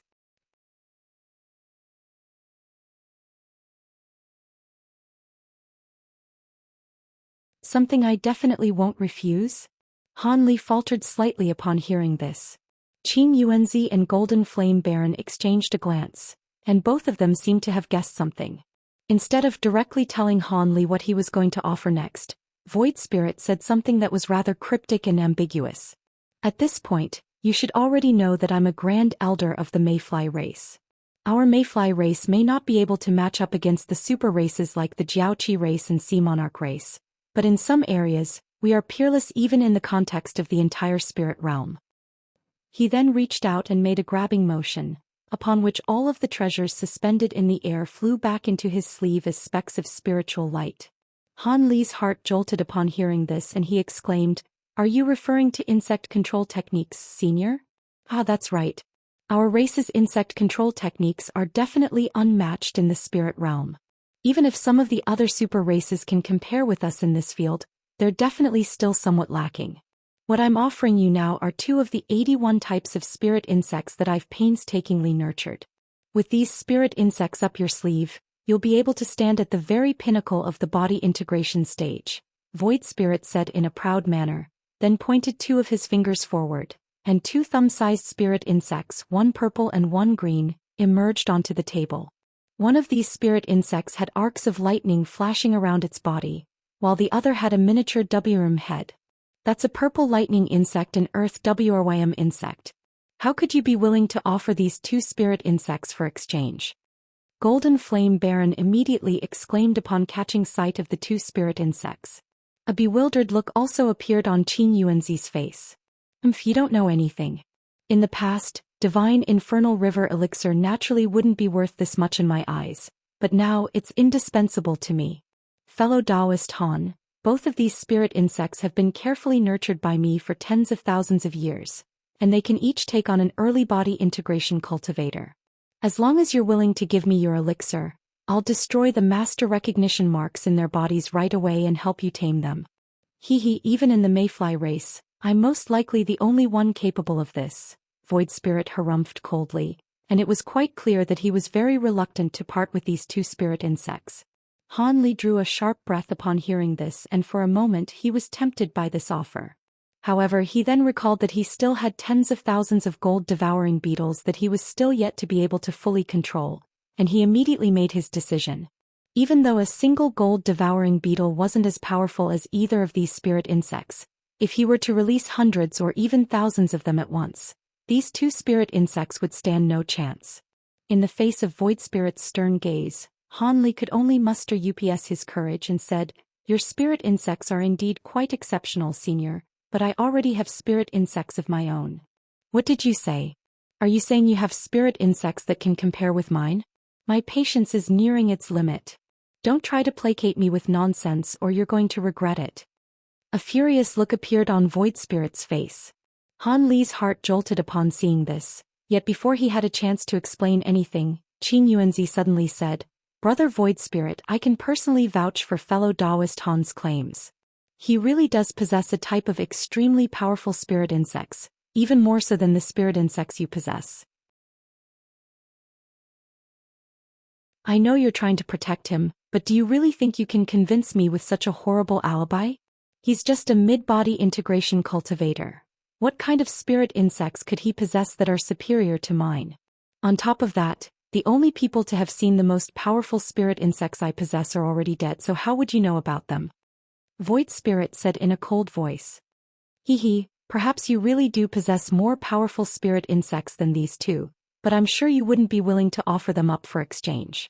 In that case, what you're offering really can't compare with fellow Taoist Han's spirit insects, Qin Yuanzi said with a smile. Is that so? As I said earlier, I've nurtured 81 types of spirit insects. Aside from the few bonded spirit insects I've completely refined, I'm willing to offer any of them for the divine infernal river elixir. Take a good look. As soon as his voice trailed off, a layer of black qi appeared around him, inundating most of his body. He then made a hand seal and began to chant something, and all types of buzzing and screeching sounds rang out as hundreds of spirit insects appeared around him. The largest of these spirit insects were comparable to the size of human heads, while the smallest were as diminutive as peas. They were all of different colors and appearances, but the common trait between all of them was their terrifying and ferocious auras. Void Spirit pointed at the spirit insects before him and introduced them one by one. This golden-spotted insect is the Vajra insect. Its body is extraordinarily hard, and even spirit treasures won't be able to harm it in the slightest. The one enshrouded within the five-colored light is a baleful silkworm. Its forte lies in its ability to devour baleful qi, and it possesses such a powerful life force that it's virtually unkillable. Even if you tear into pieces, it can regenerate in an instant. This crimson praying mantis is the vastly renowned ghost mantis. Its aura isn't all that powerful, but it hunts in swarms and is one of the most vicious and violent types of spirit insects. They can devour an entire WM in a day, and at the height of their bloodlust, even I would have trouble containing them. These spirit insects were indeed all extremely rare in the spirit realm, and some of them were ones that Han Li had only ever heard for the first time. What made them even more alluring was that they had all been nurtured to the point of maturity, so they would immediately be powerful allies in battle. How about it? How many types of these spirit insects have you seen in the past? I'll make an exception for you, fellow Taoist Han. I'll allow you to exchange each vial of elixir you have for one type of spirit insect. That should be enough, right? If you turn me down again and don't provide me with a satisfactory reason, then don't blame me for turning on you, Void Spirit said in a slow voice, just as Han Li was inspecting the spirit insects before him with awe and wonder in his eyes. Han Li's eyelids twitched upon hearing this, and he turned to Qin Yuanzi for help. After a brief hesitation, Qin Yuanzi said in a serious manner, "Show Brother Void Spirit your spirit insects, fellow Taoist Han. I'm sure he'll understand once he sees them." Senior. Han Li was quite reluctant to comply with this instruction, but there was no way he could refuse. Thus he rustled a sleeve, tipping out a dozen or so thumb-sized golden flowers amid a faint buzzing sound. As soon as these golden flowers emerged, they immediately expanded to become fist-sized golden beetles amid a flash of spiritual light, and they looked as if they had been constructed from pure gold. Mature gold-devouring beetles. Golden Flame Baron exclaimed as he stared intently at the golden beetles with a stunned look in his eyes. Void Spirit shuddered at the sight of these gold-devouring beetles, and an extremely peculiar look appeared on his face. Qin Yuanzi's brows furrowed slightly upon seeing Void Spirit's reaction. This was not the reaction he had expected. Even though he felt this to be rather strange, he still said, "I'm sure you recognize gold-devouring beetles, Brother Void Spirit. You have to admit that these spirit insects are more powerful than the ones you offered. So fellow Taoist Han isn't trying to irk you, he simply has no reason to accept the exchange. Of course, if you can bring out better spirit insects than gold-devouring beetles, then I won't say anything further about this matter." Much to everyone's surprise, Void Spirit suddenly threw his head back and chortled, "This is fantastic." His voice was filled with elation, and Han Li was left feeling rather perplexed. Meanwhile, Golden Flame Baron was appraising Han Li with a complex look in his eyes. "Brother Void Spirit, you say no more, Brother Qing. Let me show you another spirit insect of mine that I have never shown to anyone else." As soon as his voice trailed off, he swept both sleeves through the air, and all of the spirit insects around him immediately flew back up his sleeves. He then opened his mouth to expel a shimmering silver gourd, which then abruptly tipped itself over while its lid was removed on its own. A burst of buzzing rang out, and specks of golden light emerged from within the gourd before hovering in the air. "Impossible!" Golden Flame Baron and Qin Yuanzi exclaimed almost in complete unison upon identifying exactly what these specks of golden light were, and Han Li was also completely flabbergasted. These specks of golden light also contained golden beetles that were identical to Han Li's gold-devouring beetles, and they were also buzzing in a menacing manner. Only after a long while did Han Li manage to repress his own astonishment, and he exhaled as he said, "So you possess mature gold-devouring beetles as well, Senior?" "Indeed. Even I've forgotten how many years it's been since I first began to nurture them, and they only reached full maturity several hundred years ago, so you can imagine how much time and effort I spent on them. They're also the reason why I'm searching for so much divine infernal river elixir," Void Spirit said. "Divine infernal river elixir works on gold-devouring beetles as well?" Han Li asked in a surprised manner.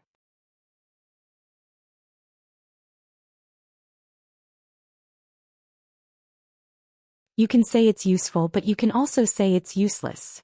It depends on the intentions of the owner of the spirit insects," Void Spirit said with a smile. A hint of puzzlement flashed through Han Li's eyes upon hearing this. If you only want to nurture mature gold-devouring beetles, then divine infernal river elixir naturally won't have much effect. But if you want them to advance a step further, then divine infernal river elixir becomes indispensable, Void Spirit explained in a meaningful voice. Advance a step further? A thought immediately occurred to Han Li upon hearing this, and a stunned look appeared on his face. "That's right. I'll tell you about the specific details later. I didn't think that you would possess mature gold-devouring beetles as well. In that case, this divine infernal river elixir isn't all that important to me. I would like to negotiate a deal with you, but this is a rather secretive matter, so we have to discuss things in private." "Golden Flame, Qin Yuanzi, you don't mind, do you?" Void Spirit asked in an indifferent manner. His expression seemed to be quite calm, but the tone in his voice suggested that he wasn't going to take no for an answer. Qin Yuanzi's heart stirred at the sight of the cold look in Void Spirit's eyes, and he said, "I naturally won't mind as long as you're not going to hard sell fellow Taoist Han." "I certainly don't mind. Go ahead, Brother Void Spirit," Golden Flame Baron also said with a smile. "Good. In that case, please excuse me." Void Spirit nodded in a pleased manner before opening his mouth to expel a miniature pavilion that was around half a foot tall and shimmering with black light. The pavilion was entirely black in color, and its surface was riddled with runes of different colors. On top of that, the entirety of the structure was enshrouded within a layer of faint black qi, giving it quite a mysterious appearance. Void Spirit made a hand seal, and the pavilion immediately expanded to around 10 feet tall as he said, "Fellow Taoist Han, bring along your gold-devouring beetles and come for a chat here in my Black Wind Pavilion." He then didn't even bother to wait for Han Li's response as he stowed away his own gold-devouring beetles, then quickly shrank down to only around an inch in height before vanishing into the pavilion in a flash. "I'll also have to excuse myself then." Han Li was feeling very uneasy, but he knew he had no choice in the matter, so he could only bid farewell to Qin Yuanzi and Golden Flame Baron with a wry smile. "Rest assured, fellow Taoist Han, Brother Void Spirit has a rather eccentric personality, but he wouldn't stoop to doing something unbefitting of his status. Having said that, I suggest you agree to the exchange he offers as long as the conditions aren't too heavily weighed against your favor," Qin Yuanzi said with slightly furrowed brows. "Thank you, Senior Qing. I know what I have to do," Han Li replied with a solemn voice, then stowed away his gold-devouring beetles and vanished into the pavilion as an azure thread. In the instant that he entered the pavilion, all ties to the outside world were immediately cut off. All of a sudden, Golden Flame Baron transmitted his voice to Qin Yuanzi. "Are you really not concerned, Brother Qin? Not only is that old geezer extremely erratic, his powers are well beyond ours. If he tries something against fellow Taoist Han in there, neither of us will be able to stop him in time." "I think you're overthinking things, fellow Taoist. That old monster is indeed quite domineering, but he's never done anything unbefitting of his status before, so we need not worry. Besides, I owe fellow Taoist Han quite a big favor and I want to protect him as best as I can, but if possible I really don't want to offend that old monster. Otherwise, there won't be any place for me here in the Infernal River," Qin Yuanzi replied. "That's true. With his powers he'd most likely be able to defend himself even against a true spirit, so it's not like our concerns will amount to anything anyway. However, why did he display such a strong reaction to those gold-devouring beetles? I understand that they're exceedingly rare, but doesn't he possess the same type of spirit insect as well? Can you deduce anything from that, Brother Qin?" Golden Flame Baron asked. "You think far too highly of me, fellow Taoist. I can only assume that fellow Taoist Han's gold-devouring beetles are going to be useful to him somehow," Qin Yuanzi replied in an intentionally ambiguous manner. "Is that so?" Golden Flame Baron clearly wasn't convinced, but Qin Yuanzi merely smiled and refused to comment further on this matter. Meanwhile, Han Li and Void Spirit were conversing in their miniature forms within the hall of the Black Pavilion. "Take a seat, fellow Taoist Han. This Black Wind Pavilion of mine counts as half a spatial treasure. Not only can I adjust its size at will, it can keep out all spiritual sense, so there's no danger of our conversation being overheard by anyone else," Void Spirit said with a smile as he sat casually down onto the main seat. "Thank you, Senior." Han Li extended a respectful salute before also taking a seat. "Prior to discussing our deal, I have to verify one thing first. Fellow Taoist Han, roughly how many mature gold-devouring beetles do you have? Would you be able to tell me an exact number?" Void Spirit asked with irrepressible excitement in his voice. "An exact number?" A hesitant look appeared on Han Li's face upon hearing this. Void Spirit immediately realized his mistake and said, Forgive me, I was too direct there. The main thing that makes gold-devouring beetles fearsome is their numbers, so it would be taboo of me to inquire about how many you have. How about this? All you have to tell me is whether you have over 5,000 such spirit insects." A slightly nervous look appeared in Void Spirit's eyes as he spoke. Many thoughts raced through Han Li's mind at once, but in the end he still gave a truthful response, even though he would have much rather lied through his teeth. Who knew if this Void Spirit would turn on him if an unsatisfactory response were given? After all, lies were extremely brittle in the face of powerful cultivators, and perhaps Void Spirit would forcibly examine the number of gold-devouring beetles Han Li possessed for himself. "So you do have over 5,000, that's fantastic. In that case we can make a deal with one another," Void Spirit said in an elated manner. "Could it be that this deal you propose has something to do with the number of gold-devouring beetles I have, Senior?" Void Spirit rubbed his hands together with a pair of glowing eyes and said, "Of course. I only want 5,000 mature gold-devouring beetles from you. As for what I'm willing to offer in exchange, you can ask for anything you want. As long as I have it, it's yours." 5,000 gold-devouring beetles? Even though Han Li had already guessed that this would be the case, he was still rather surprised to hear this. "You've put me in a really rough spot, Senior. I naturally have more than 5,000 mature gold-devouring beetles, but that number definitely accounts for the majority of all my beetles. I was hoping to use them as a trump card if I could reach the Grand Ascension stage someday." Void Spirit's smile faded and a cold look appeared on his face as he said, "Indeed, 5,000 mature gold-devouring beetles are extremely valuable, but as long as value can be assigned to something, it can be exchanged. Setting aside everything else, there are a few types of spirit insects in my possession that I haven't yet shown you, and they're all at least as powerful as your gold-devouring beetles. On top of that, the damaged profound heavenly treasure I have is surely worth more than 5,000 gold-devouring beetles." "That may be the case, but those spirit insects must be your bonded spirit insects, and as for that damaged profound heavenly treasure, I definitely wouldn't dare to ask for it.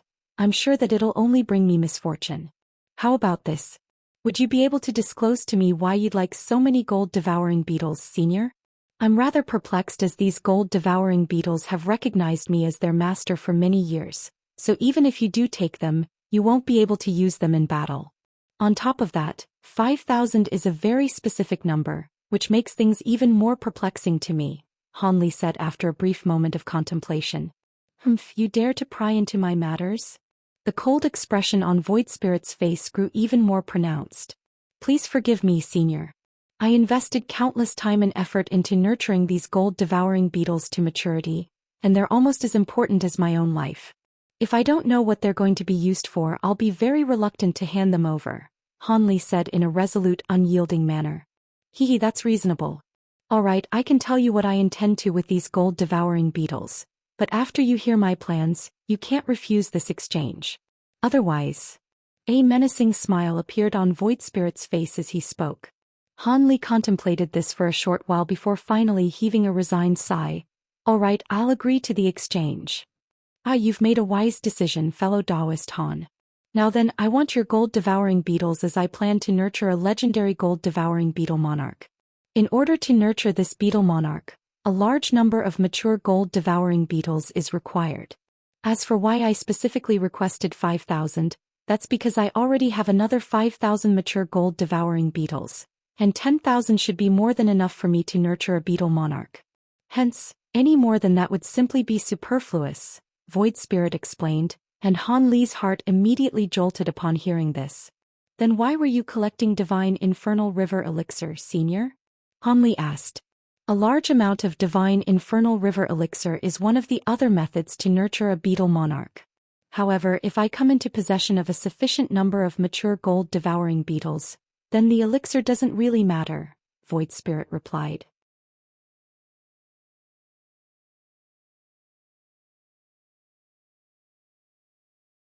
"I see. Does that mean nurturing a beetle monarch requires a large number of gold-devouring beetles to devour one another?" Han Li asked with a contemplative look in his eyes. "You sure are a smart man, fellow Taoist. That's not the entire process, but it's not far from it. However, aside from the grand elders of our Mayfly race, very few people in the outside world are aware of the existence of gold-devouring beetle monarchs. Judging from your reaction just now, it seems that you've already heard of gold-devouring beetle monarchs. Qing Yuanzi was the one who told you, right? He's quite friendly with one of the other grand elders of our race, so I'm sure he knows about this as well," Void Spirit chuckled coldly. After a brief silence, Han Li replied, "I did indeed hear about this from Senior Qing. He told me that once a gold-devouring beetle monarch is born, even a true immortal would be fearful of it. Is that true?" "That's a slight exaggeration, but gold-devouring beetle monarchs are indeed extremely powerful. At the very least, I certainly wouldn't want to face one in battle," Void Spirit chuckled. Han Li nodded before asking, "I see. May I ask how much of a chance you think you'd have at nurturing a gold-devouring beetle monarchs after obtaining my gold-devouring beetles, Senior?" Void Spirit narrowed his eyes and thought about this for a moment before holding up 2 fingers. 20%?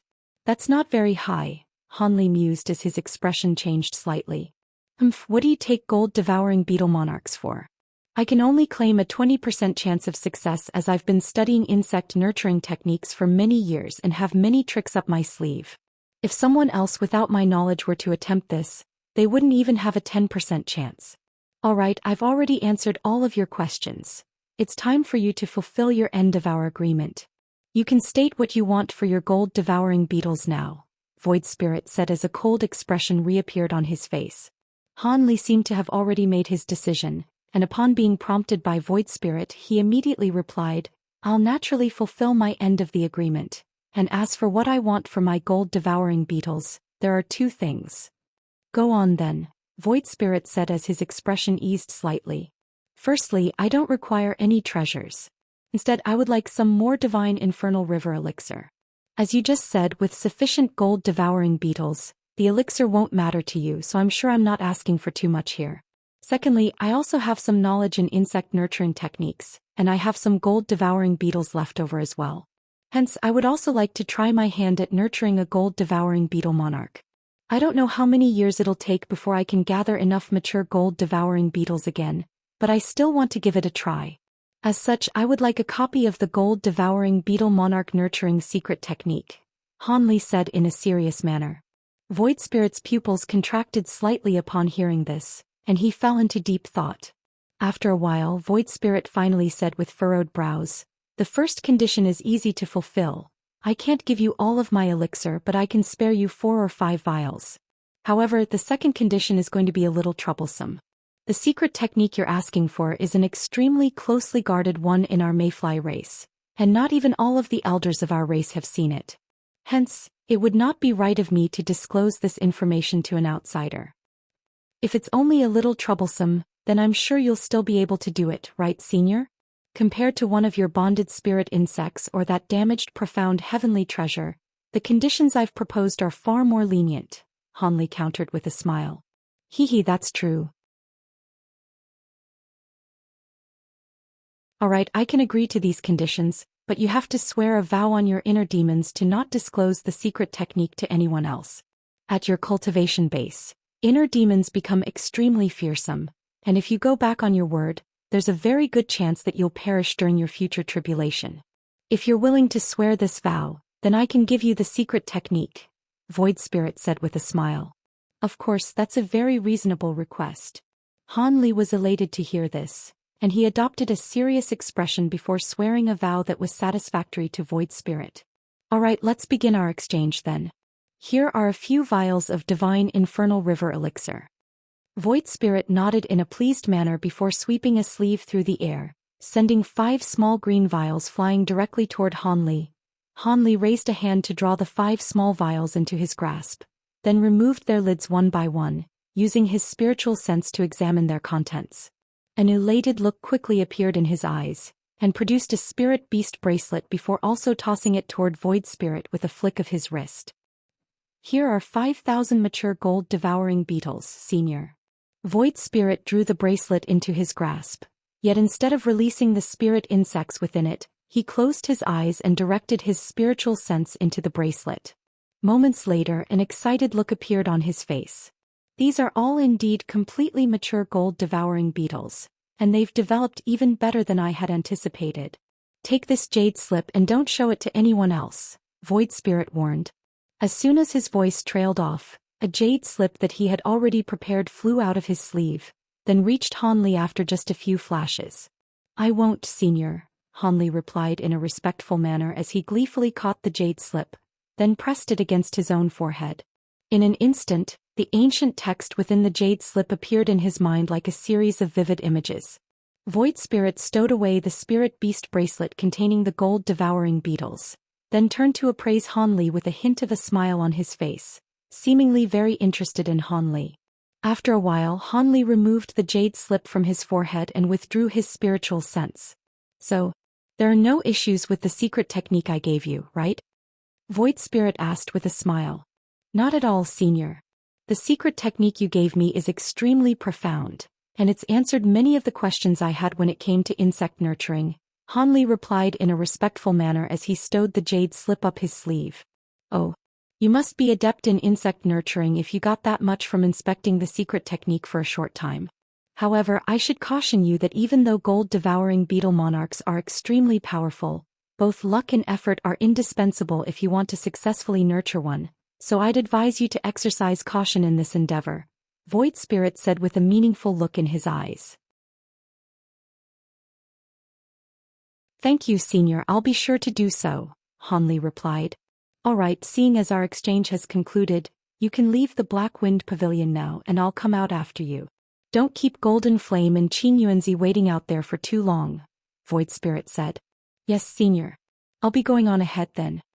Hanli naturally offered no objections, and after extending a parting salute, he flew out of the hall as a streak of azure light, quickly vanishing into the black chi outside. Hee, a mere body integration cultivator dares to think about nurturing a gold-devouring beetle monarch? How laughable. If it really was that easy to nurture beings that are comparable to true spirits, then our mayfly race would be ruling over the entire spirit realm already. Even in the entire history of our mayfly race, no one has actually succeeded in nurturing a gold-devouring beetle monarch. It's a pity I had to hand over those vials of divine infernal elixir, though. However, with these 5,000 gold-devouring insects, there should be a very good chance that I'll be able to refine a myriad spirit umbrella that'll assist me in my tribulation transcendence. Mature gold-devouring beetles are virtually indestructible to begin with, so a myriad spirit umbrella refined using them should also have the same quality. Looks like I'll have a greater chance of transcending that ascension tribulation. Void Spirit chuckled coldly as soon as Hanli departed. After that, he flipped a hand over to produce the spirit beast bracelet containing the gold-devouring beetles, then made a hand seal before pointing a finger at the bracelet. Spiritual light flashed, and a burst of black light surged out of his fingertip, swirling around the bracelet and freezing it into a chunk of black profound ice. He then instantly plastered several shimmering blue talismans onto the chunk of ice before stowing it away. Around an hour later, 2 streaks of light, one golden and one azure, flew out of the white light barrier over the island, then traveled toward a certain direction. The 2 streaks of light naturally contained none other than Qin Yuanzi and Hanli. Golden Flame Baron and Qin Yuanzi seemed to have a tacit understanding with one another, and neither of them asked Hanli or Void Spirit about the details surrounding their deal. After chatting about some other things and sampling some of the exceptional spirit wine brewed by Golden Flame Baron, everyone departed from his island. Along the way, neither of them said much, and the two headed directly toward Qin Yuanzi's cave abode. Around half a month later, the familiar tall mountain finally appeared in the distance. All of a sudden, Qin Yuanzi abruptly stopped, and Hanli was slightly taken aback by this, but he naturally also stopped. Fellow Taoist Han, you've gotten what you want, so I've repaid the favor I owe you. As such, this is where we'll part ways. After I get back, I'm going to seal the mountain right away so I can focus on transcending my next major heavenly tribulation.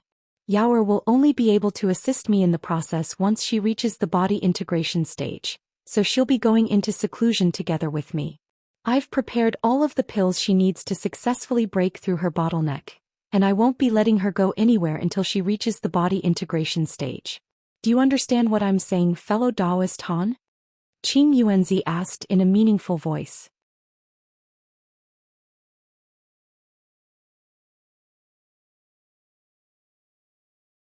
Han Li's expression changed slightly upon hearing this, and he heaved a faint sigh before extending a salute toward Qin Yuanzi. Of course. Please bid farewell to Fairy Yuan and Fairy Yen in my stead, Senior. I'll be taking my leave now. Seeing as Han Li was so willing to comply, Qin Yuanzi's expression eased slightly and he explained, please don't blame for being inhospitable, fellow Taoist Han. It's just that it would be very detrimental for Yaoer to interact with you excessively during this critical juncture. If you stay with her for too long, it'll most likely be very difficult for her to overcome her inner demons when she attempts to make a breakthrough, so I must take the necessary precautions. You misunderstand, Senior. I see Fairy Yuan only as a close friend of mine, Han Li said with a wry smile, unsure of exactly how to explain the situation. You may only see her as a close friend, but that may not necessarily be what she thinks, Qin Yuanzi said with a hint of a smile on his face. I don't know how to explain myself, Senior, and I'm sure you don't want to hear my explanation anyway. In any case, it was all thanks to your support that I was able to obtain the divine infernal river elixir, and I'll definitely remember your kindness. Hopefully, the next time we meet, you'll have already successfully transcended your tribulations, Senior, Han Li said as he extended a parting salute. I also wish you luck in progressing to the Grand Ascension stage, fellow Taoist Han. Qing Yuanzi returned Han Li's salute. Han Li nodded upon seeing this, and he flew away as a streak of azure light, heading directly toward the spatial rift through which he had departed last time. His cultivation base had been lacking in the past, so he could only depart through the spatial rift with Qing Yuanzi's assistance. However, now that he was at the mid-body integration stage, he no longer required such assistance. Qing Yuanzi hovered in mid-air, and only after the streak of azure light had completely vanished into the distance did he heave a faint sigh. That Han brat has certainly made some rapid progress. Now that he's obtained so much divine infernal river elixir, it shouldn't be an issue at all for him to reach the late-body integration stage in the future. However, it'll be quite unlikely for him to progress to the Grand Ascension stage unless he encounters some opportunities. Then again, he possesses quite a vast array of powerful treasures and secrets, so it may not be impossible for him. I've assisted him to the best of my abilities here. If he does happen to become a Grand Ascension cultivator someday, perhaps he'll return the favor. After that, Qing Yuanzi withdrew his gaze and flew back toward his cave abode.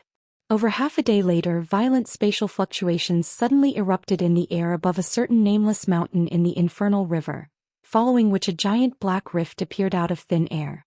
An earth-shattering boom rang out as a five-colored pillar of light erupted from the summit of the mountain, then vanished into the rift in a flash.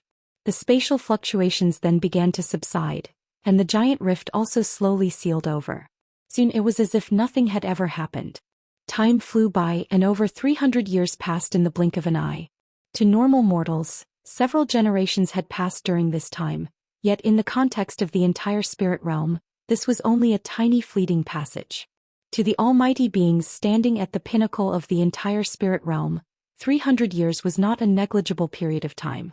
Some powerful sects and major families could use this time to nurture several generations of brethren and disciples. And during these 300 years, massive changes had taken place in the entire human race.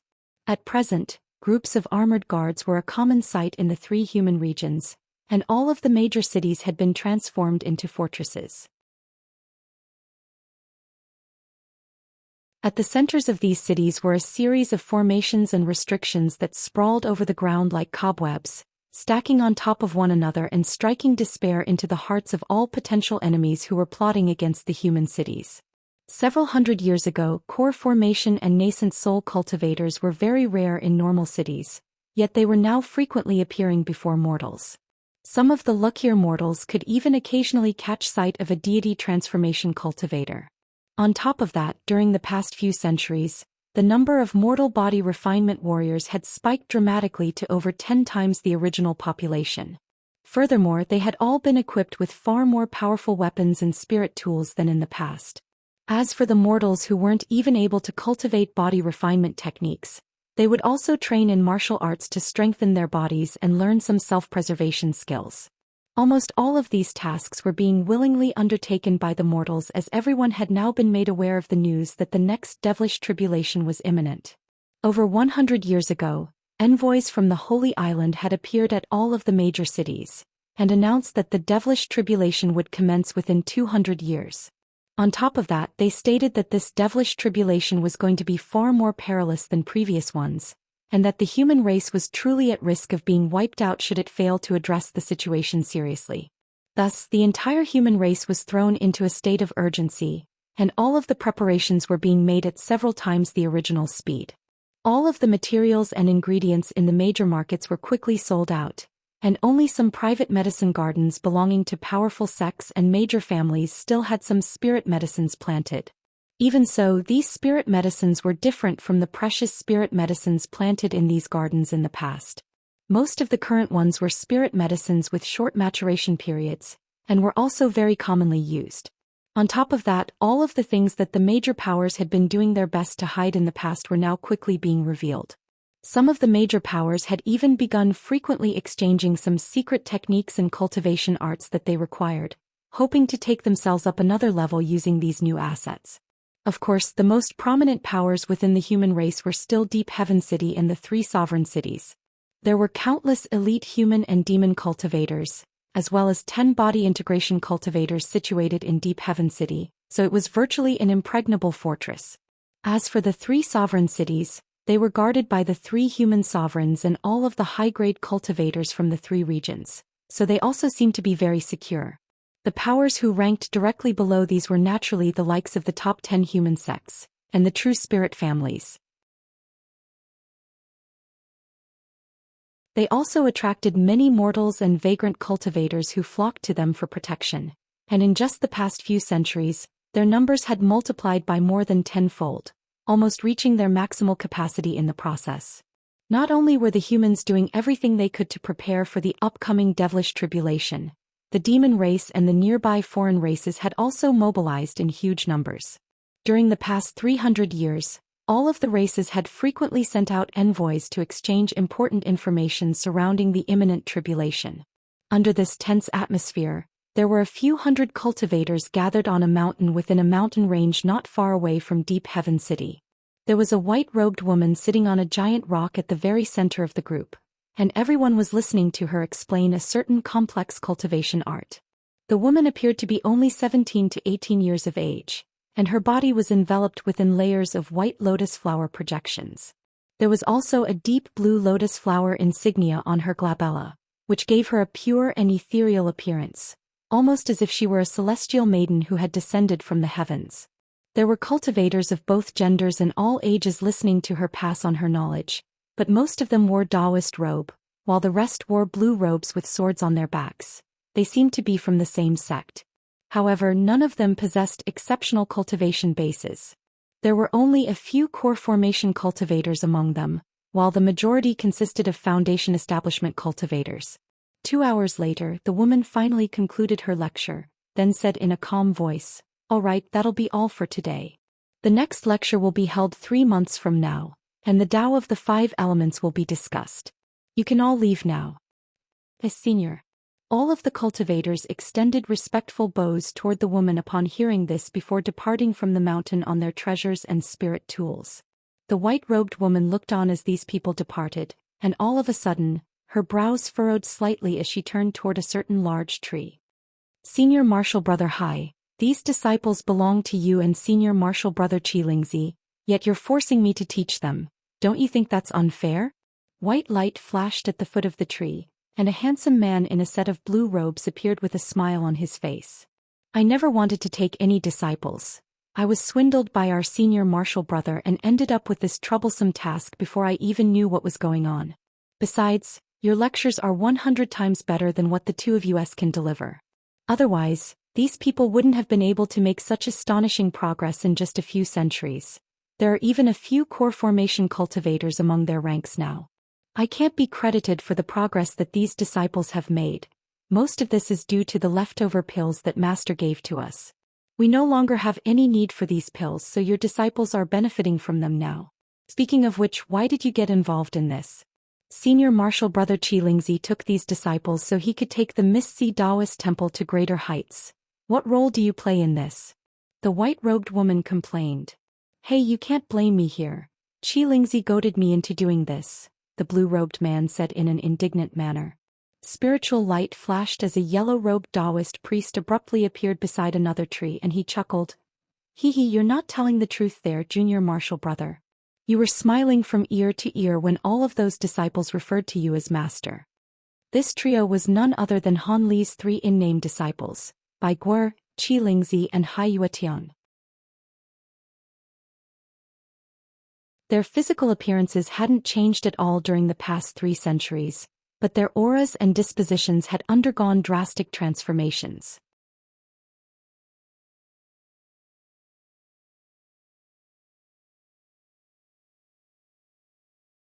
Bai Guo and Hai Yuetian were both at the early nascent soul stage, while Xianxia was already a mid-nascent soul cultivator. By the way, Junior Martial Sister, speaking of Master, he immediately went into seclusion again after returning from the primordial world 200 years ago. Is he really planning to stay in seclusion until he makes a breakthrough to the late body integration stage? I'm not particularly sure about that either. Currently, the place where Master is in seclusion is surrounded by layers of restrictions, And even Senior Ice Phoenix isn't able to approach the secret chamber. It seems that Master is either preparing to make a breakthrough to the late body integration stage or cultivating some kind of powerful ability, and he doesn't want us to disrupt him, Bai Guo replied. Master took only about 300 years to progress from the early body integration stage to the mid-body integration stage. If he can successfully progress to the late body integration stage in such a short time, that would simply be unheard of. Haiyuetian exclaimed.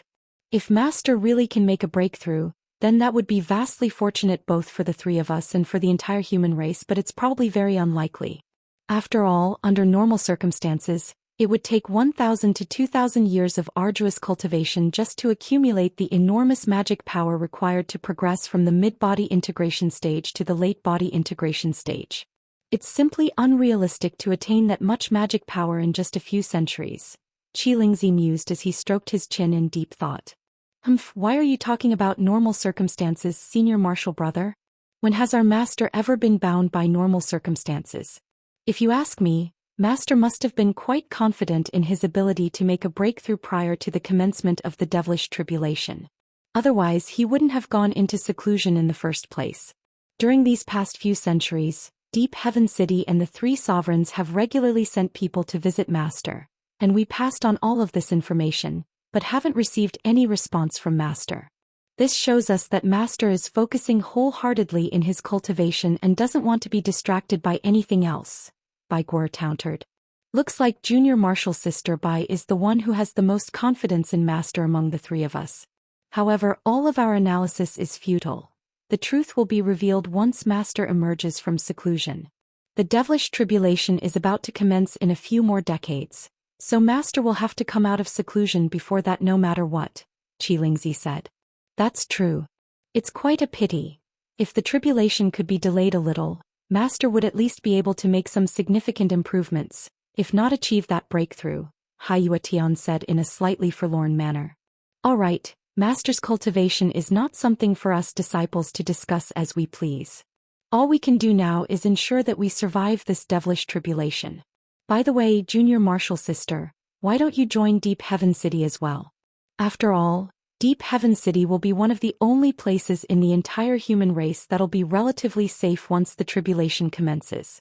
With your status as Master's disciple, I'm sure the elders of the city will look after you, Qilingzi suggested in a serious manner.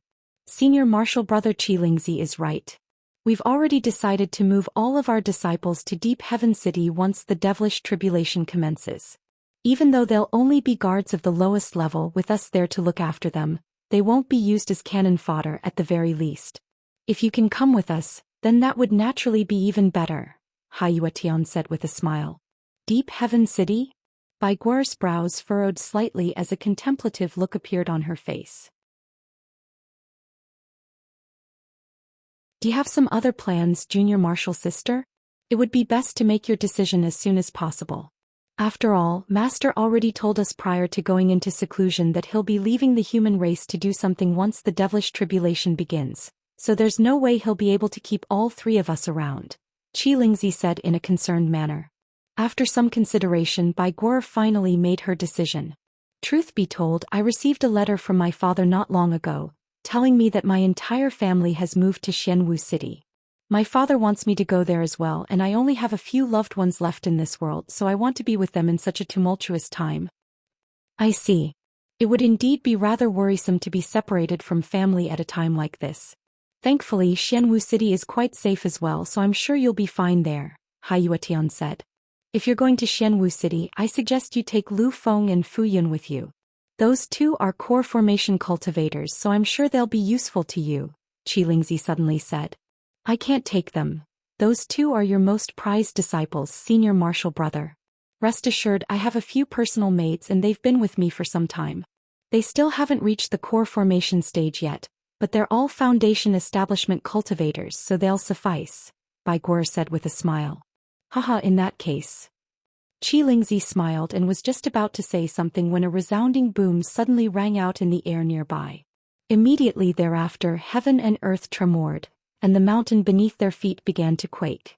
The three of them were all nascent soul cultivators, so these tremors naturally weren't enough to harm them, but their expressions all changed drastically as they looked up in unison.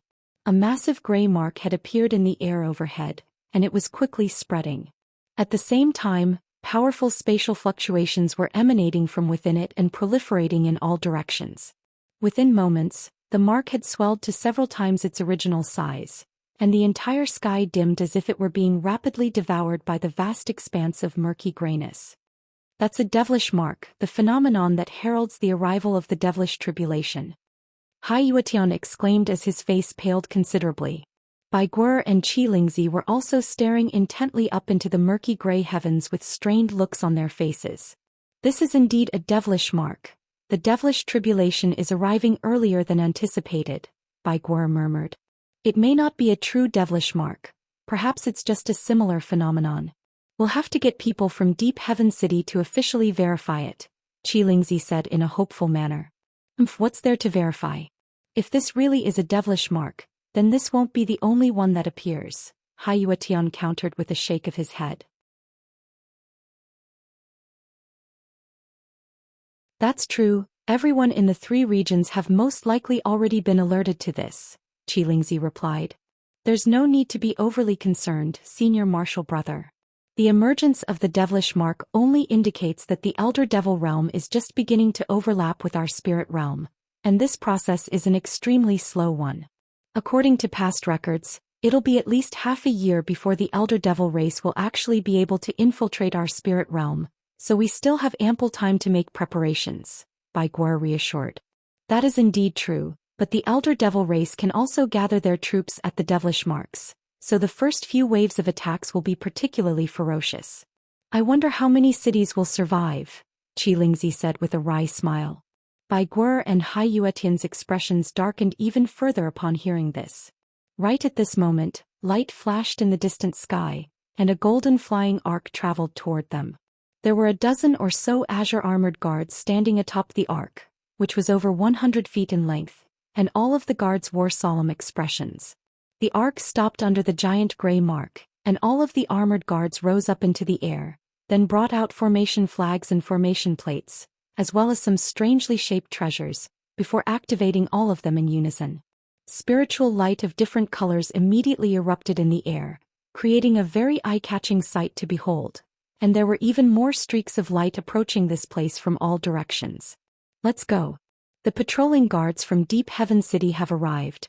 We have to inform Master of this right away, Qi Lingzi said in a solemn voice. Bai Guer and Hai Yuan naturally had no objections to this, and 3 of them all flew toward a certain mountain. At the center of a secret chamber that was shimmering with faint white light, there was a huge azure cauldron that was around the same height as a grown man hovering in midair. There were 3 Han Lis seated around the cauldron atop futons, and all of them were completely still with their eyes tightly shut. Among the 3 Han Lis, one was shimmering with golden light and had black qi revolving around his body, one had green skin and was glowing with purple light, and the final one had a golden halo behind him that was constantly fluctuating in size, and contained countless surging golden runes. At the center of the halo, there were 72 azure swords pursuing one another. All of a sudden, the 3 Han Lis opened their eyes in unison, then raised their arms in complete synchronicity before thrusting their hands toward the giant cauldron. A dull clang rang out as the lid of the cauldron flew up into the air, following which countless white threads shot forth out of the cauldron. The 3 Han Lis then each pointed a finger toward the air above the cauldron, and the white threads seemed to have encountered an invisible barrier that forced them to abruptly halt in midair. Right at this moment, a loud buzzing sound rang out from within the cauldron, and a dozen or so balls of golden light emerged. These were 13 fist-sized golden beetles, and all of them had purple patterns all over their bodies. Furthermore, their abdomens were as translucent as elixir, and as soon as they emerged from the cauldron, they immediately engaged in a fierce brawl, trying to devour their companions. Bursts of astonishing baleful qi erupted forth as the buzzing sound grew even louder, and the 3 Han Lis immediately let loose a collective loud cry upon seeing this. Spiritual light flashed from their fingers, and they cast a series of incantation seals toward the beetles.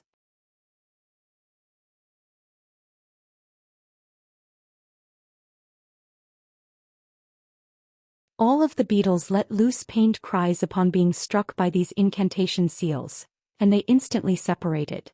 Immediately thereafter, the three Hanlis began to chant something while making a series of different hand seals. The golden beetles seemed to have fallen under the control of some kind of restriction, and even though they were very reluctant to do so, they were forced to fly toward the white threads that had emerged before them, then set about devouring these white threads. They did so at an astonishing rate, and the countless white threads that had erupted from the cauldron were quickly completely devoured. The green-skinned Hanli suddenly opened his mouth upon seeing this, and countless specks of silver light emerged. These were only poised specks of light, but when they fell into the giant cauldron, they quickly transformed into several tens of palm-sized silver flowers. The petals of the flowers were shimmering with silver light, and they all had crimson patterns running along them. The 13 beetles let loose cries of elation at the sight of these silver flowers, and they immediately flew toward the flowers before quickly devouring them. However, as soon as one flower disappeared, another one would emerge to take its place. After a while, the beetles had consumed thousands of these silver flowers, and their bodies seemed to have expanded slightly in size. At this moment, the shimmering golden Hanli abruptly opened his eyes, and balls of black flames erupted out of his crimson eyeballs. After just a few flashes, they transformed into a seal of black flames that swept up all of the beetles within the cauldron. A peculiar scene then ensued. All of the spirit insects immediately began to devour the black flames as well, and it didn't take long before all of the flames disappeared. At this moment, the final Hanli let loose a loud cry before waving both of his sleeves through the air. A pair of loud thunderclaps rang out, and golden light flashed as two thick golden arcs of lightning erupted forth.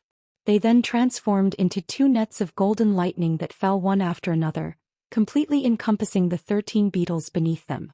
A string of rumbling booms then rang out, and the lightning nets transformed into countless thin arcs of lightning that inundated all of the beetles. The arcs of lightning struck the beetles, causing the purple patterns on their bodies to flash erratically, but upon closer inspection, one would discover that they were extending their limbs as much as possible. In doing so, they were allowing the most amount of lightning to strike their bodies, and not only did they remain completely unscathed, they were clearly thoroughly enjoying this process. After a long while, the golden lightning finally gradually dissipated, and the Hanli with the golden halo behind him also opened his eyes. The 72 azure swords within the halo tremored before flying through the air as countless azure threads that reached the beetles in an instant. Clang, clang, clang. A string of loud clangs rang out as these azure threads struck the beetles, sending them flying through the air, but the beetles remained completely unscathed as if they were constructed from indestructible metal. However, the beetles were all extremely enraged by these sudden attacks, and they all let loose sharp piercing cries as they spread their wings, then flashed through the air at an astonishing speed to evade the azure threads. The azure threads were as fast as lightning, but they were unable to keep up with the beetles and therefore unable to strike them. The Hanli who had released the azure threads seemed to be rather displeased by this, and he made a hand seal before flicking a finger toward the giant azure cauldron. A dull clang rang out and countless runes appeared over the surface of the giant cauldron. At the same time, a burst of enormous invisible power surged out from within it. All of the beetles that were evading the azure threads immediately slowed down significantly, and the dazzling golden light shimmering from their bodies also completely dimmed. In contrast, not only were the azure threads not slowed down in the slightest by this burst of invisible force, their speed was enhanced, and they formed an azure light barrier over the entire cauldron. Thus, the 13 beetles were reduced to sitting ducks, and they were struck by hundreds of azure threads at once. The clang of metal striking metal came as thick and fast as raindrops during a torrential downpour, and dazzling azure light erupted from the bodies of the golden beetles.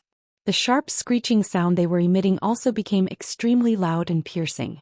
The three Hanlis expressions remained completely unchanged, and two of them were rapidly making hand seals, injecting their magic power into the cauldron in a frenzy, while the final one was controlling the azure sword threads. Thus, the entire secret chamber was filled with the sound of sword threads flying through the air, intermingled with booms and explosions. After an indeterminate period of time had passed, the Hanli that had released the azure sword threads suddenly waved a hand through the air, and the azure threads immediately stopped cold in their tracks, then reverted back into 72 azure swords that flew back in a flash. The golden halo above his head rotated on the spot, and all of the flying swords abruptly vanished. The halo itself then also disappeared amid a dull thump. At the same time, the other two Hanlis ceased making hand seals, and the golden beetles that had been inundated by azure light were naturally revealed again. Even after being ravaged by sword threads for so long, they still remained completely unscathed.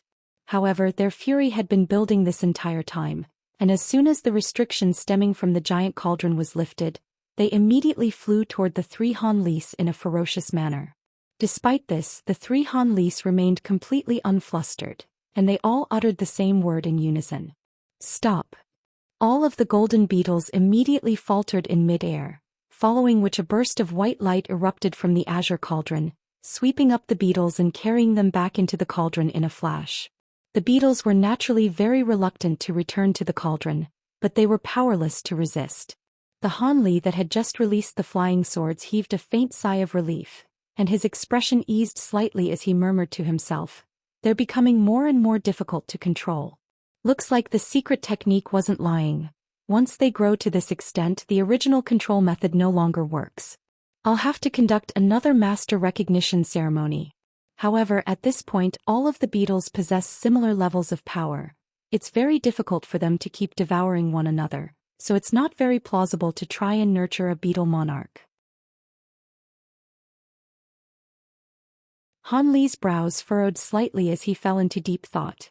Ever since he had departed from the infernal river, he had cultivated while picking up all of the rare materials that he encountered, and after over 100 years he had finally returned to the human race.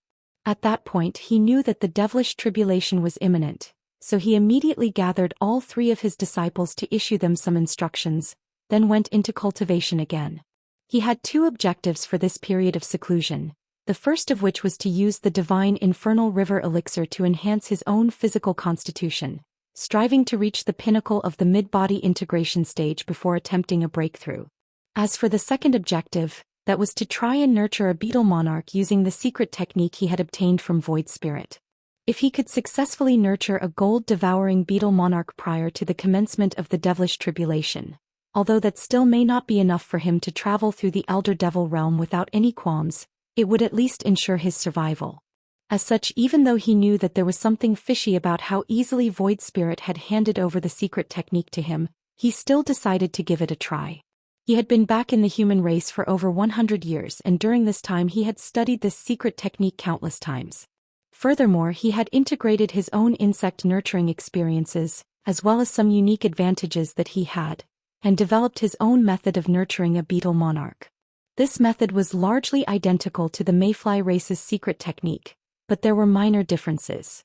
For example, in the mayfly race's secret technique, there were certain spirit medicines that were to be fed to the gold-devouring beetles, but due to how rare they were, the spirit medicines were only to be fed once to the beetles. However, with the mysterious small vial that Hanli had up his sleeve, he was able to mass-produce these rare spirit medicines, thereby allowing him to regularly feed them to his gold-devouring beetles. Furthermore, there were some types of lightning stipulated in the mayfly race's secret technique that could be used to refine the bodies of the beetles, and he had chosen to substitute these types of lightning with his divine Devilbane lightning. Of course, only the heavens would know whether these changes would prove to be effective. However, in Hanli's eyes, this new method should have a far greater chance of success than the mayfly race's secret technique. During these past years, Hanli had kept close to 10,000 mature gold-devouring beetles that hadn't mutated in reserve, while all of the mutated gold-devouring beetles were placed together. He then employed special methods to stimulate them into devouring one another over and over again. In order to control these new gold-devouring beetles, which had become far more powerful after devouring so many of their brethren, Hanli had to purchase this massive azure cauldron for an enormous price. This cauldron wasn't going to be very useful in battle, but it could drastically enhance his ability to control his gold-devouring beetles. Thus, after making all of the required preparations and painstakingly nurturing these beetles for close to 200 years, the tens of thousands of gold-devouring beetles had been whittled down to these final 13 purple-striped gold-devouring beetles.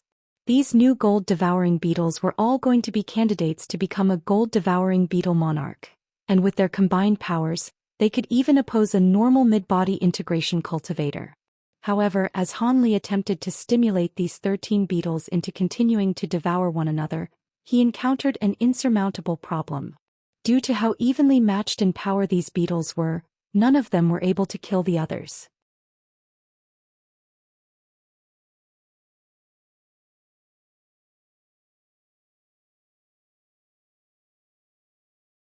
However, in order to produce a beetle monarch, these beetles had to continue to devour one another.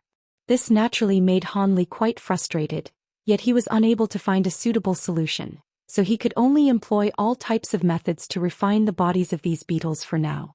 In doing so, he would be able to gradually improve their powers, thereby increasing the possibility of a beetle monarch being nurtured in the long run.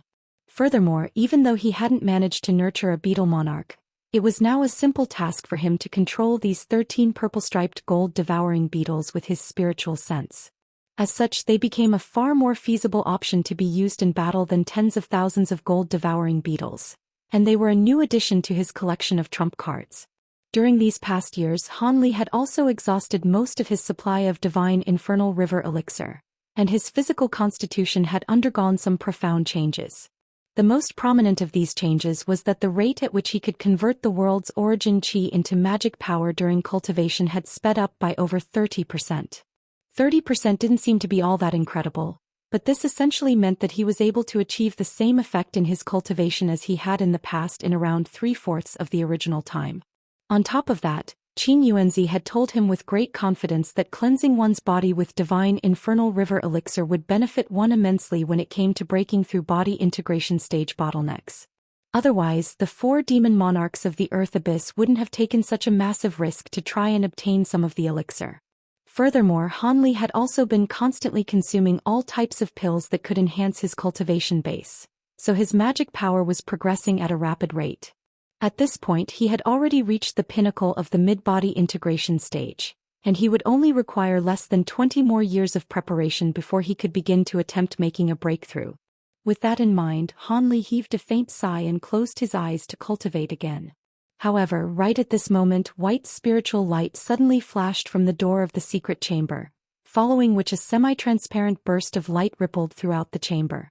Han Li faltered slightly upon seeing this before immediately sweeping a sleeve toward the door, which instantly opened amid a flash of spiritual light. A fireball then instantly shot forth into the chamber before quickly flying into Han Li's grasp, and he looked down at the fireball before injecting his spiritual sense into it, following which his expression changed drastically. His fingers abruptly came together and the fireball was crushed amid a dull thump.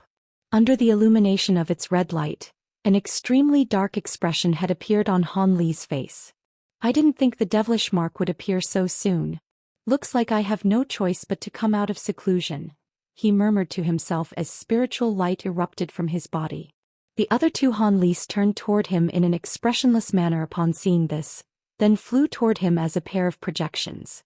The 3 combined as one amid a pair of dull thumps, and Han Li's aura abruptly swelled drastically as he rose to his feet. He waved a hand toward the giant azure cauldron, and it rapidly shrank down to the size of a human fist, then vanished up Han Li's sleeve amid a flash of azure light.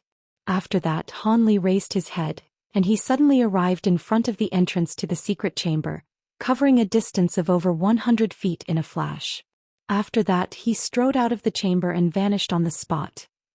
At the foot of a giant mountain deep within a certain mountain range in the primordial world, there was a white-robed young man engaged in a tense standoff with 3 enormous primordial beasts. One of the 3 beasts was a 2-headed giant that was over 1,000 feet tall. It had an extremely vicious appearance that was only accentuated by its head of disheveled yellow hair, and it was holding a massive black club in one hand. The other 2 beasts consisted of a pair of giant crimson pythons, one of which was larger than the other. The larger of the 2 pythons was over 3,000 feet in length, and the smaller one was around 700 to 800 feet in length. Both of them were expelling red mist out of their mouths that appeared to be extremely toxic, and all 3 of the primordial beasts were staring intently at the comparatively tiny young man with wariness in their eyes. The white-robed young man had peculiar golden and silver runes on his face, and he said in a frosty voice, "Hee, I already issued a warning a few days ago for all of the powerful living beings in this place to leave. All of the smart ones have left and only the three of you have refused to do so. Do you really think you can oppose me by banding together? How naive. In that case you don't have to go anymore. I'll take your souls and inner cores and make this your final resting place. The three primordial beasts seemed to have developed some level of intelligence, and as soon as they heard this, the two-headed giant gnashed its sharp teeth together before thumping a huge fist violently onto its own chest, then threw its head back and let loose a furious snarl. The two crimson pythons also had cold looks in their eyes, and they began to flick their forked tongues with increased urgency as their hissing grew louder and more menacing. A cold smile appeared on the white-robed young man's face upon seeing this, and he made a hand seal before abruptly tumbling to the ground. A dull thump rang out as a burst of white glacial chi erupted forth, covering an area of several acres in the blink of an eye. Immediately thereafter, countless glittering and translucent egg-sized snowflakes appeared in the air, and all of them began to shimmer with dazzling light under the sun. A peculiar sharp cry abruptly erupted from within the white chi, and a pristine white centipede that resembled an ice statue rushed out. The centipede had 6 wings on its back and a pair of bright red eyes. When it first emerged from the white glacial chi, it was only around 70 to 80 feet in length, but it then rapidly elongated to over 1,000 feet in length in a flash. It then opened its mouth without any hesitation to expel a burst of white glacial flames, which surged toward the three beasts as a white glacial sea. The three beasts' hearts jolted upon seeing this, and they immediately unleashed their own defensive techniques, clearly well aware of how fearsome this glacial chi was. The two-headed giant gripped onto its black club with both hands before violently swinging it through the air in front of itself a few times in rapid succession. A string of explosive booms rang out, and a gust of fierce wind was swept up before hurtling directly toward the glacial chi in the distance. Meanwhile, the two giant pythons opened their cavernous mouths to expel a huge burst of red mist that transformed into scorching flames, which formed a barrier around their bodies. However, in the face of the white glacial sea, the fierce wind and scorching flames were all instantly vanquished, much to the shock and horror of the three giant beasts. Before they even had a chance to react, they were frozen into a trio of ice statues. The massive centipede circled around in the air above the three beasts, then flapped its 6 wings to release 6 streaks of white light. The streaks of light revolved around the 3 ice statues a few times like lightning, following which a resounding boom rang out, and the statues crumbled into piles of ice flakes. Light flashed, and the 3 giant beast souls emerged before immediately attempting to flee the scene in a panicked manner. But the 6-winged centipede opened its mouth again to expel a burst of invisible suction force that instantly encompassed the entire area down below. The shards of the 3 giant beasts' frozen remains and their souls were all swept up before being devoured by the massive centipede. Immediately thereafter, white light flashed and the 6-winged centipede vanished, only for the white-robed young man to reappear in its place. He looked down with a cold expression, and after verifying that he hadn't missed anything, he turned his gaze toward the giant mountain up ahead with a fanatical gleam in his eyes. His body swayed and he instantly flew through the air as a streak of white light, vanishing into the mountain after just a few flashes. A short while later, the white-robed young man appeared within a natural cave that was situated countless feet beneath the mountain. He was staring at a certain rugged reddish-purple stone wall within the cave with a look of excitement on his face. Haha, I found a purple inner mine. Looks like I'll be attaining a true spirit body even sooner than I anticipated. As soon as his voice trailed off, he immediately tumbled to the ground and adopted his centipede form again. On this occasion, the centipede was only several tens of feet in size, and it expelled a burst of light that encompassed the entire stone wall. The reddish-purple stone wall then slowly disappeared amid flashes of white spiritual light, and a giant gaping black hole was left in its wake. After that, the 6-winged centipede immediately flapped its wings and vanished into the hole as a streak of black light, following which a string of rumbling booms rang out from within. Within a certain secret chamber in a deep-sea palace, there was a giant cocoon suspended in mid-air. The cocoon was enshrouded within countless crimson threads, and was writhing incessantly. Immediately thereafter, countless crimson runes appeared over its surface, and it began to expand at an incredible rate.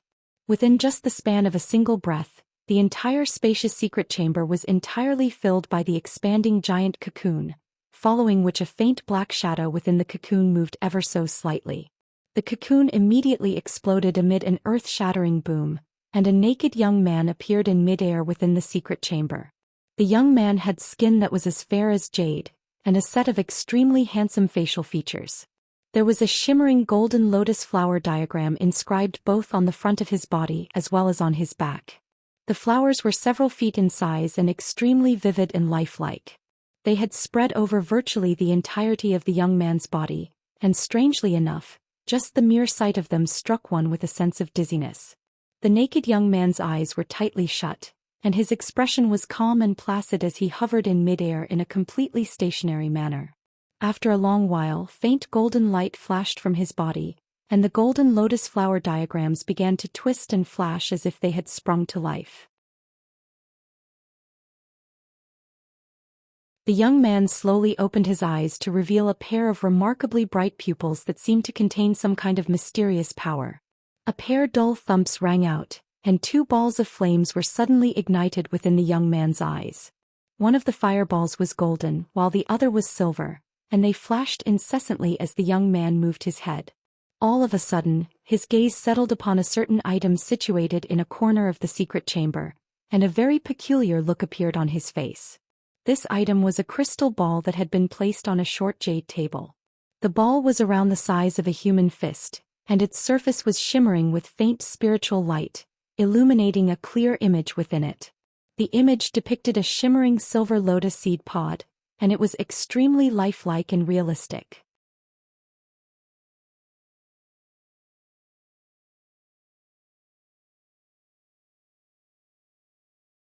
The golden and silver flames within the young man's eyes flickered incessantly, but there was a noticeable glacial aura emanating from his body. All of a sudden he made a hand seal and a layer of golden spiritual flames erupted from his body, which then transformed into a lavish golden robe that covered his entire body. He then made a grabbing motion toward the crystal ball from afar, and it flew over to him before vanishing into his body in a flash. The young man raised his head before murmuring to himself, "I almost died for that treasure in the true immortal realm. How dare you take it away? I don't care who you are, I'm going to hunt you down to the ends of this realm and erase you from existence. But before that I have to get out of this place." Judging from the contents of his words, he should have been extremely angry, but his face remained completely expressionless, which created a very peculiar contrast. In the next instant he rubbed his hands together and golden light flashed before he raised his palms up into the air. A ball of golden light emerged, and in the beginning it was only around the size of a human fist, but it then swelled dramatically in size, while a buzzing sound erupted throughout the entire secret chamber. Within the span of just a few breaths, a few dull thumps rang out within this mysterious palace, following which several golden pillars of light erupted in all directions from it. A string of loud rumbling booms then erupted as more golden light surged out of the palace in a frenzy, and the entire building completely crumbled and collapsed. The entire area was inundated by this golden light, and when the light faded, the golden-robed young man was revealed again, standing on the original site of the palace in an expressionless manner. He withdrew his raised arms, and moments later, a streak of golden light flew out of the ocean. After that, the streak of golden light chose a certain direction to travel toward, and it was heading directly for the Tianyuan continent. On the territory of the Tianyuan continent's Wood tribe, there was a barefoot woman in a white dress hovering gracefully over an enormous lush tree that was over 100,000 feet tall. Standing before her was an azure-robed elderly man, and they were engaged in a tense standoff. Over 1,000 feet below the woman, there was a hideous burly man in a suit of black armor, surrounded by a middle-aged man and woman. The burly man had his arms crossed, and he was glowering at the middle-aged duo with a ferocious look in his eyes. In contrast, the middle-aged pair were both quite refined in appearance, and the woman was appraising the burly man with a wary look in her eyes. "I don't know who you are or where you came from, but you infiltrated the holy land of our Wood tribe and picked over 10 of our black spirit flowers. Do you really think our tribe doesn't have any grand ascension stage beings to oppose you?" The azure-robed man said in a cold voice as he glowered at the woman before him. "I wouldn't infiltrate a place without doing sufficient research beforehand. You're a grand elder of the Wood tribe, right? Don't be so stingy, fellow Taoist Wu. There's no need to get so worked up over a few black spirit flowers, the woman said in an unflustered manner, seemingly completely unfazed by the powerful foe standing before her. You make it sound like no big deal, but black spirit flowers possess extraordinary effects, and our entire tribe can only produce just over 100 such flowers per 10,000 years. You've taken close to half of them at once and you think you'll simply be allowed to go free? The elderly man's expression darkened as he spoke. This grand elder of the wood tribe had been cultivating within a certain secret area nearby, and if it weren't for the fact that he had to come out of seclusion to attend to some matters, he wouldn't even have noticed that someone had infiltrated their tribe's holy land before taking so many black spirit flowers. As soon as he discovered this, he immediately confronted the perpetrators, but the woman standing before him possessed unfathomable powers, even to a grand ascension stage being like him, which was why he hadn't attacked her right away. I've already done your tribe a favor by not taking all of your black spirit flowers. You're quite powerful, but you're still no match for me, so what are you going to do? The woman scoffed, and the azure-robed elderly man was greatly enraged by her words. At the height of his fury, the elderly man burst into incredulous laughter.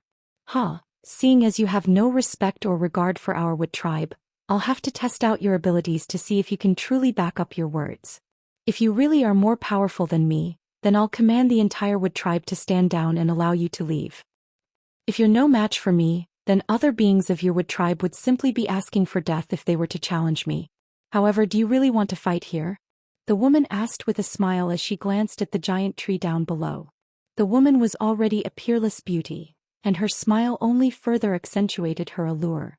Even the elderly man couldn't help but be momentarily entranced by her stunning elegance, but he immediately returned to his senses, upon which his expression darkened even further.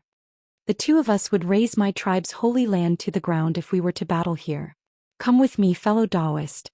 As soon as his voice trailed off, the elderly man abruptly swept a sleeve upward, and a pillar of azure light erupted forth. The pillar of azure light then transformed into a gargantuan sword that was over 1,000 feet in length before slashing through the air. A resounding boom rang out as the giant sword struck the empty air amid a flash of white light. A burst of powerful spatial fluctuations erupted forth, and a spatial rift that was over 100 feet in length appeared. This grand elder of the wood tribe had smashed open a spatial rift with just a single attack. He stepped into the spatial rift without any hesitation, completely disregarding the hazards within the rift.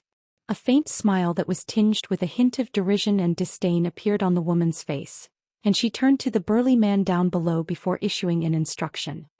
You stay here for now, I'll be back soon. Yes, sacred ancestor. The burly man was very ferocious in appearance, but he was acting extremely respectfully toward the woman. The woman gently tapped a foot into the air, and a pink flower emerged beneath her feet before slowly carrying her into the spatial rift as well.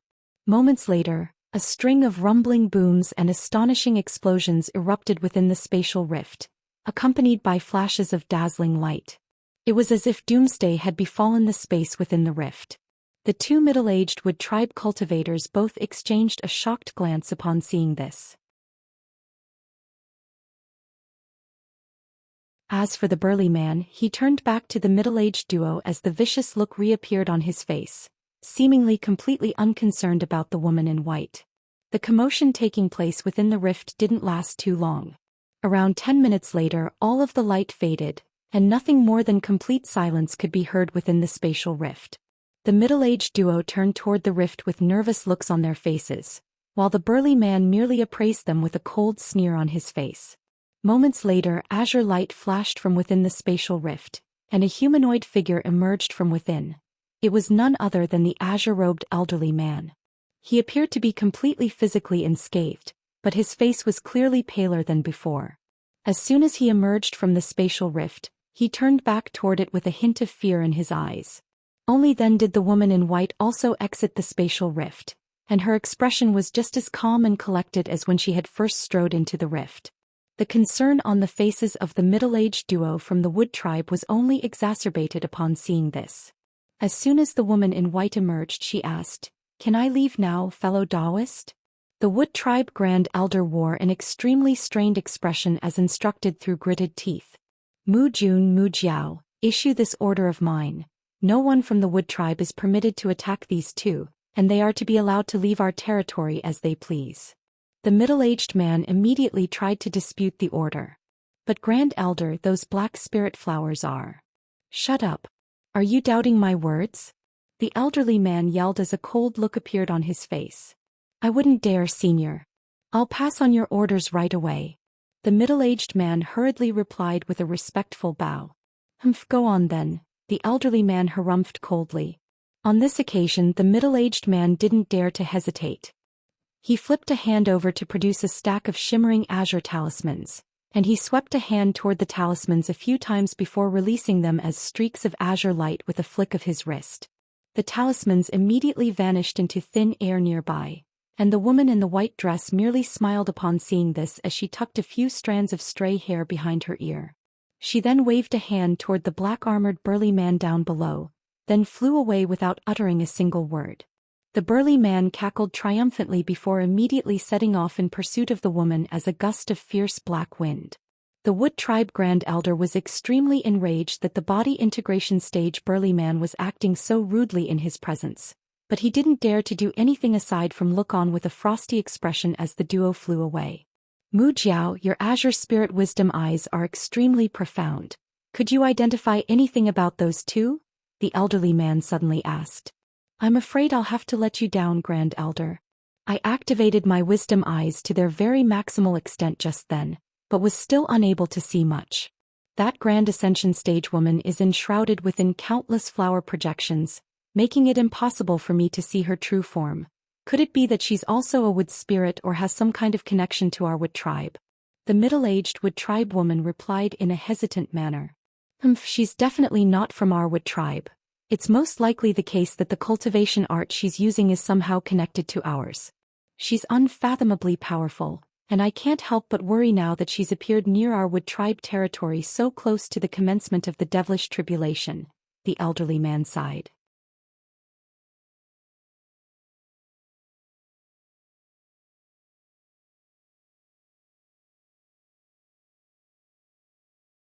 "I trust your judgment, Grand Elder. As for that man, I saw an indistinct WRM projection on his body, and I could also see that he possesses extremely pure devilish chi. Could he be somehow related to the Elder Devil race?" the woman speculated. "Most likely not. There are countless Devil Dao cultivation arts littered throughout the spirit realm, and the fact that his true form is a WRM indicates that he's definitely not from the Elder Devil race. The WRMs and the Elder Devils are sworn enemies, and if two such beings were to encounter one another, a battle to the death would immediately ensue," the elderly man concluded after a brief pause for thought. Despite his vast wealth of knowledge and experience, it didn't occur to this Wood Tribe Grand Elder that the black-armored man could be an evil dragon that had been extinct for countless years in the spirit realm. As a result, he naturally made a massive lapse in judgment. Meanwhile, high up in the air thousands of kilometers away, the burly man was speaking to the woman in white in a respectful manner. "Sacred Ancestor, if these black spirit flowers are useful to you, then why didn't you take all of them?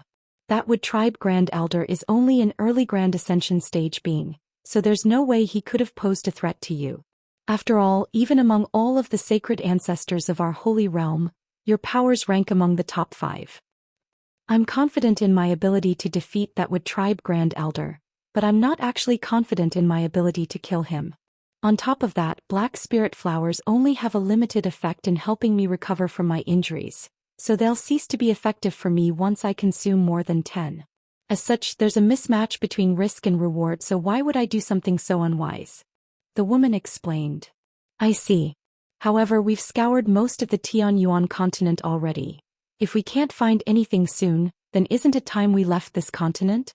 If I recall correctly, the Holy Realm should be about to descend upon this realm, and it would be very bad for us if we were to encounter other sacred ancestors," the man said in a hesitant manner.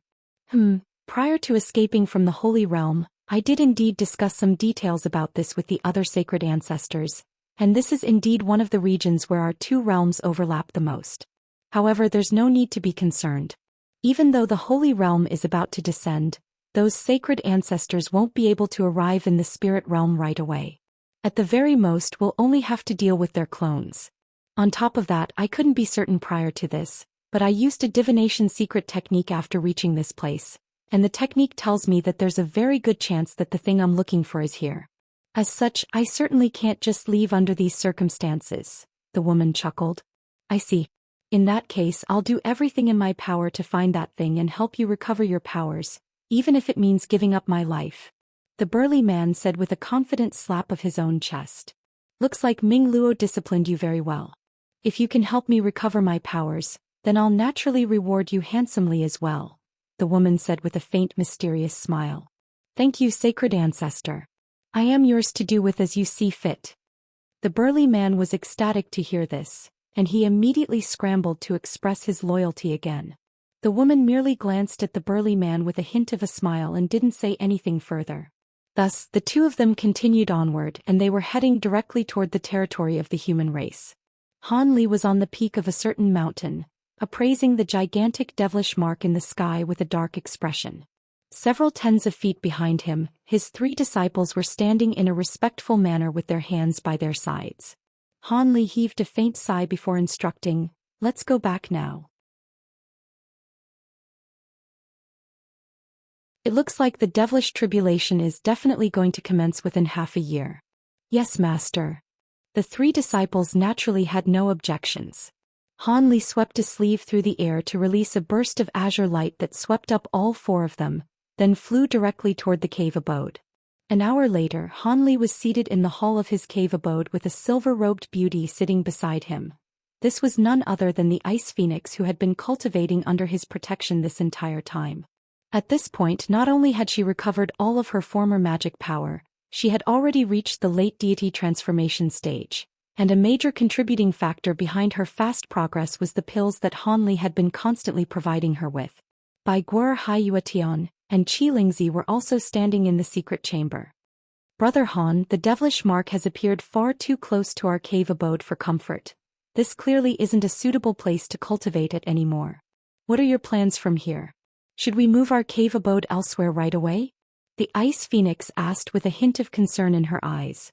These past few centuries had been the most enjoyable period of time in her cultivation journey. Not only did she not have to worry about her own safety, she had a virtually limitless supply of exceptional pills, yet all of this could come to an end now with the impending devilish tribulation looming over their heads. We will indeed have to move the cave abode. Let's move to Deep Heaven City. After all, once the devilish tribulation commences, almost all sparsely populated areas will be extremely dangerous. Even if we don't go to Deep Heaven City, we'll still have to go to one of the sovereign cities, Han Li replied. We're moving to Deep Heaven City? Does that mean you plan to join their panel of elders, Brother Han? The Ice Phoenix asked in a surprised manner. No, only the 4 of you will be residing in Deep Heaven City in the long term. I'll help defend Deep Heaven City against the first few waves of attacks from the Elder Devil realm, then go to cultivate in a secret place that the Elder Devils won't be able to find, Han Li replied with a shake of his head. Why is that? Could it be? A thought immediately occurred to the Ice Phoenix. Han Li nodded in confirmation. That's right, I'll be able to attempt a breakthrough to the late body integration stage in about 10 more years, so I need to go into seclusion for some time. I see. That is indeed a wise decision, Brother Han. As for your breakthrough to the late body integration stage, I promise to assist you during the process, so when the time comes I'll do as you say, Brother Han, the Ice Phoenix said as a faint blush appeared on her face. Han Li nodded before turning to his 3 disciples. Clean up the cave abode and tell all of your disciples that we're leaving this place in 3 days. Seeing as you're unwilling to go to Deep Heaven City, you can go to Xianwu City after taking care of all of the disciples. Xianwu City will be guarded by Xianwu Tyrant Sovereign and that old tortoise, so it'll be a very safe place. Yes, Master. Thank you, Master. The 3 disciples naturally didn't have objections, and they all extended respectful bows toward Han Li. Thus, 3 days later, several giant arcs that were over 300 feet in length emerged from a mountain. Standing at the very front of one of the arcs was an azure-robed young man with an extremely calm and collected look on his face, looking as if nothing in this world could impact his emotions.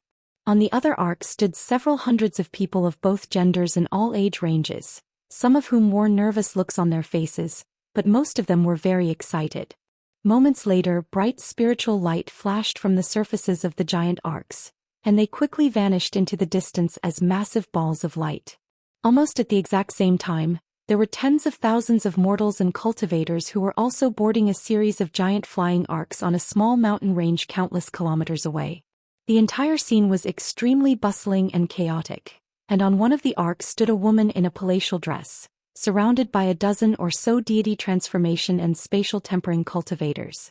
The woman was an exquisite beauty who appeared to be in her 20s, and her brows were slightly furrowed as she appraised the chaotic scenes unfolding before her. Senior Blood Spirit, I think it would be a safer option to travel to Xianwu City. After all, aside from Xianwu Tyrant Sovereign, there's also a giant beast in Xianwu City that's close to a true spirit and power. A spatial tempering stage elderly man said in a hesitant manner. Are you doubting my judgment? The woman asked in a cold voice. No, I wouldn't dare, the elderly man hurriedly said. You don't know anything. With the Tyrant Sovereign and that old tortoise, Xianwu City will naturally be more powerful than Tianyuan City, but I have some ties with the current Heavenly Yuan Holy Sovereign, so at the very least, our Su family won't be used as cannon fodder when we reach Tianyuan City. In contrast, I certainly can't guarantee the same in Xianwu City, the woman said in a confident manner. I see. Forgive me for my ignorance, the elderly man said with a respectful salute. I'll let you off the hook this one time seeing as you're thinking for the sake of the Su family, but don't blame me for turning on you if you do that again, the woman said with a cold look in her eyes. Everyone around her hurriedly bowed in unison upon hearing this and proclaimed that they wouldn't dare to question her authority again. The woman merely waved a hand before turning away. Over half a day later, around 100 arcs of different sizes rose up into the air before flying toward a certain direction, and the mountain range was completely deserted in the blink of an eye. The enormous estate of the Su family had been abandoned in its entirety just like that. The same thing was happening all throughout the human race. Some of the prominent families who hadn't yet joined any major powers finally lost their cool after the devilish marks appeared, and they all abandoned their estates to seek out greener pastures. 2 months later, a golden-robed old monk was standing atop the giant city wall of Deep Heaven City, looking into the distance through a pair of narrowed eyes. Behind the monk were a dozen or so high-grade cultivators in different attire, and they were also looking into the distance with curiosity in their eyes. Not long after that, spiritual light flashed in the distant sky, and one flying arc after another emerged before heading directly toward the city wall.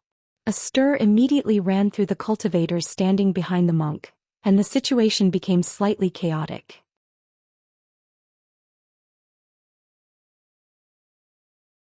The monk didn't turn around, but he could sense everyone's reactions, and he immediately cleared his throat with furrowed brows. He didn't do so very loudly, but all of the chatter immediately died down, and at this moment, several more arcs appeared in the distance amid flashes of spiritual light.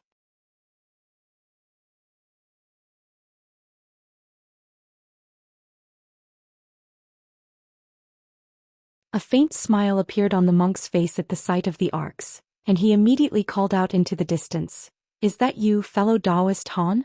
I've been expecting you." His voice wasn't very loud, but it was as audible as rumbling thunder to the giant arcs in the distance. "I'm truly flattered that you've come out to greet me in person, fellow Taoist Jinyu. I assume you've received the letter I sent out a few days ago." An azure figure on one of the arcs replied from afar. He was naturally none other than someone who wasn't Han Li, and his voice was also clearly audible to those on the city wall. "JK, it's still Han Li.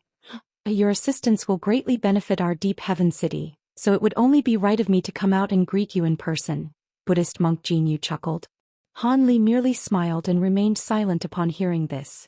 The giant arcs reached the city wall after just a few flashes, following which Han Li descended in a nonchalant manner. "You look well, fellow Taoist Jinyu," Han Li said as he cupped his fist in a salute toward the old monk. After ascertaining Han Li's cultivation base with his spiritual sense, a hint of shock flashed through Buddhist monk Jinyu's eyes, and a wry smile appeared on his face. "I'm just an old man, fellow Taoist Han. I can see that you've made another breakthrough to the mid-body integration stage in just a few centuries. You truly put old geezers like us to shame. Back when I was at your age, I had only just made it to the spatial tempering stage." "There's no need to be so self-deprecating, fellow Taoist. If I'm not mistaken, I can sense that you've mastered some kind of powerful ability since we last met, Han Li said with a hint of a smile. I did indeed recently successfully cultivate a certain ability, but that's nothing compared to the astonishing progress you've made, fellow Taoist Han. Please follow me to the Elder Hall and we'll continue our conversation there, Brother Han. I'll make sure your disciples are taken care of, the old monk said in a modest manner before making an inviting hand gesture toward Han Li. Please lead the way, fellow Taoist, Han Li replied with a nod. Thus, Buddhist monk Jin Yu instructed two of the cultivators behind him to lead the flying arcs into the city, then led Han Li toward somewhere else in the city. 2 hours later, Han Li and Buddhist monk Jin Yu arrived within a certain hall in a huge tower. The tables, chairs and walls in the hall were all of a pristine white color, looking as if they had been paved with beautiful white jade. Aside from Han Li and Buddhist monk Jin Yu, there were also 3 other body integration cultivators in the hall. One of them was a silver-haired elderly man with a set of remarkably youthful facial features. Another was a burly man in a black leather robe, and the final one was a woman with shoulder-length hair wearing a silver mask. Among the 3 of them, the white-robed elderly man clearly possessed the highest cultivation base. He was at the pinnacle of the mid-body integration stage and was only a step away from becoming a late-body integration cultivator. As for the burly man and the masked woman, they were both at the early body integration stage, but their auras were quite peculiar, so they were clearly each using some strange cultivation arts. Han Li was sitting in his chair listening to everyone's conversations, but he was constantly appraising the masked woman with a peculiar look on his face. The white-robed elderly man quickly caught on to this and he smiled as he asked, "Have you met Fairy Silverlight before, Brother Han?" The masked woman had also been growing rather uncomfortable from Han Li's unexplained scrutiny and she asked, "I've also been wanting to ask this. Would you be able to enlighten me, Brother Han? This is the first time that we've met, but your aura is very similar to a past acquaintance of mine. May I ask which branch of the demon race you're from, fellow Taoist?" Han Li asked with a contemplative look in his eyes. "A similar aura? Your acquaintance must also be a silver wolf being then. Fellow Taoist Silverlight is one of the silver wolf race's 2 body integration cultivators," the black-robed man explained. Fairy Silverlight's expression eased slightly upon hearing this, and she asked in a curious manner, "I am indeed a member of the silver wolf race. What is the name of your acquaintance, fellow Taoist Han? Perhaps I'll know of them." Han Li's expression changed slightly, and he really did decide to ask about Silver Moon. "In that case, I really do plan to ask you about her. Would you happen to know if a fellow Taoist by the name of Ling Long is doing well at the moment?" At his current cultivation base, he naturally didn't have to fear Wolf Monarch Tian Kuei, so he was able to ask this question without any inhibitions. He had been keeping an eye out for information about Silver Moon after reaching the body integration stage, but the territory of the Silver Wolf race was a very secretive place, and they very rarely came into contact with outsiders. Hence, everyone that Han Li asked either knew nothing, or could only provide tiny morsels of information that were nowhere near enough for him to learn about Silver Moon's current situation. Now that he had encountered a body integration stage silver wolf being, Han Li naturally wasn't going to pass up this opportunity. "Ling Long? Your acquaintance's sister Ling Long? Come to think of it, I've heard that you're an ascended cultivator.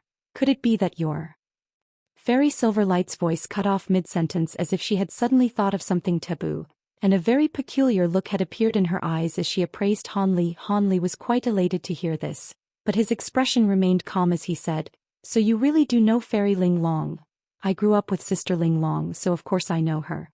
I do have some information about Ling Long, but I can't disclose too much to you. All I can tell you is that Ling Long is alive and well, and she's already reached the late spatial tempering stage." Fairy Silverlight sighed. A cold light flashed through Han Li's eyes, and after a brief moment of contemplation, his lips tremored as he transmitted his voice to Fairy Silverlight. "What's there that can't be disclosed? I understand that this is not an appropriate place to speak about such matters. I'll pay you a separate visit in a couple of days, and we can discuss Ling Long in greater detail." A hesitant look flashed through Fairy Silverlight's eyes upon hearing this, but she still nodded in the end. Everyone else was rather intrigued by Han Li and Fairy Silverlight's exchange, but none of them pried into the matter. Instead, they changed the subject and began to discuss matters related to the imminent devilish tribulation, as well as how grateful they were that Han Li was willing to offer them his assistance. Prior to coming here, Han Li had used a myriad distance talisman to inform the elders that he could only help defend Deep Heaven City against the devilish tribulation for the first few years, and that he was doing so in exchange for refuge for his disciples. The most ferocious attacks from the elder devil race always came during the first few waves, so the elders were naturally more than happy to agree to this arrangement. Thus, after a pleasant discussion during which everyone exchanged some ideas for dealing with the upcoming devilish tribulation, Han Li finally took his leave. Fairy Silverlight looked on as Han Li departed with an indecisive look on her masked face. 2 days later, Han Li arrived at Fairy Silverlight's cave abode on his own, and only after half a day had passed did he re-emerge with a dark expression on his face. He paused at the entrance and looked up at the clear blue sky for a long time before letting loose a cold chuckle, then flew away as a streak of azure light. Han Li was living in a separate white pagoda in Deep Heaven City. This pagoda was less than 10 times the size of the other giant buildings in the cities, but it was still large enough for Han Li and his entourage to live in. Han Li was currently residing on the top level of this pagoda, but that didn't mean that he intended to live here for a long period of time. After around half a month, Han Li summoned his 3 disciples, and after issuing them some instructions he departed from the pagoda as a streak of azure light. Prior to the commencement of the devilish tribulation, there was still something that he had to do. He traveled without pause and arrived directly at the place where all of the teleportation formations were situated in Deep Heaven City. After issuing some instructions to the guards there, he was teleported to a certain massive city that was countless kilometers away.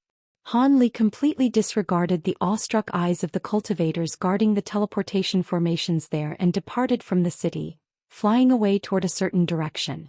Around 2 months later, Han Li appeared within a mountain range that was abundant with baleful qi.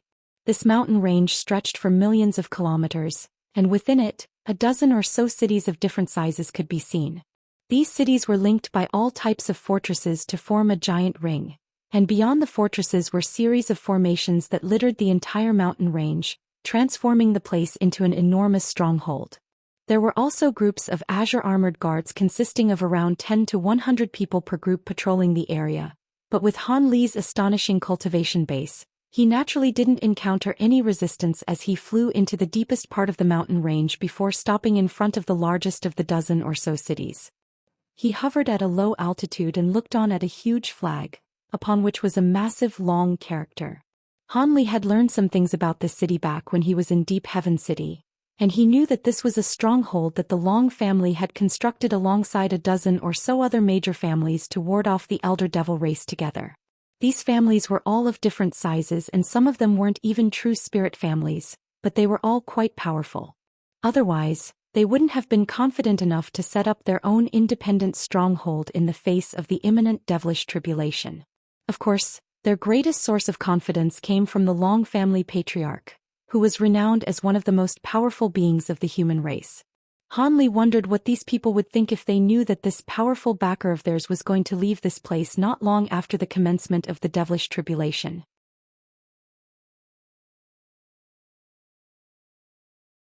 After entertaining this ironic thought for a moment, Han Li suddenly flipped a hand over to produce a yellow talisman, then swiped it through the air, and it shot forth as a streak of golden light before vanishing in a flash. He then flew over to a nearby hill before taking a seat on a huge rock and closing his eyes in a calm manner. Immortal Galaxy Tree.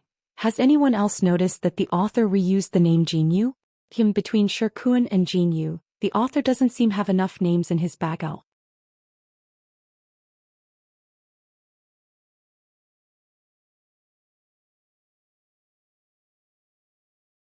After a while, Han Li's expression changed slightly, and he reopened his eyes. A ball of golden light was flying out of the giant city that belonged to the Long family, and it quickly arrived in the air close to Han Li. Within the golden ball of light was a middle-aged man. It was none other than the Long family patriarch. He was appraising Han Li in an expressionless manner from above, and Han Li calmly rose to his feet before cupping his fist in a salute. "Greetings, Brother Long. I heard that you had progressed to the mid-body integration stage and I had thought that was just a rumor. However, it seems that you really made another breakthrough, fellow Taoist Han.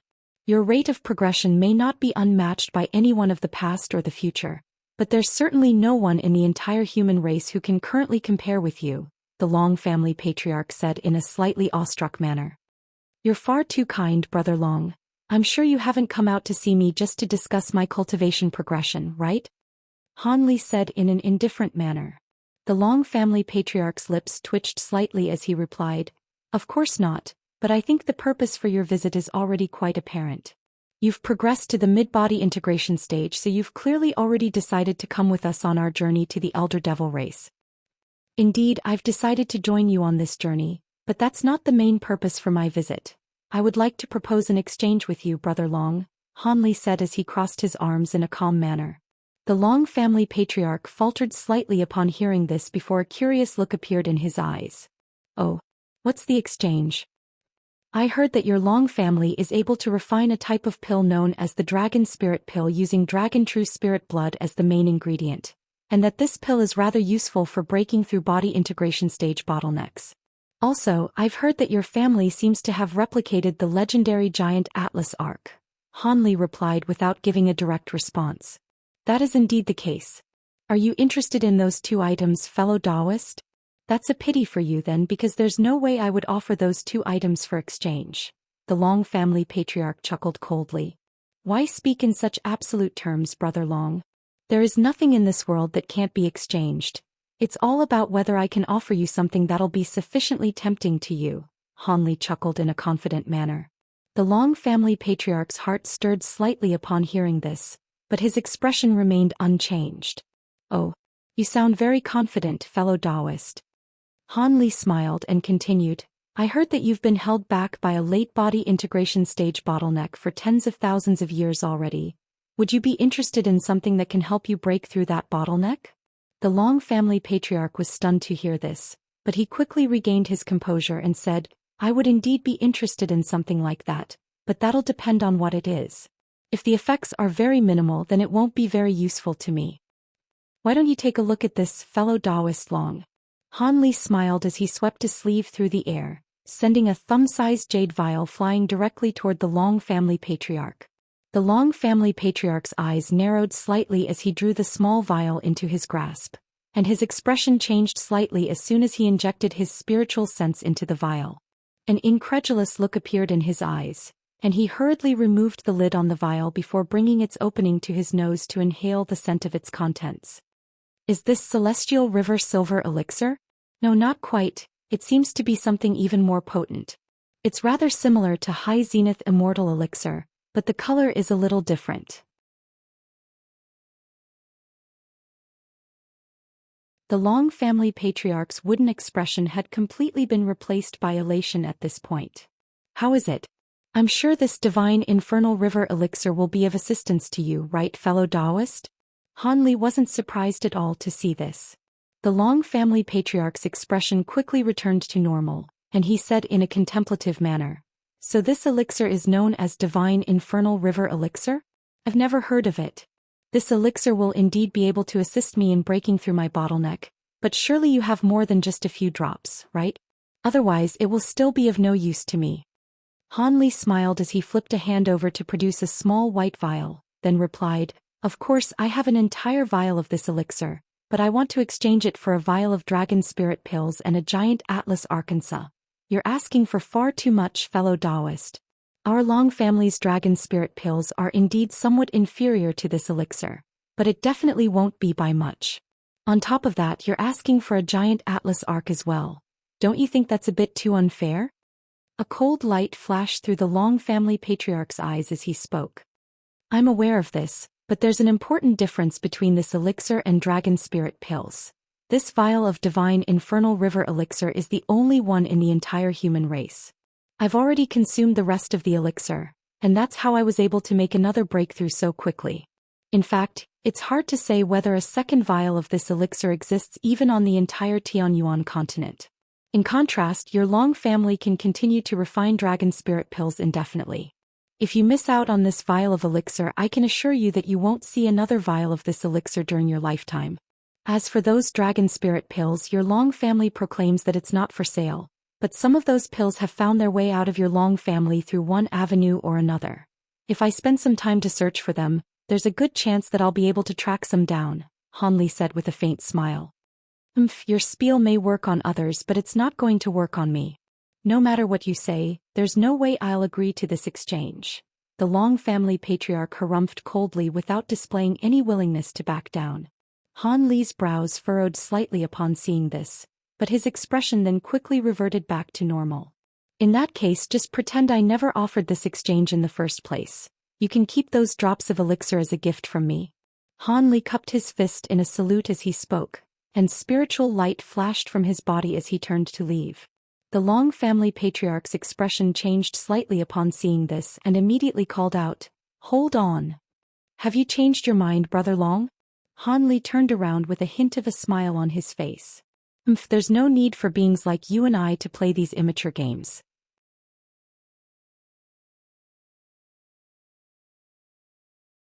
Your divine infernal river elixir is indeed extremely useful to me, but the exchange you've proposed is too unreasonable. If you want to exchange this elixir for my dragon spirit pills and a giant atlas arc, you have to hand over another item or a huge sum of spirit stones as well. That second item can be of a slightly lower value than the giant atlas arc, the Long family patriarch said in a cold voice. All right, I can consider this condition. How about this? Aside from the divine infernal river elixir, I'll throw in a batch of materials worth over 100 million spirit stones for a giant atlas arc. What do you think? Han Li proposed as he stroked his chin. Materials worth 100 million spirit stones? What kind of materials are these? The Long family patriarch asked as his lips twitched slightly. I have a list here for you to inspect, Brother Long, Han Li said in a confident manner, then swept a sleeve through the air to send a jade slip flying through the air as a white ball of light. You sure came prepared, fellow Taoist Han. The Long family patriarch could only sigh in a resigned manner before drawing the jade slip into his grasp. After only briefly inspecting the contents of the jade slip with his spiritual sense, a stunned look appeared on the Long family patriarch's face. What do you think of those materials, Brother Long? Those are all items that your Long family require, right? Han Li asked in a meaningful voice. The Long family patriarch was silent for a long while before he finally said with a peculiar look on his face, "To think that you were able to source these items that several major powers desperately need. It looks like you've had your sights set on our Long family's giant atlas arc for a long time. Otherwise, there's no way you would have gathered all these materials in a short time. These items can't even be purchased with spirit stones at this point in time. Very well, it seems that this is not an unfair exchange, so I'll accept it. You've definitely made a wise decision, Brother Long. This is a mutually beneficial exchange." An elated smile appeared on Han Li's face, and he brought his hands together in front of his own chest before separating them to reveal an azure bracelet and the white jade vial again. However, he didn't immediately toss the items over to the Long family patriarch. Instead, he merely looked up at him in an expectant manner. The Long family patriarch was naturally aware of his intentions, and he immediately swept a sleeve through the air to summon 2 balls of spiritual light, one golden and one black. These were none other than a golden vial and a glossy black miniature arc.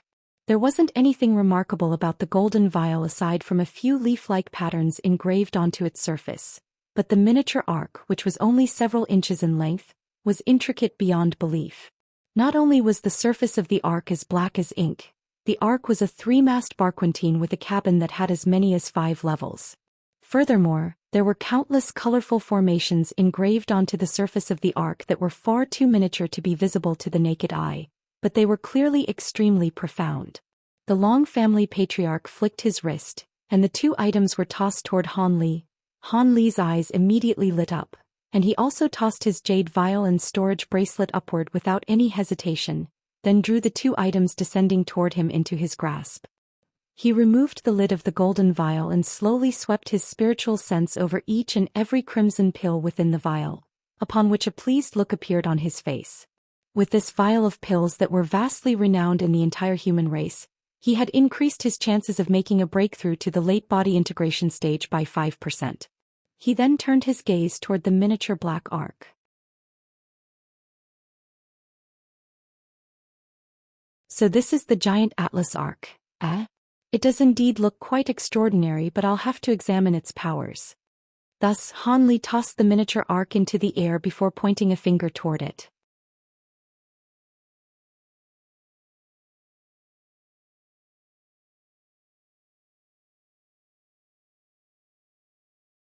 A resounding rumbling sound rang out, and black light flashed as the miniature ark swelled to countless times its original size. Initially it was only around several hundred feet in size, but in the blink of an eye, it had become as massive as a mountain. Its 3 black masts were like a trio of heavenly pillars that extended for over 100,000 feet up into the air, and several extremely lifelike ferocious black beasts had been inscribed onto the black sails, giving off an extremely menacing appearance. What was even more astonishing was that after expanding the ark to its full size, different items had surfaced from the centers of the formations on the giant ark. Some of these items were balls, some of them were cylinders, but no matter what shape the items were in, all of them had extremely complex runes engraved on their surfaces. It was quite clear that these items had been designed to be easy to activate, but were still capable of unleashing enormous power. However, with this many of them, it would most likely require hundreds of cultivators to activate all of them at once. The most eye-catching things on the ark were the 3 semi-transparent 5-colored pillars protruding from the top of the cabin. Not only were these 3 pillars as thick as water tanks, they were over 1,000 feet in length, and none of the other aforementioned items could compare with them. Just as Han Li was carefully inspecting the giant ark, the Long family patriarch had already completed his examination of the elixir and storage bracelet. He stowed the 2 items away, then cast his gaze toward the massive ark as he said, "It cost over 100 million spirit stones and materials alone to construct this giant Atlas ark, and that's completely discounting the enormous amount of labor, time and effort that went into its construction process. If I were to sell this ark, I normally wouldn't consider any offer less than twice the value of the materials that you offered to me. I know that I stand to benefit slightly more from this exchange than you do, but at the same time, that elixir and those materials definitely can't be purchased with spirit stones in the outside world. In any case, our exchange is complete, so there's no reason for me to stay here any longer. Send me a message in advance when you decide to enter the Elder Devil realm, and I'll be sure to arrive on time." Han Li chuckled as he made a hand seal, and the giant ark shrank down to several inches in size again before flying up his sleeve. As long as the human race can withstand the first few waves of attacks from the Elder Devil race and limit the magnitude of the devilish tribulation to a manageable scope, then we'll definitely go ahead with our trip, and I'll be sure to notify you in advance. With your current cultivation base, I'm sure you'll be of great assistance to us," the Long family patriarch said as a rare smile appeared on his wooden face. Han Li nodded in response before suddenly turning to what appeared to be a patch of empty air with a peculiar smile on his face. He then cupped his fist in a salute toward that direction before flying away as a streak of azure light. The Long family patriarch's expression changed slightly upon seeing this, and only after the streak of azure light had completely vanished into the distance did he heave a faint sigh. Right at this moment, spatial fluctuations suddenly erupted from the spot that Han Li had been looking at before, and a black-robed man emerged out of thin air. It was none other than the Long family's other grand elder. He wore a dark expression as he also cast his gaze toward the direction that Han Li had departed in, and said in a grim voice, "It seems that he sensed my presence very early on."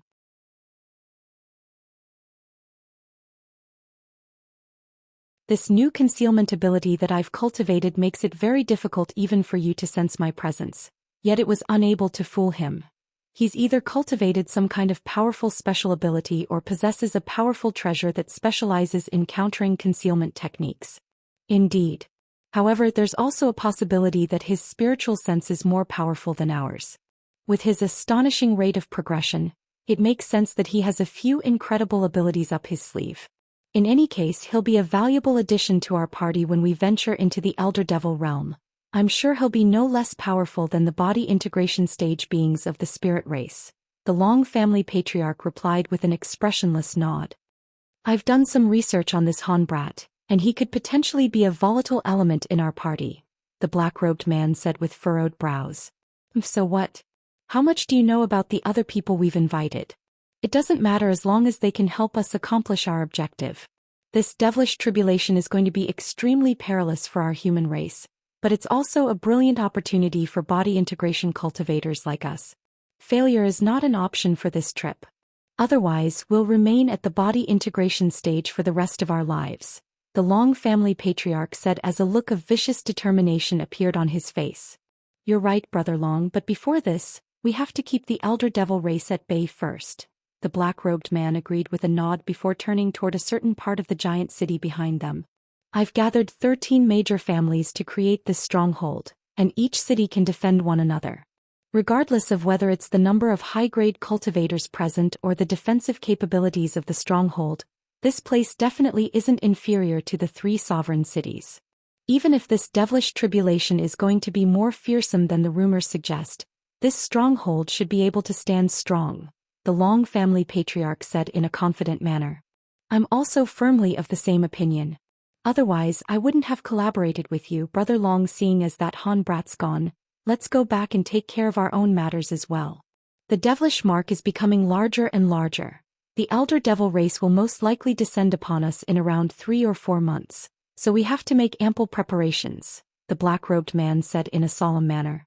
Indeed, I have a cauldron of important pills that I'm currently refining as well, the Long family patriarch said with a nod before sweeping a sleeve through the air to expel a burst of golden light. The light enveloped his body, and he flew toward the massive city as a ball of golden light. The black-robed man also made a hand seal upon seeing this, and followed along as a black gust of wind. Meanwhile, Hanli was already several thousand kilometers away, and a little after 2 months, Hanli finally returned to Deep Heaven City via teleportation formation. At this point, the entire city was in a state of high alert, and all of the restriction formations had been semi-activated. If it weren't for the fact that Hanli was a body integration cultivator, he most likely wouldn't even have been granted access to the teleportation formations. Hanli flew straight back to the pagoda that he and his disciples were living in before giving them the giant Atlas Ark, then instructed them to get all of the disciples to familiarize themselves with the treasure as quickly as possible. The giant Atlas Ark could only display its true power when used by a certain number of people, so this was a life-saving trump card that Hanli was leaving to his disciples. Otherwise, with their nascent soul stage cultivation bases, it would be very difficult to say whether they'd be able to survive the devilish tribulation. After that, Hanli returned to the top level of the pagoda and went into seclusion again. However, on this occasion he instructed his disciples to keep an eye on the devilish mark and to give him daily reports on the changes displayed by it. Thus, one day passed by after another, and the atmosphere in Deep Heaven City was only becoming tenser and tenser. Not only did the devilish marks near Deep Heaven City encompass an area of tens of thousands of kilometers, they were becoming glossy black, and there were even some patches where churning devilish chi could be clearly seen. However, the devilish marks near Deep Heaven City weren't that massive compared to the ones in the other parts of the human regions.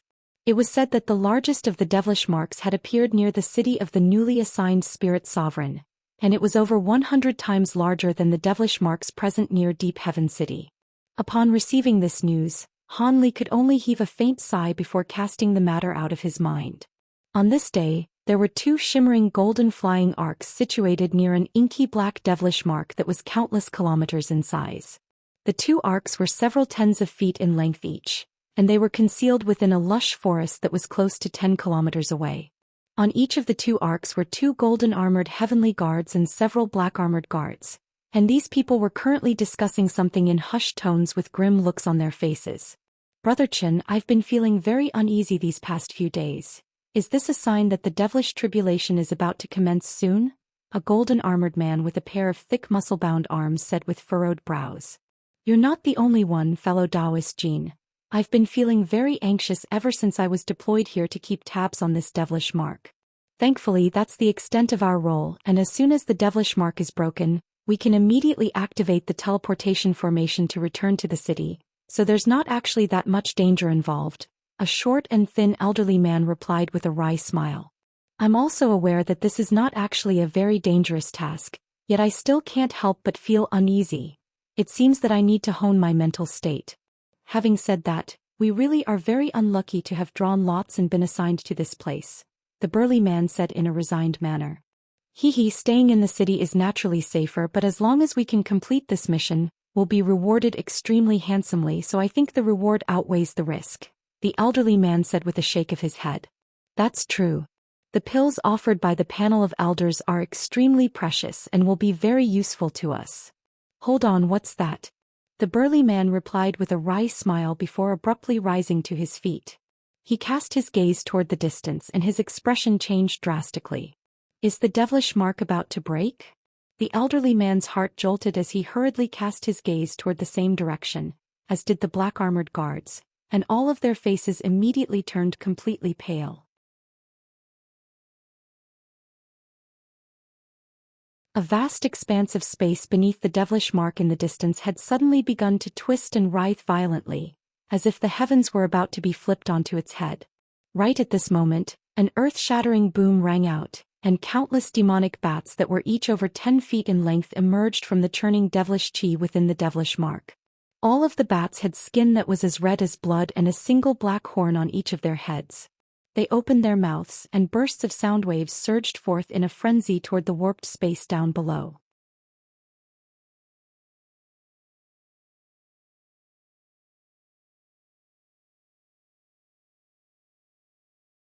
The countless bursts of sound waves struck the space down below before exploding in violent waves, and earth-shattering booms instantly rang out from the warped sky. In the next instant, several long white rifts suddenly appeared on the devilish mark, and as the sound waves continued to surge through the air, the sound of shattering glass began to ring out. The white rifts instantly transformed into countless white threads that spread rapidly in all directions, following which the entire sky completely shattered. Inky black devilish chi surged forth like floodwaters through a broken dam, instantly forming a sea of darkness that dispersed in all directions at an incredible speed. The countless giant devil bats also descended in a frenzy while letting loose a series of high-pitched screeches. Crimson light revolved around their bodies, and from a distance, it looked as if countless balls of crimson flames had appeared within the sea of darkness before also spreading in all directions. What was even more astonishing was that within the depths of the devilish mark, which had already transformed into a massive black hole, even more astonishing roars could be heard, and it was quite clear that there were going to be more devilish beasts flooding into the spirit realm. In the distance, the golden-armored burly man finally returned to his senses, and hurriedly said to the elderly man in a hushed voice, "The elder devil race is invading. Our mission is complete. Activate the teleportation formation right away." "Activate the teleportation formation," the elderly man instructed without any hesitation, then made a hand seal before casting a series of incantation seals into a small formation beneath his feet. The black-armored guard standing behind him hurriedly arrived by his side before also making hand seals to assist him. A faint buzzing sound immediately rang out from the golden arc underfoot, and hundreds of runes appeared down below, before then forming a white light formation. The same was happening to the other golden arc as well. The two arcs began to release scintillating golden light, and they were going to be teleported away at any moment now. The golden-armored burly man heaved a long sigh of relief upon seeing this, and his expression finally eased slightly. However, right at this moment, a high-pitched voice suddenly rang out in the air above the forest they were hiding in. "He looks like I'm in luck. I've only just entered the spirit realm and I've already come across a pair of spatial tempering cultivators. You two will be perfect for an appetizer." Both the burly man and the elderly man were stunned to hear this voice, and they turned to discover a hideous young man standing just over 300 feet away from the two golden arcs. The man was very short and thin with a dark complexion and a pair of bat wings on his back. His facial features were extremely sinister, and his wings were even larger than his body. He bore a striking resemblance to the countless crimson devilish bats in the sky, but the aura he was releasing was countless times more powerful. "It's a high-grade devilish being." Both of the heavenly guards naturally instantly identified the young man, and they were extremely alarmed. Both of them had been focusing their attention on the changes unfolding in the devilish mark, yet they had completely failed to notice as this young man approached them from above. After a brief moment of astonishment, both of them immediately sprang into action without any hesitation. One of them laid a hand onto the back of his own head, and a dozen or so small silver swords instantly shot forth before flying through the air as streaks of silver light. Meanwhile, the other heavenly guard raised an arm and a five-colored ring was summoned. The ring then transformed into countless five-colored ring projections that formed a protective barrier around the two golden arcs. One of them was attacking the enemy as the other was setting up defenses, and it was quite clear that this wasn't the first time they had fought alongside one another. Their objective wasn't to defeat this high-grade devilish being. They only wanted to keep the young man at bay for a short while so they could complete their teleportation. A sinister smile appeared on the young man's face, revealing 2 rows of sharp little fangs. In the face of the oncoming streaks of silver light, he made no effort to take evasive measures. Instead, he opened his mouth to blast forth a burst of golden sound waves that swept up all of the streaks of silver light. An astonishing scene then ensued. The streaks of sword chi immediately reverted back into their original sword form amid an anguished wail, then tumbled down from above amid the golden sound waves. The golden-armored burly man's face immediately paled upon seeing this. Those swords were his bonded treasures that he had been cultivating for several millennia. Yet before he could recover his control over the swords, the young man suddenly flapped his bat wings, and the sounds of howling winds and rumbling thunderclaps immediately rang out. The young man's body blurred slightly before he abruptly vanished on the spot. However, in the next instant he reappeared right above the 2 golden arcs before launching his fists toward the countless 5-colored ring projections in the air without any hesitation. 2 resounding booms rang out in quick succession as a pair of shimmering crimson fists vanquished all of the opposing 5-colored projections. The young man flapped his wings again, and he appeared behind the burly man in the blink of an eye before plunging an arm through his body with ease. The suit of golden armor didn't offer any resistance to the young man's attack. Arg! The black-armored guards on the golden arc were naturally petrified upon seeing this, and they immediately fled for their lives. However, the young man merely swept a bat wing behind himself without even turning his head to unleash a black blade of light that was over 1,000 feet in length. The blade was as fast as lightning, and all of the black-armored guards let loose howls of anguish as they were reduced to a rain of blood. Even the nascent souls within their bodies had been destroyed. The young man then flew toward the other golden arc as a ball of crimson light, and even prior to his arrival, the overwhelming odor of blood and gore had already settled over the arc. The elderly man had no time to react, and his face instantly became deathly pale. Coincidentally, the teleportation formation beneath his feet flashed with white light right at this moment, and he was teleported away along with the entire golden arc. As such, the young man only managed to pounce on empty air, and the ball of crimson light around him faded.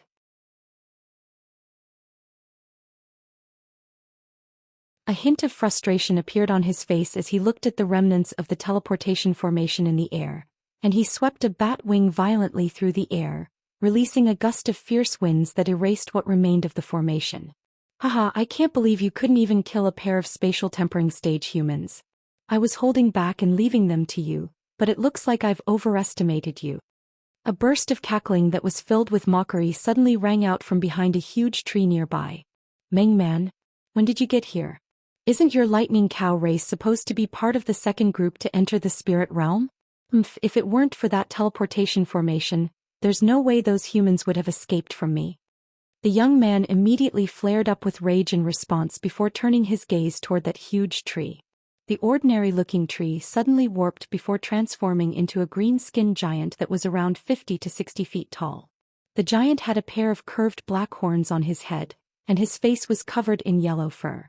He wore a suit of black leather armor and there was a pair of golden hatchets strapped onto his back. He was currently appraising the young man with a mocking look in his eyes, and in response to the young man's enraged expression he merely smiled and said in a nonchalant manner, "Our lightning cow race recently received an order from the sacred ancestors, instructing us to be among the first group to enter the spirit realm alongside your devilish bat race, so my brethren have already entered this realm." After that, the cow-headed giant pointed into the distant sky in a nonchalant manner. "Is that so?" The young man was quite surprised to hear this, and he hurriedly cast his gaze toward the same direction.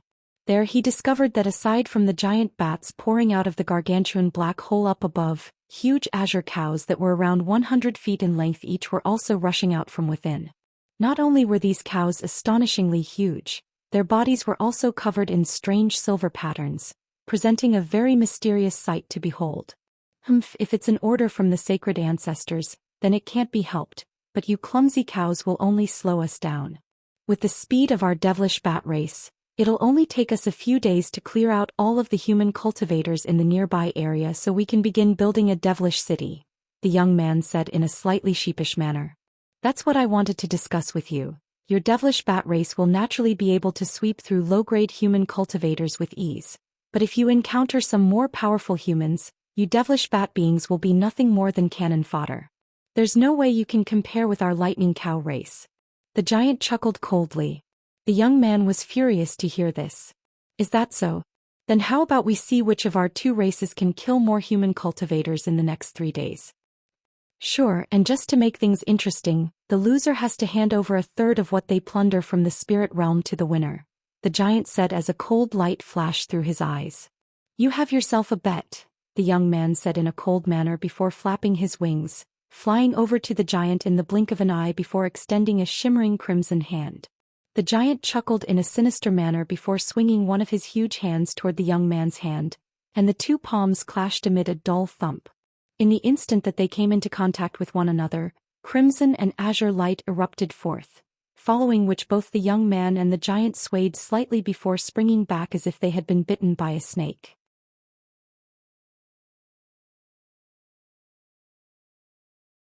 As soon as the young man stabilized himself in midair, he yelled with a baleful expression, "Where are the 5 bats? We pay our respects to the revered general." As soon as this voice trailed off, spatial fluctuations erupted nearby, and 5 crimson bats that were far more enormous than their brethren appeared amid gusts of fierce winds. These bats each had a wingspan in excess of 100 feet, and they were truly astonishingly massive. Go and capture a few human mortals, the young man instructed.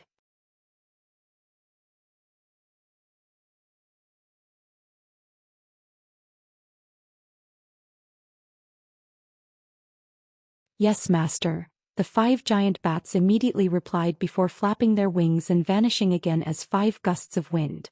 A cold smile appeared on the cow-headed giant's face upon seeing this, and he suddenly flipped a hand over to produce a golden horn before bringing it to his lips and blowing vigorously into it. A long continuous note immediately rang out, and it was imbued with an indescribable primal aura. As soon as they heard this sound, the eyes of the giant azure cows in the distance immediately turned bright red. Steam began to billow out of their mouths and nostrils, and they snarled ferociously as they charged out of the surging black chi before converging toward the giant. The sound from the horn then suddenly changed, and the sound of metal clashing against metal abruptly rang out alongside that single continuous note. Immediately thereafter, the giant flew away into the distance as a streak of silver light, and tens of thousands of lightning cows followed along behind him like an unstoppable wave. The young man's lips twitched slightly upon seeing this, and he also let loose a sharp cry. A stir immediately ran through the devilish bats as well upon hearing this sound, and they dispersed in all directions as a dozen or so crimson clouds as if they had all been issued an order. The number of devilish bats exceeded that of the lightning cows by more than 10-fold, and even though they had been split up into a dozen or so groups, each group still had over 10,000 devilish bats. 2 of the groups immediately flew in the same direction the horde of lightning cows had just departed toward, seemingly completely unconcerned about being discovered by the lightning cows. Meanwhile, the young man himself flew into the largest of the crimson clouds as a streak of crimson light, and not longer after that, all of the devilish beasts that had emerged from the sea of devilish chi had departed from the scene, allowing peace and quiet to return to the area. However, no more than 10 minutes later, a burst of loud hissing suddenly rang out as the devilish chi surged violently, and a series of giant glossy black pythons emerged from within. These pythons ranged from around 200 feet in length to as long as over 1,000 feet. Furthermore, all of these pythons had a crimson eye on each of their foreheads.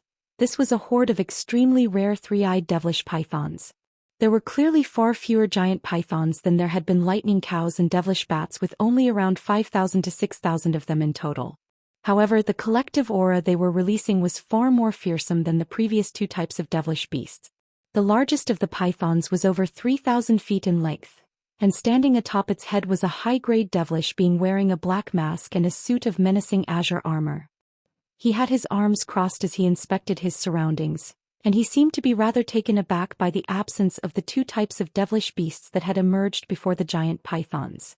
However, he then abruptly stomped down onto the devilish python beneath his feet, and the python immediately reared up with its upper body before letting loose a thunderous hissing sound. Crimson light then flashed from the massive python's forehead, and a pair of strange crimson horns appeared on its head, while its back bulged and writhed before a pair of fleshy azure wings emerged.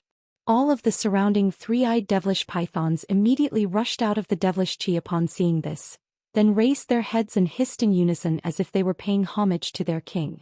Only the azure-armored devilish being remained completely still on the giant python's head with an extremely cold look in his eyes.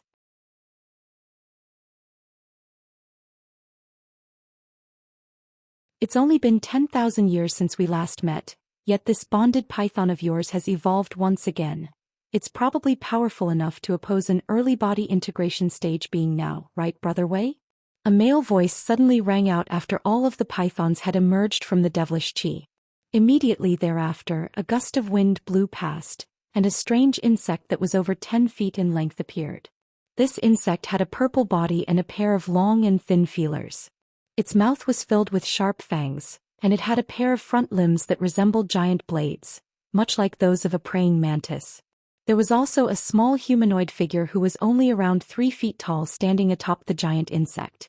This was a young child who appeared to only be around 7 to 8 years of age, and his hair was arranged into a pair of braids that pointed directly upward. He wore a green Taoist robe with 3 small golden swords strapped to each shoulder, and his large bright eyes were very adorable to behold. Greetings, Brother Hunju. My bonded python was only able to reach this stage after I fed it a rare spirit herb that I unintentionally stumbled upon. It seems that your powers have also been enhanced since we last met, the azure-armored devilish being said in a cold voice as he turned his frosty gaze toward the young child. I've been preparing for many years for this trip into the spirit realm, so it's only natural that I've improved somewhat, the young child replied with a smile. Seeing as our 2 races have both arrived, let's join forces. I'm sure even the most powerful of the human cultivators in this area won't be able to withstand our collective forces, the azure-armored devilish being suggested. My thoughts exactly, the young child agreed to the proposal in an elated manner before suddenly yelling into the devilish chi, "Come on out, my children." As soon as his voice trailed off, a buzzing sound rang out from within the sea of devilish chi. Initially it wasn't very loud, but the sound quickly crescendoed as countless devilish insects surged out of the black chi in a frenzy. These devilish insects were each around the size of a human head, and they were like identical miniature replicas of the giant praying mantis beneath the young child's feet. There were so many of them that they virtually encompassed the entire heavens, and the torrential outpour of devilish insects continued for a long while before finally drawing to a halt. These insects flapped their short purple wings as they hovered at a low altitude beneath the devilish chi, and there were around 700,000 to 800,000 of them. Such an enormous swarm of insects would present an extremely harrowing sight even to a body integration cultivator. However, the azure-armored devilish being wasn't alarmed by this at all. He let loose a low cry, and all of the 3-eyed devilish pythons around him immediately surged downward, then vanished into the soil amid flashes of spiritual light. After that, he tapped his foot against his giant python steed, and it flew off toward a certain direction as a burst of azure light.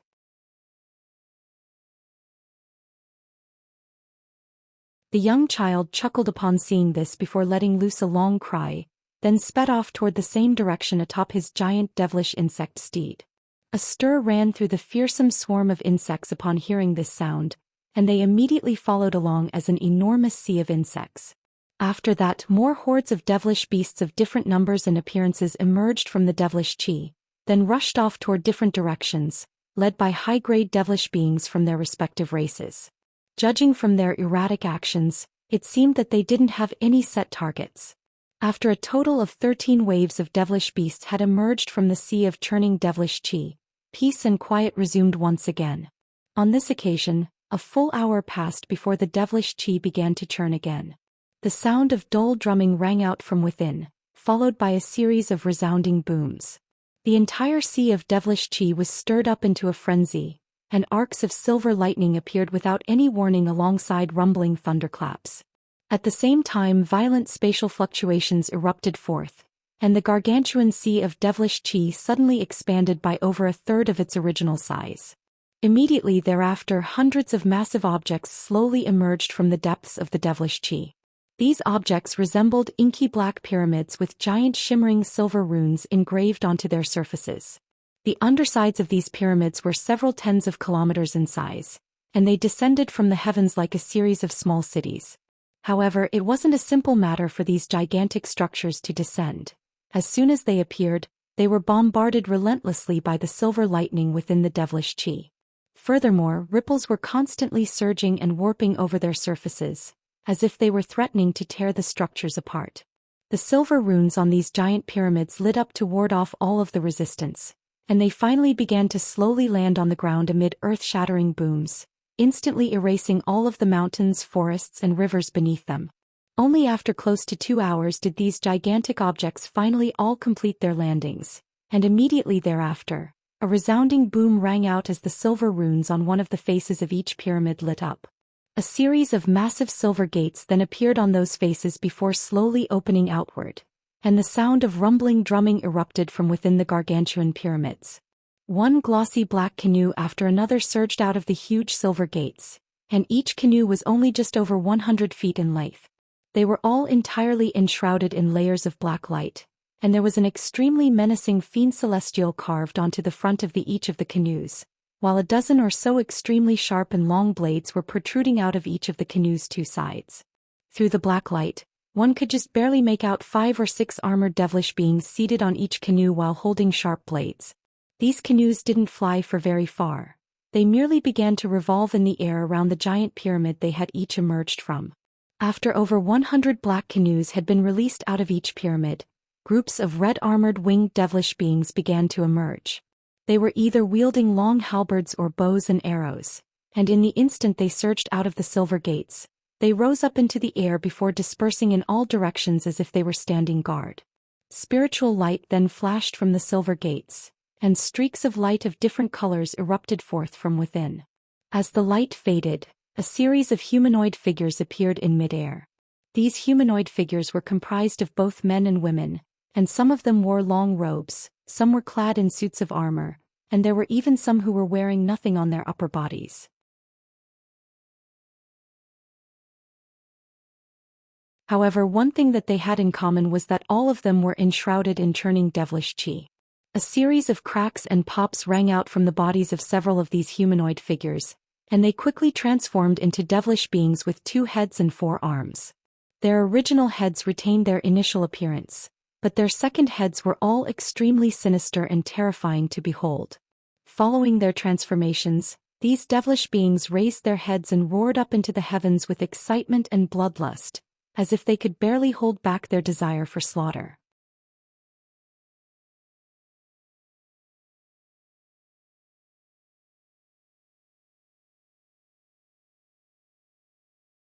The other devilish beings who hadn't yet transformed all turned to their companions with disdainful expressions.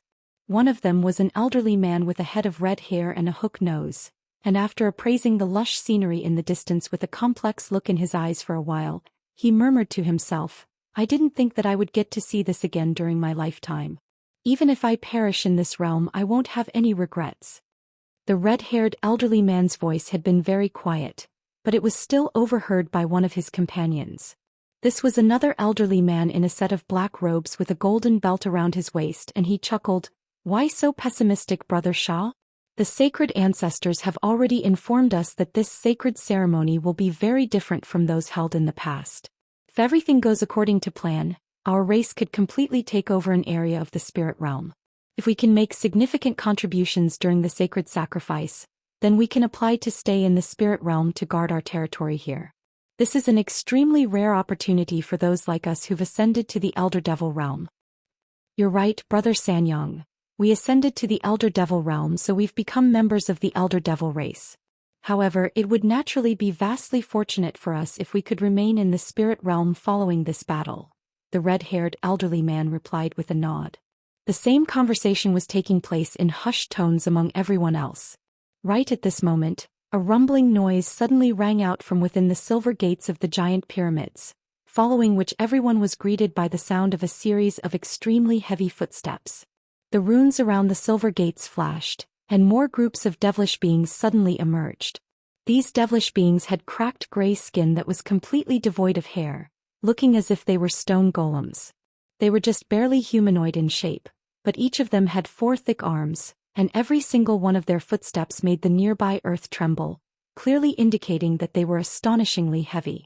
These stone devils were each over 100 feet tall, and over 1,000 of them emerged from each giant pyramid.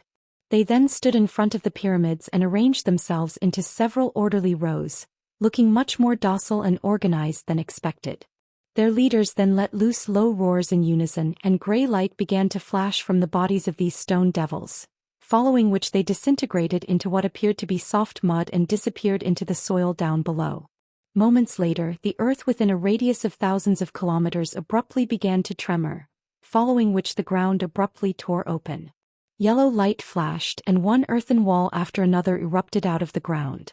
In no more than 10 minutes, an enormous city wall that stretched for hundreds of thousands of kilometers had been erected. However, even though the wall was over 1,000 feet tall, it was extremely crude and rough.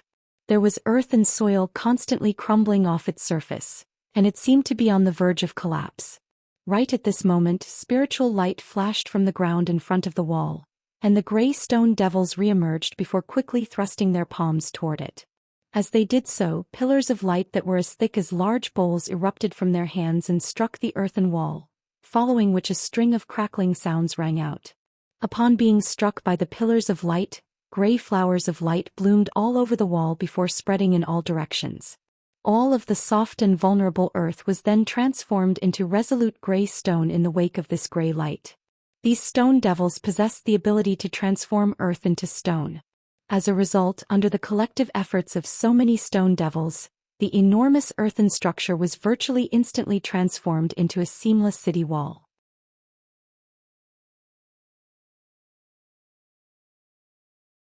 The same rumbling sounds were incessantly ringing out in other directions as well, as other sections of the wall were rapidly being erected.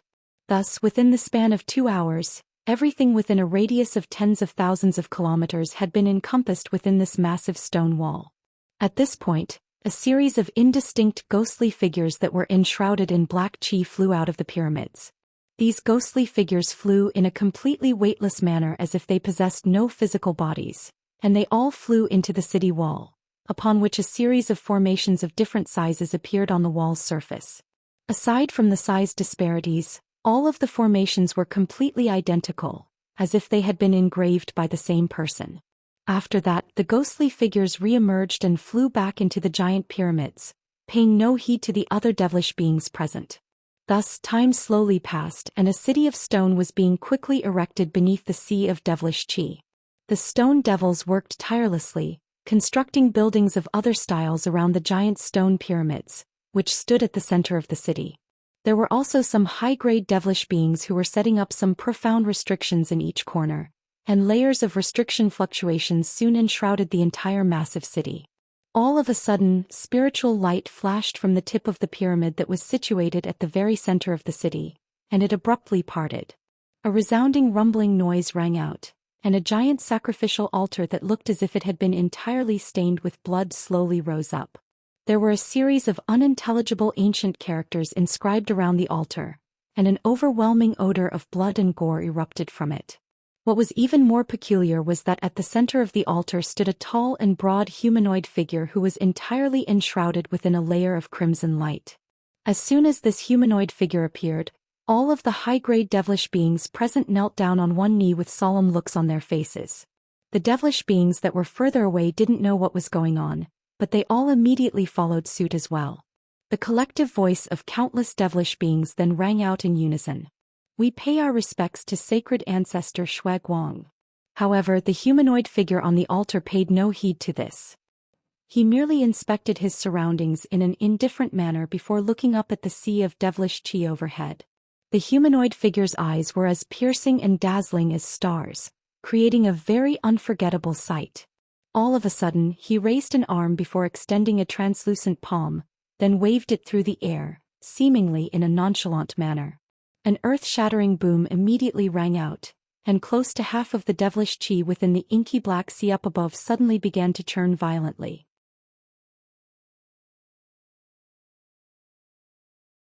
The devilish chi then converged in a frenzy before forming a massive inky black staff amid a flash of spiritual light. The staff was shaped like a wurm with a ghostly head, and it had peculiar patterns running all over its surface. It descended toward the sacrificial altar, and the fingers on the crimson figure's outstretched hand moved ever so slightly. The enormous staff, which was over 1,000 feet in length, began to shrink during its descent, and by the time it landed in sacred ancestor Shuiguang's grasp, it had shrunk down to only around 20 feet in length. Sacred ancestor Shuiguang held the staff in one hand and began to chant a solemn incantation.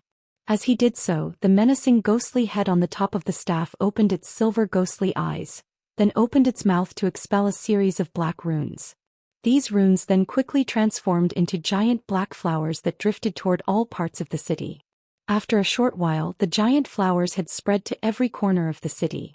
Right at this moment, sacred ancestor Shuiguang's chanting ceased, and he abruptly rubbed the black staff between both of his hands, upon which it exploded into a ball of black light.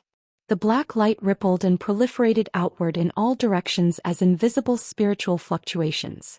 Upon coming into contact with these fluctuations, the giant black flowers instantly exploded, forming bursts of inky black devilish chi that permeated through the air. Thus, the entire giant city was instantly enshrouded under boundless devilish chi. In the instant that this devilish chi settled over the bodies of all of the half-knelt devilish beings present, all of them were instantly reinvigorated, and their magic power and energy all began to recover at a rapid rate. Sacred ancestor Shuiguang clasped his hands behind his back, then ordered in an implacable voice, "Construct 3 more sacred cities within 3 days, then rest for 7 days. After everyone has gathered, immediately attack the largest human cultivator stronghold nearby." "Your wish is our command." Countless devilish beings cheered in unison within the giant city. Meanwhile, the same scenes were unfolding beneath all of the devilish marks in the human and demon territories. Under the largest of those devilish marks, there was a huge human city that had been constructed along a gargantuan tree that stretched all the way up to the heavens. Several body integration cultivators were standing in the air above a certain pavilion that was halfway up the tree, and they were all appraising the sea of devilish chi in the distance with grim expressions. Thousands of kilometers away from heavenly Yuan sovereign city, a monk and a Taoist priest were wielding a copper mirror and a round bowl, respectively, unleashing countless streaks of light from the 2 treasures to slay a group of devilish beings with snake heads and horse bodies. However, a sharp hiss of fury suddenly rang out in the distance, following which a gust of devilish wind blew toward them at an incredible speed. "Run! The high-grade devilish beings are coming!" The Taoist priest immediately yelled upon seeing this. Immediately thereafter, spiritual light flashed from the bodies of both him and the monk, and they flew directly toward the heavenly Yuan sovereign city. On a barren plain in the territory of the demon race, there were several armies engaged in a fierce war. One side was comprised of hundreds of thousands of gray wolves, while the other consisted of over 10,000 blue devilish lions. The wolves were each several tens of feet in length, and they all had green light flashing within their eyes. They were clearly low-grade demon beasts that possessed some demonic power. In contrast, the blue devilish lions were even larger than these giant wolves. All of them had short black horns that were several inches in length on their heads, and they were blasting attacks such as fireballs and ice spikes out of their mouths.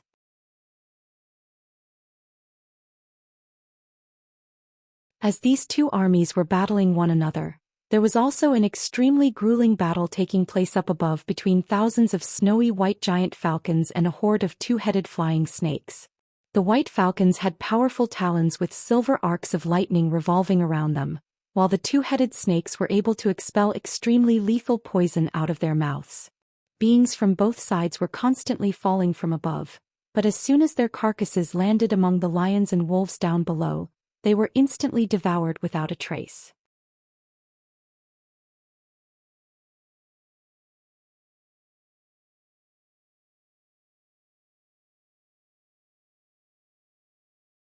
Close to 1,000 kilometers behind the armies were groups of metamorphosis stage demonic cultivators and high-grade devilish beings appraising one another from afar.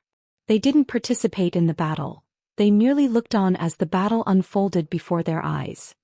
In the air above a certain area of the ocean, A burst of black qi that stretched for as far as the eyes could see was currently surging toward a city on a certain massive island. Within the black qi were countless devilish shadows, and it seemed that there was a massive army enshrouded within it. All of a sudden, a thunderous dragon's roar erupted from the seabed near the island, immediately following which howling winds were swept up alongside enormous waves. These waves then parted, and an azure beast that was over 100,000 feet in length emerged from within the ocean. The surface of the beast's head was covered in moss and stones, making it impossible to glean its true appearance. It cast its gaze toward the oncoming black qi with a cold look in its murky eyes, then opened its gargantuan mouth, which resembled a bottomless abyss. A resounding rumbling boom rang out, and the entire surface of the ocean began to tremor. Bursts of blue light erupted out of the creature's enormous mouth in a frenzy, then transformed into blue tornadoes that surged toward the black qi. There were tens of thousands of devilish beasts within the black qi, but they were completely no match for those tornadoes and were quickly swept up by them. Due to the astonishing amount of seawater that had been sucked into the gigantic creature's mouth, the nearby sea level momentarily fell, and after all of the devilish beasts were devoured by the creature, it closed its eyes and slowly sank into the ocean again. Thus, peace and quiet instantly returned to the area, and it was as if that menacing burst of devilish qi had never even appeared here. On another huge island in the distance, there was a tall and broad humanoid figure standing atop a tall tower, appraising everything from afar with a cold look in his eyes. Meanwhile, at Deep Heaven City, Han Li was seated on the top level of a pagoda with his legs crossed. He was making a hand seal and his eyes were closed. There was a golden gourd and the myriad sword artwork hovering in front of him, and he seemed to be in a special immersive state. All of a sudden he opened his eyes and switched to a different hand seal before pointing a finger at the golden gourd. The gourd shuddered as spiritual light flashed from its surface, and a series of extremely dazzling 5-colored runes appeared. Immediately thereafter, a buzzing sound rang out and the gourd was opened, following which 5 flying swords flew out from within. The swords were of the colors gold, yellow, azure, red, and blue, and they were each only around an inch in length. However, they were all radiating a dreamy translucent light that gave them a very mysterious appearance. The 5 flying swords emitted a crisp ringing sound at Han Li's behest, then shot up into the air before unleashing their respective abilities. The red flying sword transformed into a fiery snake that was around 10 feet in length amid a dull thump, while the blue flying sword released wisps of vapor that instantly formed a series of clouds, making it very difficult to track the sword.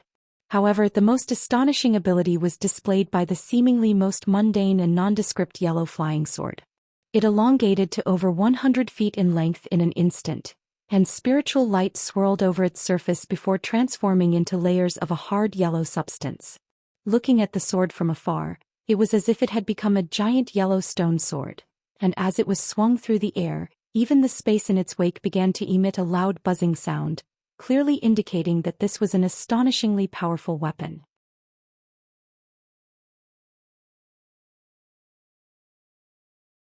As for the golden and azure flying swords, they didn't display much change aside from emitting bursts of dazzling light.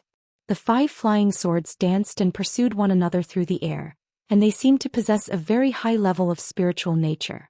Han Li appraised these flying swords with a calm expression, then made a hand seal shortly thereafter.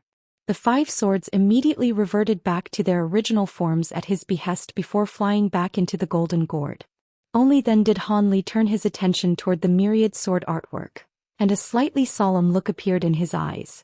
All of a sudden he raised a hand to cast several incantation seals in quick succession, all of which vanished into the artwork in a flash. The artwork immediately began to emit a series of sharp ringing sounds, following which dazzling golden light erupted from it. The countless swords inscribed on its surface gradually began to move, then multiplied at a rapid rate. All of the swords on the artwork seemed to have sprung to life in the blink of an eye. Han Li let loose a low cry, and a burst of azure spiritual qi was expelled out of his mouth, then vanished into the artwork. A burst of metallic clangs immediately rang out from within the myriad sword artwork, following which countless sword projections erupted out of the artwork in a frenzy. All of a sudden, a burst of bone-chilling sword qi had settled over the entire hall. Black light flashed from Han Li's glabella, and his law destruction eye emerged. Piercing black light swirled within the eye as an enormous burst of spiritual sense erupted forth before vanishing into the myriad sword artwork. Golden light instantly flashed from all of the sword projections in the hall, and they began to slowly revolve around Han Li. Initially they were only moving at a snail's pace, but after just the span of a few breaths, they were swimming through the air like small sprightly fish.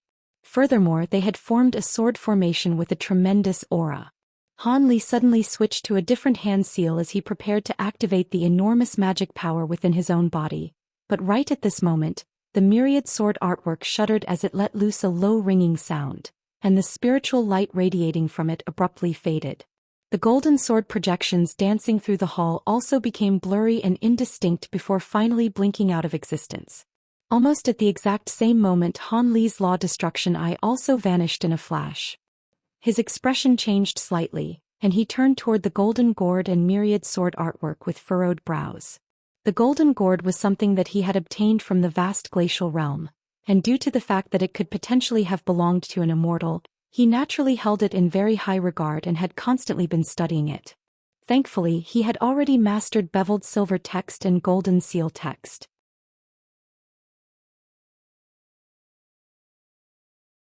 As such, even though the refinement method for this treasure was far different from those used in the human world and spirit realm, and the flying swords in the gourd hadn't yet been completely refined, he was still able to understand some of the intricacies of the treasure.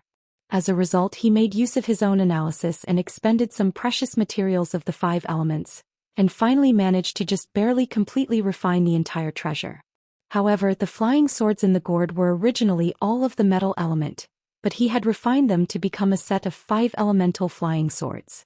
Thus, the treasure definitely wouldn't be as powerful as what its original owner had envisioned, but it was definitely no less powerful than the average spirit treasure. Even so, with Han Li's current enormous wealth, a treasure of this caliber wasn't going to be very useful to him. As such, he was planning to examine the treasure to ensure that there was nothing wrong with it, then pass it down to one of his disciples. As for the phenomenon that had just been conjured up by the myriad sword artwork, that was a result of inspiration that Han Li had derived from a secret technique of a certain foreign race. Using this secret technique, he was able to refine the astonishing sword chi imbued within the artwork using a special method, thereby allowing him to use the artwork as a normal offensive treasure. The sword chi within the artwork had originated in the true immortal realm, so if he could completely harness and control it, it would undoubtedly be immensely powerful. If even a body integration cultivator were to be attacked by all of the sword chi within the artwork, they would be killed for sure. Unfortunately, this refinement method was very time-consuming, and he had spent all of his time improving his own magic power, so this artwork was only halfway refined. Furthermore, due to the fact there was no source or origin to the sword chi within the myriad sword artwork, if the sword chi were to be completely exhausted, then the artwork would be completely ruined. At present, he still hadn't completely gleaned the sword observation art imbued within the artwork, so prior to completely refining this treasure, he wasn't going to use it unless he absolutely had to. Otherwise, if the sword observation art were to be destroyed, he would lose an extremely valuable asset. After failing yet again in his attempt to control the myriad sword artwork, Han Li was just contemplating whether he should try once more when his expression suddenly changed slightly, and he abruptly reached behind himself with one hand. A ball of fire surged through the gates behind him and landed in his grasp in a flash. He closed his fingers around the fireball and it immediately exploded. At the same time, Hai Yuetian's urgent voice rang out from within the flames. "Master, the panel of elders just sent someone to invite you to the Skyview platform. It seems that devilish beings have begun to gather, and there are even high-grade devilish beings among them." Han Li's heart jolted upon hearing this, and a contemplative look appeared on his face as he murmured to himself, "High-grade devilish beings, eh? Alright, I suppose I should go and take a look." He then swept a sleeve through the air to stow the golden gourd and myriad sword artwork away, then flew away as a streak of golden light. After emerging from the pagoda, he immediately flew toward the border of Deep Heaven City. At his current speed, it only took him less than an hour to reach the city wall. At this moment, the entire sky outside the city wall was filled with devilish chi, and there was not a ray of sunlight to be seen. It seemed that someone had unleashed an extremely powerful technique to completely block out the suns. Beneath the devilish chi, the sound of war drums could be heard, and within Deep Heaven City, there were groups of armor-clad warriors and cultivators rushing out of the giant towers.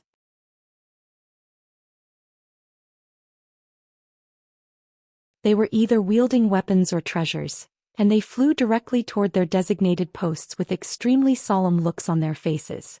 A series of altar-like platforms also slowly emerged from the formations on the giant city wall, and atop these platforms were huge objects such as round discs or giant cones. Around each of the objects stood 7 or 8 cultivators in long robes, and there was also a giant light barrier above Deep Heaven City that was currently radiating dazzling light. A white jade palace that resembled a miniature city had been conjured up high in the air above the city as well, and countless silver runes were revolving around it. Furthermore, countless armored guards could be seen roaming over the palace, and at the tip of the tallest pagod-like building in the palace, there was an antiquated golden mirror with a diameter of around 100 feet. The mirror was currently reflecting dazzling light, and was acting as a replacement for the sun, shining its scintillating golden light down upon most of Deep Heaven City. In the instant that the golden light came into contact with the human warriors and cultivators down below, they were completely reinvigorated and instilled with a sense of indescribable courage that made them a lot more confident to face their enemies. 1.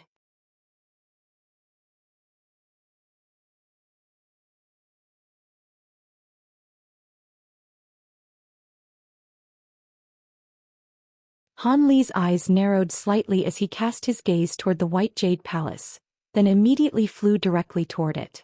Even before he had approached the palace, the guards had already noticed him. A golden-armored heavenly guard immediately led a dozen or so azure-armored guards to carefully approach Han Li. The heavenly guard took a quick glance at Han Li before immediately extending a salute. "May I ask if you're Senior Han? I've been instructed to wait here by the elders for your arrival. Please allow me to accompany you to the Skyview platform." "I am indeed Han Li. Please lead the way," Han Li replied in a calm manner. "Yes. Please come with me, Senior," the heavenly guard said in a respectful voice as he made an inviting hand gesture. The other armored guards also parted for him in a respectful manner and stood with their hands clasped behind their backs. Thus Han Li flew toward a tall platform in the palace, led by the heavenly guard. On the platform, Buddhist monk Jin Yu and several other Deep Heaven City elders that Han Li had met before were currently looking out at the devilish beings gathered outside Deep Heaven City. As soon as they noticed Han Li's arrival, all of them immediately smiled and extended warm greetings.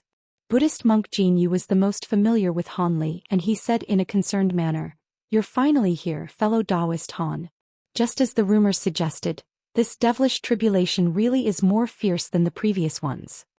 Han Li's heart stirred upon hearing this, but his expression remained unchanged as he asked, "How so? Are there a large number of high-grade devilish beasts among their ranks?" "You'll know what the situation is like when you see it, fellow Taoist," Buddhist monk Jin Yu replied as he pointed a finger into the distance.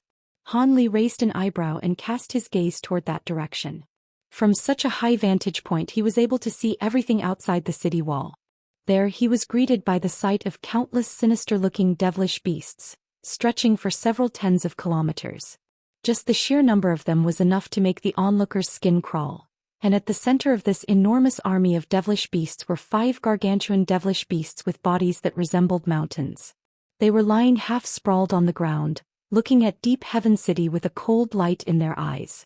The 5 gigantic beasts consisted of a crimson ape, 2 white snails, a black devilish bird with talons and feathers that looked as if they'd been constructed from steel, and a 3-headed purple python. There was a wide berth around all 5 of these beasts, and it seemed that even their fellow devilish beasts were extremely fearful of them. However, Han Li was more interested in the humanoid figures hovering in the air above these gargantuan beasts. From a distance, they appeared to be completely identical to normal humans, but there was an enormous amount of devilish chi erupting from their bodies. All of them seemed to be at the deity transformation stage or spatial tempering stage, so they comprised quite a formidable force to be reckoned with. "What are those people?" Han Li asked with his brows furrowed in befuddlement. "If I'm not mistaken, those are most likely human cultivators who ascended to the Elder Devil realm from various lower realms. However, they specialized in Devil Dao cultivation arts during their time in the lower worlds, and they've been corrupted by the devilish qi in the elder devil realm for so many years, so they can no longer even be considered as humans, the white-robed elder Gu sighed. Prior to this devilish tribulation, these devilish humans have never appeared. It seems that this devilish tribulation really is different from previous ones. Could it be that the elder devil race is going all out in a make-or-break bid to conquer our human race? Fairy Silverlight mused in a grim voice.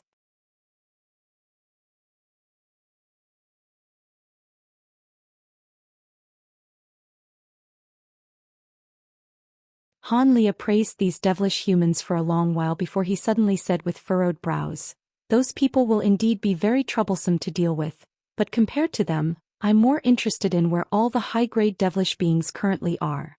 All of the high-grade devilish beings have concealed themselves within the devilish qi. Some of them emerged not long ago, but they've all retreated back into the devilish qi since then. It looks like they're preparing to rest before they attack our city," Buddhist monk Jinyu replied. "Have there been any sacred ancestors sighted yet?" Han Li asked in a grim voice. Buddhist monk Jinyu hesitated momentarily before offering his analysis. "We haven't seen any sacred ancestors for now, but among the high-grade devilish beings that emerged earlier, there were a few body integration stage beings. However, judging from the size of this army, there's a very good chance that sacred ancestors will be lurking within the devilish qi. It's just that the elder devil realm is only just beginning to erode our spirit realm, and they're facing immense resistance from the power of our realm. Hence, sacred ancestors are still unable to descend into our spirit realm, and even if they do appear, they'll only be clones. If it's only clones, then our deep heaven city should be able to keep them at bay." Han Li's expression eased slightly upon hearing this. "I certainly hope so. What we can see now is only a small portion of the elder devil race's forces.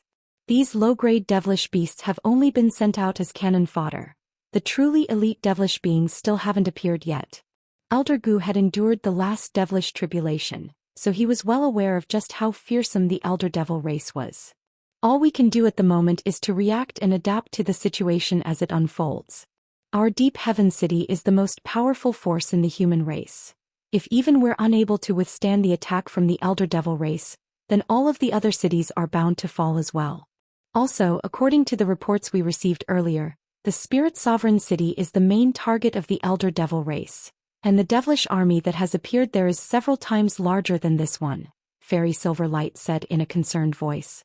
"Indeed, fellow Taoist. This devilish tribulation may be far more fearsome than previous ones, but as long as we combine all of our powers, there's a very good chance that we'll be able to transcend it. Setting aside everything else, just the restriction formations and fortresses we set up outside the city wall will be enough to kill most of these devilish beasts," Buddhist monk Jinyu said with an optimistic smile. "That's true.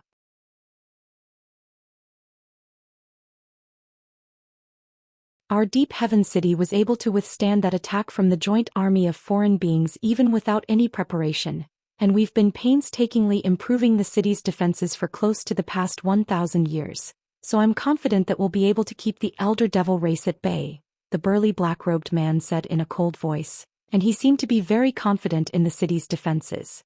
Han Li merely listened to their conversation with a smile, but he was constantly inspecting the devilish qi in the distance with blue light flashing within his eyes. This devilish qi clearly wasn't normal devilish qi. Even with his spirit eyes, Han Li was only able to see around 500 meters into it. All he could make out were what appeared to be a series of arcs, flying carriages, and some armored warriors. A cold look appeared in his eyes, and just as he was about to circulate his magic power to unleash his spirit eye ability to its maximal extent, a pair of cold and forbidding eyes suddenly met his gaze, then tracked him down from a distance at an incredible speed. Han Li's heart jolted upon seeing this, and he immediately withdrew his spirit eye ability as a dark expression appeared on his face. At the same time, a faint exclamation of surprise rang out from a giant beast-drawn carriage deep within the devilish qi. Immediately thereafter, the crimson light also faded from the eyes of a thin green-robed elderly man with a head of yellow hair. "What is it? Did you see something interesting with your divine eyes?" A purple-armored man with black freckles all of his face asked. "No, it's just that there seems to be a high-grade human cultivator with a powerful eye ability as well, and I just startled him into retreating," the elderly man replied. "Oh. If the humans also have someone with a powerful eye ability, Then won't they be able to see our entire setup in here? The purple-armored man asked in an alarmed manner. Rest assured, Lord Shi, I've already set up a profound restriction within this devilish chi using the chaotic devilish flag that was bestowed upon me by our sacred ancestors, so that man won't be able to see anything no matter how powerful his eye ability is. However, the humans have also set up powerful concealment restrictions on their end, so I'm also unable to see what defenses they've set up in the city, the green-robed elderly man said with a shake of his head. That's not important. We just have to make sure they don't see what we're up to. After all, we're just here to scout out this city, and it looks like we're in luck. If we can loot this entire city, we'll be reaping countless rewards. The purple-armored man said as an excited look appeared in his eyes. Don't underestimate this city, Lord Shi. According to the human mortals we captured earlier, this city is where the elites of the human and demon races are gathered. Even if we can conquer it, we'll definitely have to pay a heavy price to do so, the green-robed man cautioned. This is a sacred sacrifice, so it's only normal to suffer severe casualties. In any case, our sacred ancestors will have plans for how to conquer this city. We just have to act according to their orders. It's about time, so let's attack. It's unlikely that we'll be able to conquer this city on our first attack, but we have to at least scout out most of the city's defenses, the purple-armored man said with a nonchalant wave of his hand. In that case, let's begin, the elderly man agreed with a nod. Seeing as the green-robed elderly man didn't have any objections, an excited look immediately appeared in the purple-armored man's eyes. He chuckled in a sinister manner before abruptly flipping his hand over to produce a stack of small black flags. These flags were only around 7 to 8 inches in size, but each of them had a different profound diagram inscribed upon it, and they were all emanating extremely pure devilish chi fluctuations.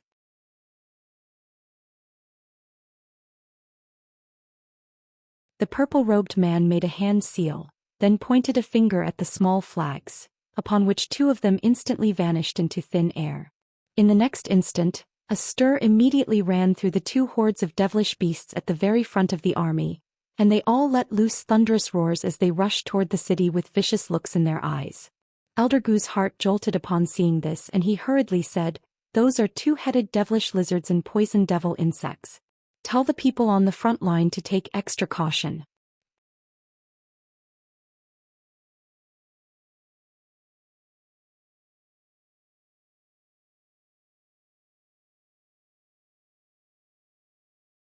Yes, Elder.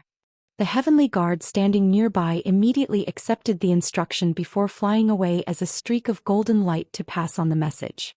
2-headed devilish lizards? Are those the devilish beasts that are capable of using fire and wind attribute attacks? If I recall correctly, aren't they one of the Elder Devil Realm's top 10 species of devilish beasts? Buddhist monk Jinyu asked. That's right. These 2-headed devilish lizards are only comparable to chi condensation cultivators, but their numbers are simply astonishing. Apparently, in the Elder Devil Realm they number in the tens of millions. There's no way that the Elder Devil race will be able to release all of them into our spirit realm, but even just a small proportion of their total population will be very troublesome to deal with. As for those poison devil insects, they're also quite a pain to deal with. Not only is the poisonous liquid that they expel very dangerous to low-grade cultivators, it can also erode city walls, Elder Gu replied in a grim voice. There's no need to be overly concerned, Brother Gu. I'm sure the people down there know how to deal with these types of devilish beasts, Buddhist monk Jinyu reassured in a calm manner. I certainly hope so. Elder Gu sighed before casting his gaze toward the battlefield in the distance again. There were thousands of massive fortresses that had been erected around Deep Heaven City, and each of them was over 1,000 feet tall, housing over 100 human cultivators. Faint restriction fluctuations could be seen between each fortress, indicating that they clearly weren't going to be easy to bypass, and unless these defenses were completely eradicated, the Elder Devil race wouldn't even be able to directly attack the city wall. This was why the Elder Devil race had brought so many low-grade devilish beasts to be used as cannon fodder. After invading the human race on so many past occasions, they had devised many effective plans to deal with the giant cities that humans had erected. In total, the 2 species of devilish beasts numbered around 30,000 to 40,000, and more than 2/3 of them were those 2-headed lizards. As for the poison devil insects, They resembled giant green silkworms and were twice the size of the two-headed lizards, but they certainly weren't any slower.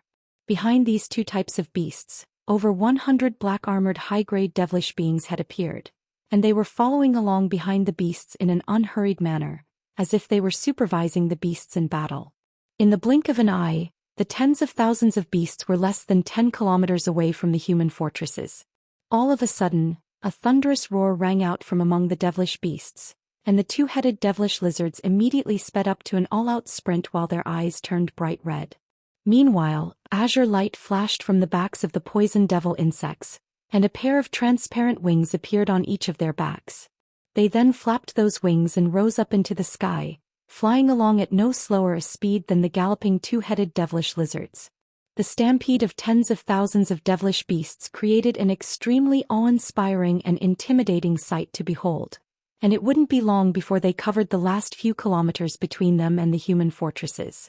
At the same time, there were high-grade devilish beings in the air conjuring up a burst of black chi, which transformed into a black dragon that descended into the horde of devilish beasts before abruptly exploding.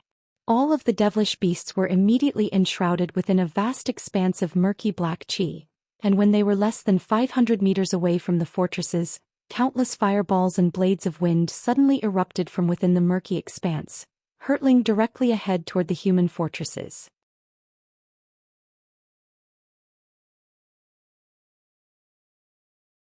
Even though the fortresses had been reinforced by restrictions, there was definitely no way that they'd be able to withstand these attacks and remain unscathed. Many of the human cultivators within the fortresses were very alarmed to see this. Yet right at this moment, heavenly music suddenly began to play from the white jade palace above Deep Heaven City. Immediately thereafter, the golden mirror above the tallest building in the palace suddenly shuddered before blasting forth a pillar of golden light, which transformed into a golden light barrier that appeared in front of all of the fortresses. The countless oncoming fireballs and wind blades struck the layer of golden light like a torrential downpour before exploding in rapid succession, and countless white and red balls of light erupted all over the light barrier.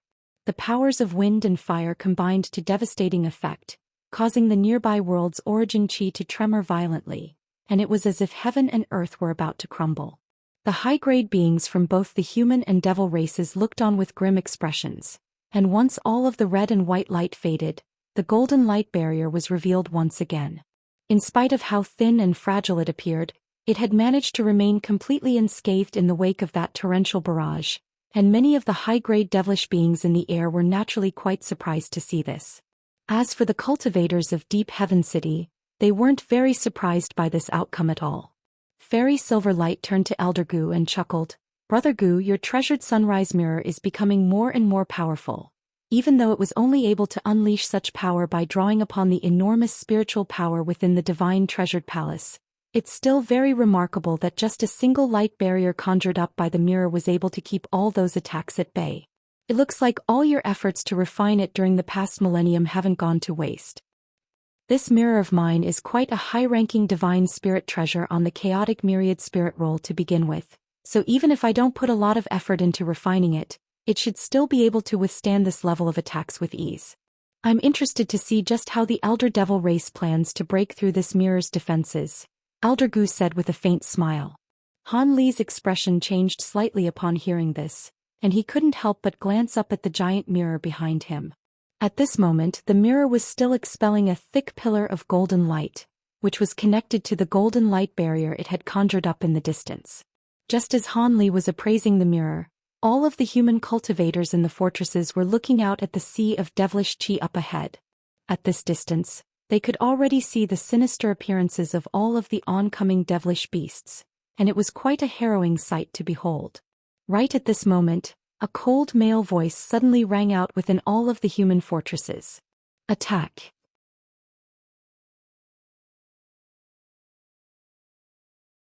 All of the human cultivators reflexively made hand seals in unison upon hearing this, then brought out all of the treasures they had prepared in advance.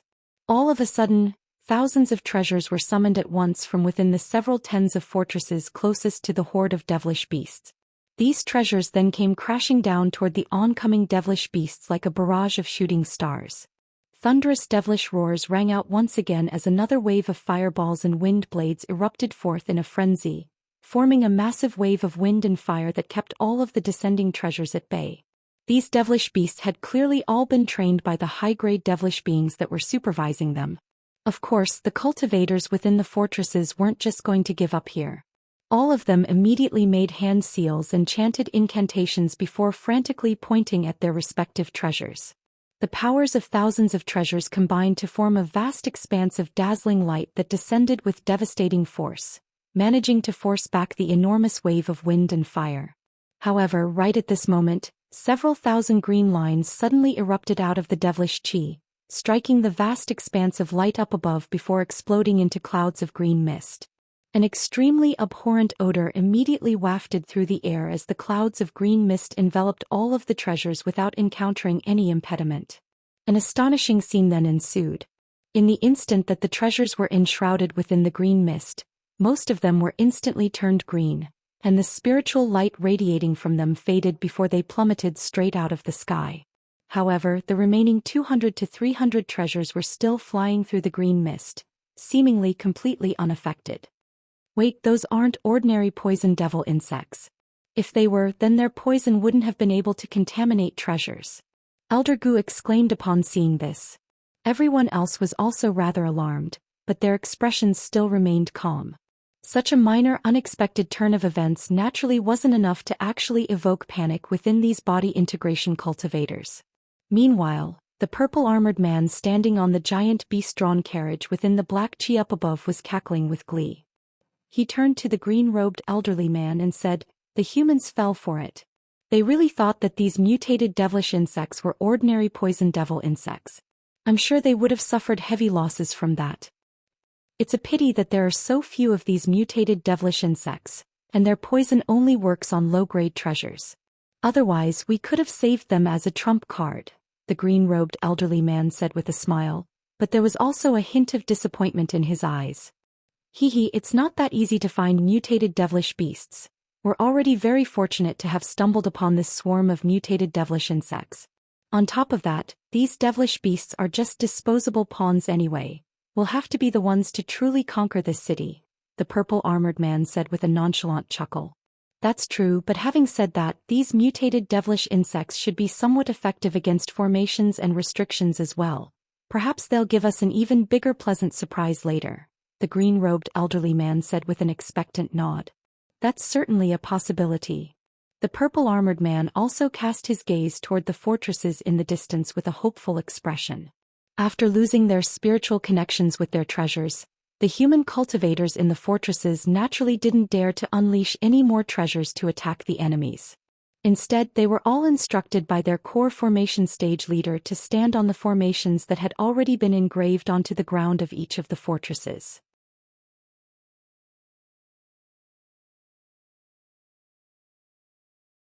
They then flipped their hands over to reveal a formation plate each, and with the support of this core formation cultivator, they began to chant incantations and inject their magic power into their formation plates in a frenzy. Meanwhile, the core formation cultivator himself made a series of hand seals before slowly closing his eyes. In the blink of an eye, the formations beneath all of the cultivators began to emit a dull buzzing sound, and a ball of silver light emerged at the center of each formation. These balls of light then began to rapidly rotate, while the giant wave of fire and wind unleashed by the two-headed devilish lizards forced back the remaining treasures before crashing into the golden light barrier. At the same time, thousands of jets of green liquid were also hurtling directly toward the light barrier.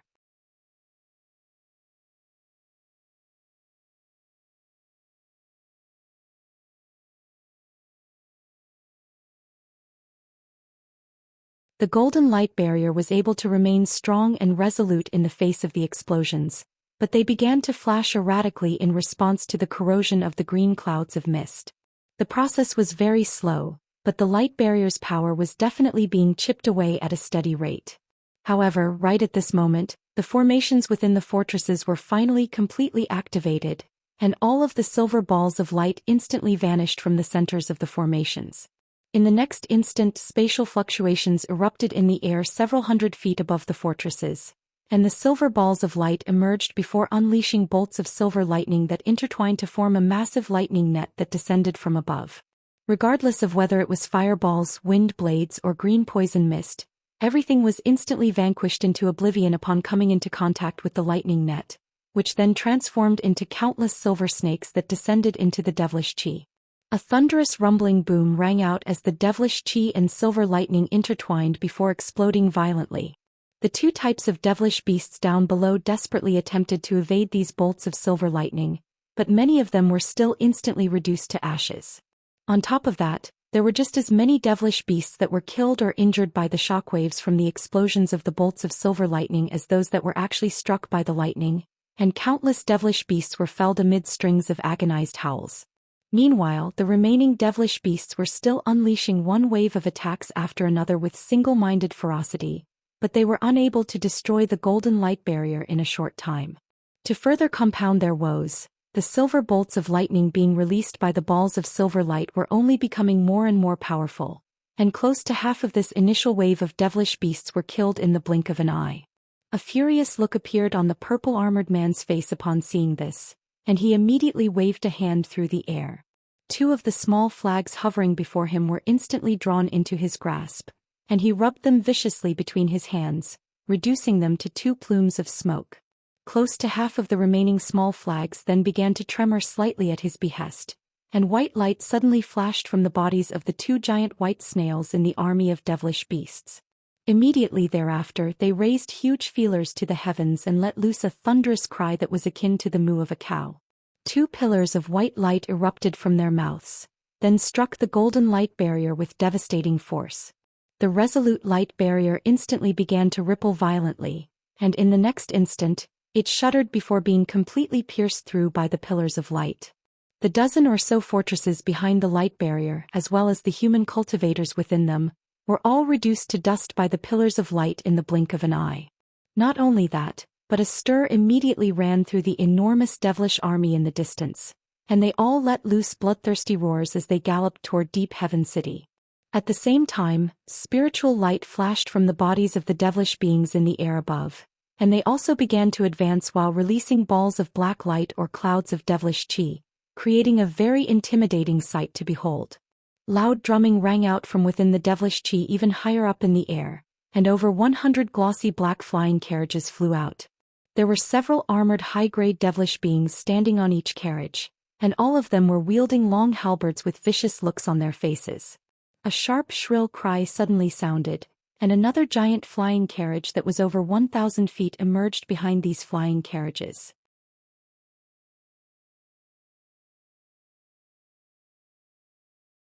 The giant carriage was being drawn by two massive purple beasts that bore a strong resemblance to rhinoceroses, but each had a shimmering golden horn. There were hundreds of armored guards standing on the giant carriage, and at its very center stood the purple-armored devilish being and the green-robed elderly man, both of whom wore cold expressions. After throwing a series of jabs, the elder devil race was finally beginning its true attack. All of the elders' brows furrowed slightly upon seeing this. The number of elite devilish beings that had appeared was far less than they had anticipated compared to how ferocious the first wave of attacks from previous devilish tribulations had been said to be. These devilish beasts were indeed quite powerful, but they were dreaming if they thought they could conquer Deep Heaven City on their own. In the face of the countless silver lightning snakes descending from the heavens, the army of devilish beasts continued to charge ahead without any regard for the casualties they were suffering. After reaching the golden light barrier, they either unleashed their innate offensive abilities or used their own powerful bodies as battering rams. Meanwhile, the devilish beings up above were busy controlling their devilish treasures, conjuring up all types of devilish clouds to keep as much of the lightning at bay as possible.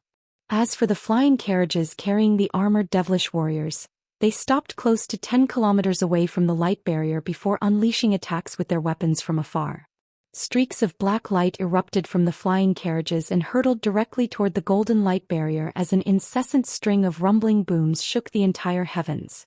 Han Li heaved a faint sigh before turning to Buddhist monk Jin Yu and the others with slightly furrowed brows. Fellow Taoists, it looks like this is just a jab thrown by the elder devil race to test out our city's defenses, so I'm going to go back for now. I'm currently at a critical juncture in the refinement of one of my treasures, and once I complete the process, it should be very helpful in the defense against the Elder Devil race. Indeed, this first wave of attacks is far less fearsome than we had expected. It seems we overreacted due to the past tales that we had heard. If you have something important you need to attend to, then go ahead, fellow Taoist Han. It looks like the Elder Devil race is settling in for a prolonged battle, so body integration cultivators like us most likely won't need to do anything in the immediate future. Buddhist monk Jinyu sighed as he nodded in response. If the Elder Devil race had attacked our city with everything they had from the beginning, then I would feel less uneasy instead. We'll have to be on our guard in this current situation. We are the most powerful beings in the city, but we all have matters that we need to attend to as well, so we can't just stand around like this. How about this?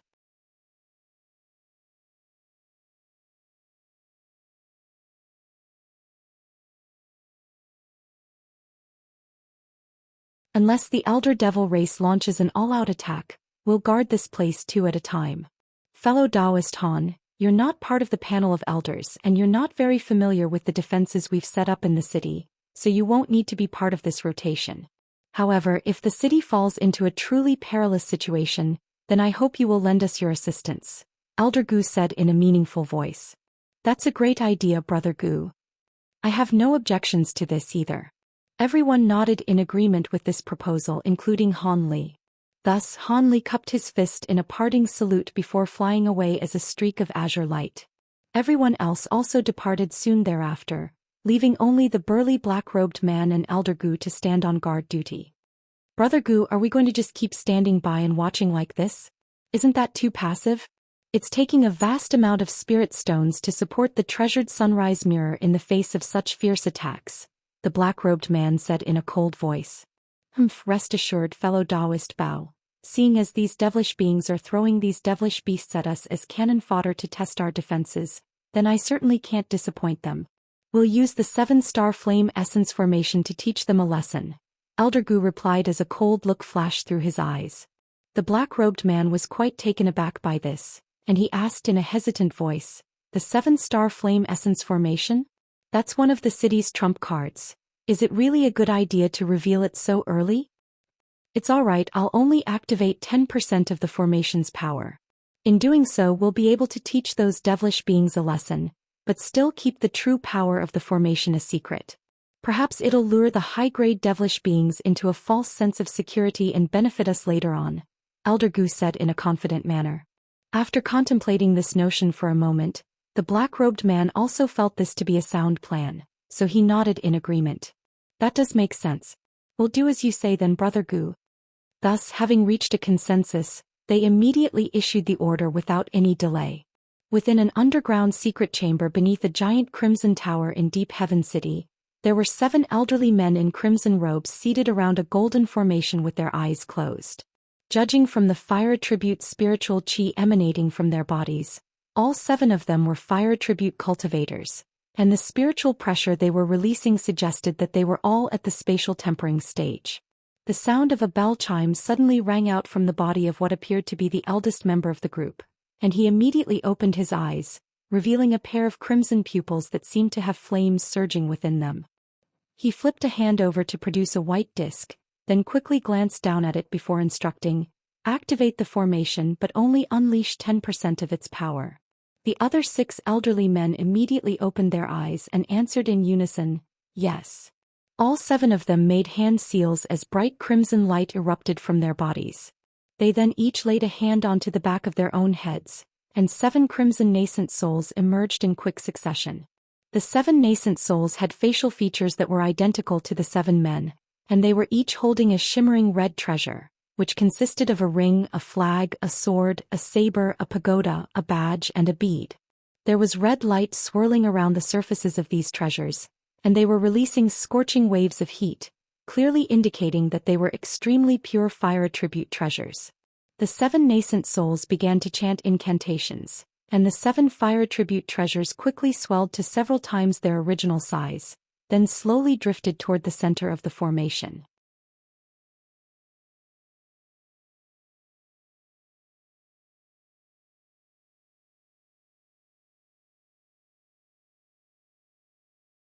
Han Li was on his way back to his cave abode when he suddenly stopped in his tracks, then turned back to look into the distance with a bewildered expression. In the air above Deep Heaven City, 7 massive crimson stars had suddenly emerged, tainting the entire heavens a fiery crimson color. Even through the layers of restrictions that enshrouded Deep Heaven City, he could still sense wisps of a scorching aura. All of the guards in the city, as well as the normal cultivators who were meditating in their abodes, naturally also rushed out to appraise this phenomenon with astonishment in their eyes.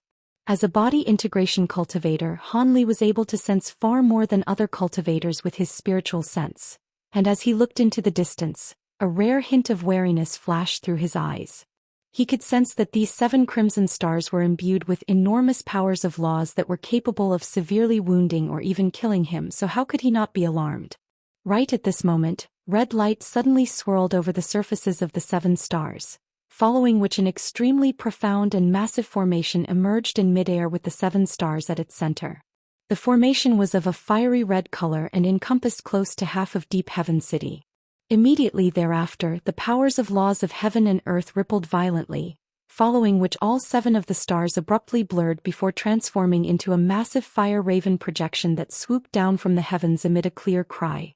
An earth-shattering boom erupted, and tremors ran through the entirety of Deep Heaven City.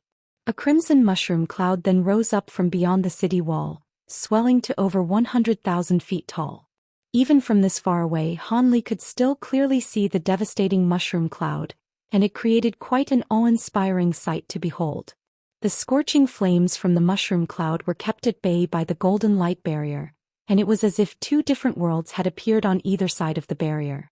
On one side, everything remained completely unchanged, while the other side had been completely transformed into a sea of flames. The waves of fire surging out from the mushroom cloud stretched for hundreds of kilometers, and all of the devilish beasts swept up by the flames were instantly reduced to ashes without being able to offer any resistance. As for those devilish humans, they were naturally able to resist somewhat with their devilish treasures to protect them, but there wasn't enough time for them to escape an attack that covered such a vast area, and they were also quickly incinerated amid blood-curdling cries of agony. Meanwhile, a layer of dense spiritual light instantly appeared over the bodies of the 5 gargantuan devilish beasts to keep the flames at bay, but it was quite clear that they wouldn't be able to last long in the face of such fearsomely high temperatures either. The giant black devilish bird quickly rose up into the air, and with just a single flap of its wings, it transformed into a ball of black light that flew back to several tens of kilometers away. After just a few more flashes, it had escaped outside the range of the entire sea of flames at an incredible speed. The giant crimson ape stomped both of its feet violently into the ground, propelling itself up into the air like a reverse shooting star. It then transformed into a gust of fierce wind that swept away into the distance, forcibly parting all of the flames in its path. Even though it was slightly slower than the black devilish bird, it wasn't far behind and quickly escaped from the sea of flames as well. As for the 2 white snails and 3-headed purple python, they were clearly far more maladroit and were nowhere near as lucky.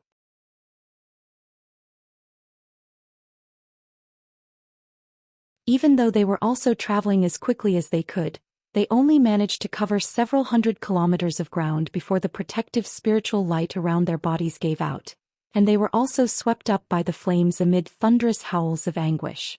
Not long after the fall of these 3 gargantuan devilish beasts, 2 streaks of light, 1 purple and 1 green, rushed out of the sea of fire, then continued to fly away without any pause and only stopped after flying for close to 10,000 kilometers away.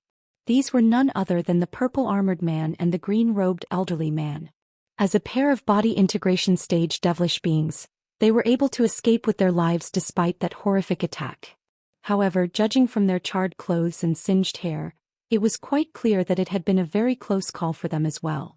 They turned back and cast their eyes toward the sea of flames with expressions of thunderous fury. The purple-armored man spat through gritted teeth.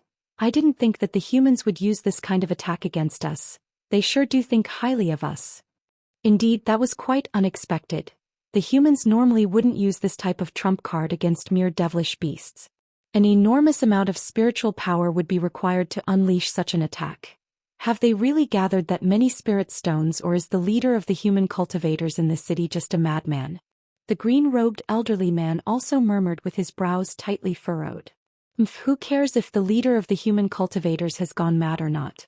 The issue at hand is that all of the devilish beasts we brought with us have perished here with the exception of those 2 giant devilish beasts. We're definitely going to be punished for this, the purple-armored man sighed in a resigned manner. That may not necessarily be the case. The mission we were assigned is to test out this city's defenses and try to provoke the most powerful attacks possible. We managed to goad them into unleashing such a fearsome retaliative attack against us, so we've completed our mission with flying colors. As such, I'm sure that even if we do get punished, it won't be a very severe punishment, the green-robed elderly man countered in a calm manner. I certainly hope so. Thank heavens we didn't bring any of our race's elite troops with us. Otherwise, our losses would have been far more severe, the purple-armored man said with a wry smile. There's no need to be so depressed, Lord Sher. Our army was only wiped out as we were completely unfamiliar with what defensive measures the humans had prepared. When we return, we definitely won't fall for the same thing again, the green-robed elderly man consoled.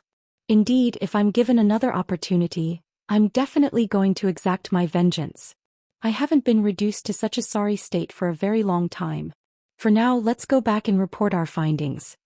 The purple-armored man cast one final resentful glance at Deep Heaven City before flying away again, not waiting for a response from the elderly man.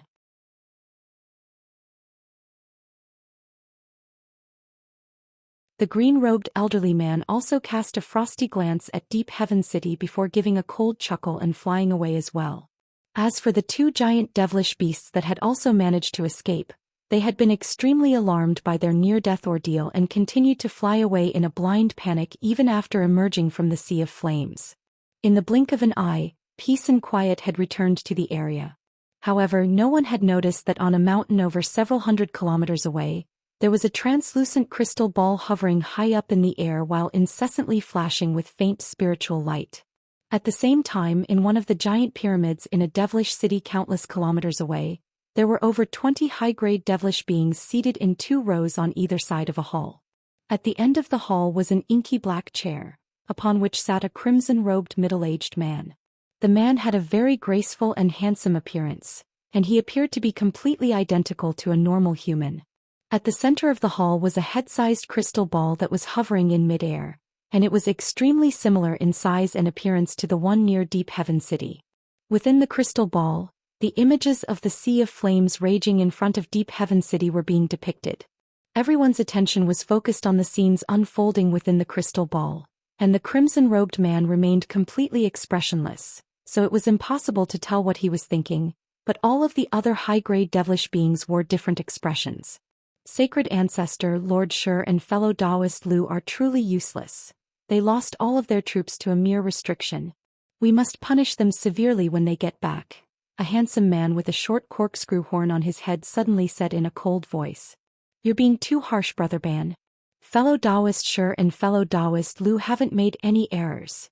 Even if we had led that army in person, the result would have still been the same. No one could have envisioned that the humans would retaliate in such a fierce manner. In any case, we managed to goad the humans into revealing one of their trump cards, and all it cost us were some low-grade devilish beasts.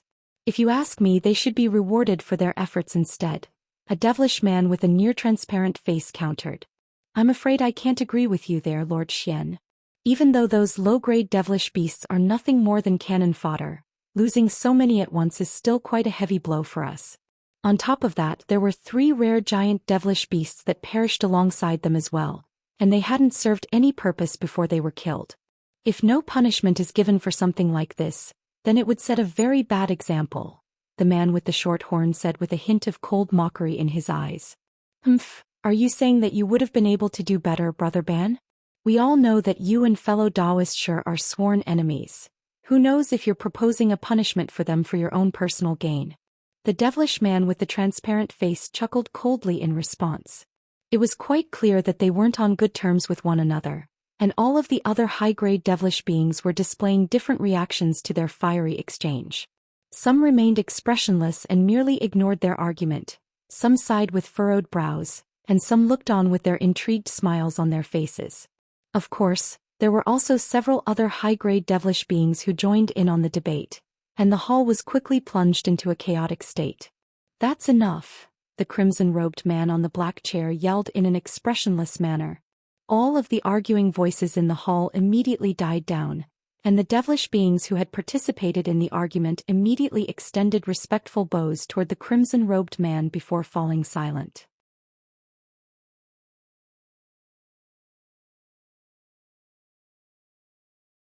I'll see to those two in person when they get back. I gathered all of you here to appraise the defenses of this deep heaven city, and to devise a strategy to conquer the city as quickly as possible. The other armies have all been mobilized now, and I don't want to fall behind the others, the crimson-robed man said in a cold voice. You're tuning in to the Zhou Xian's Legacy YouTube channel. Don't forget to subscribe and join us on this journey to catch the most captivating stories.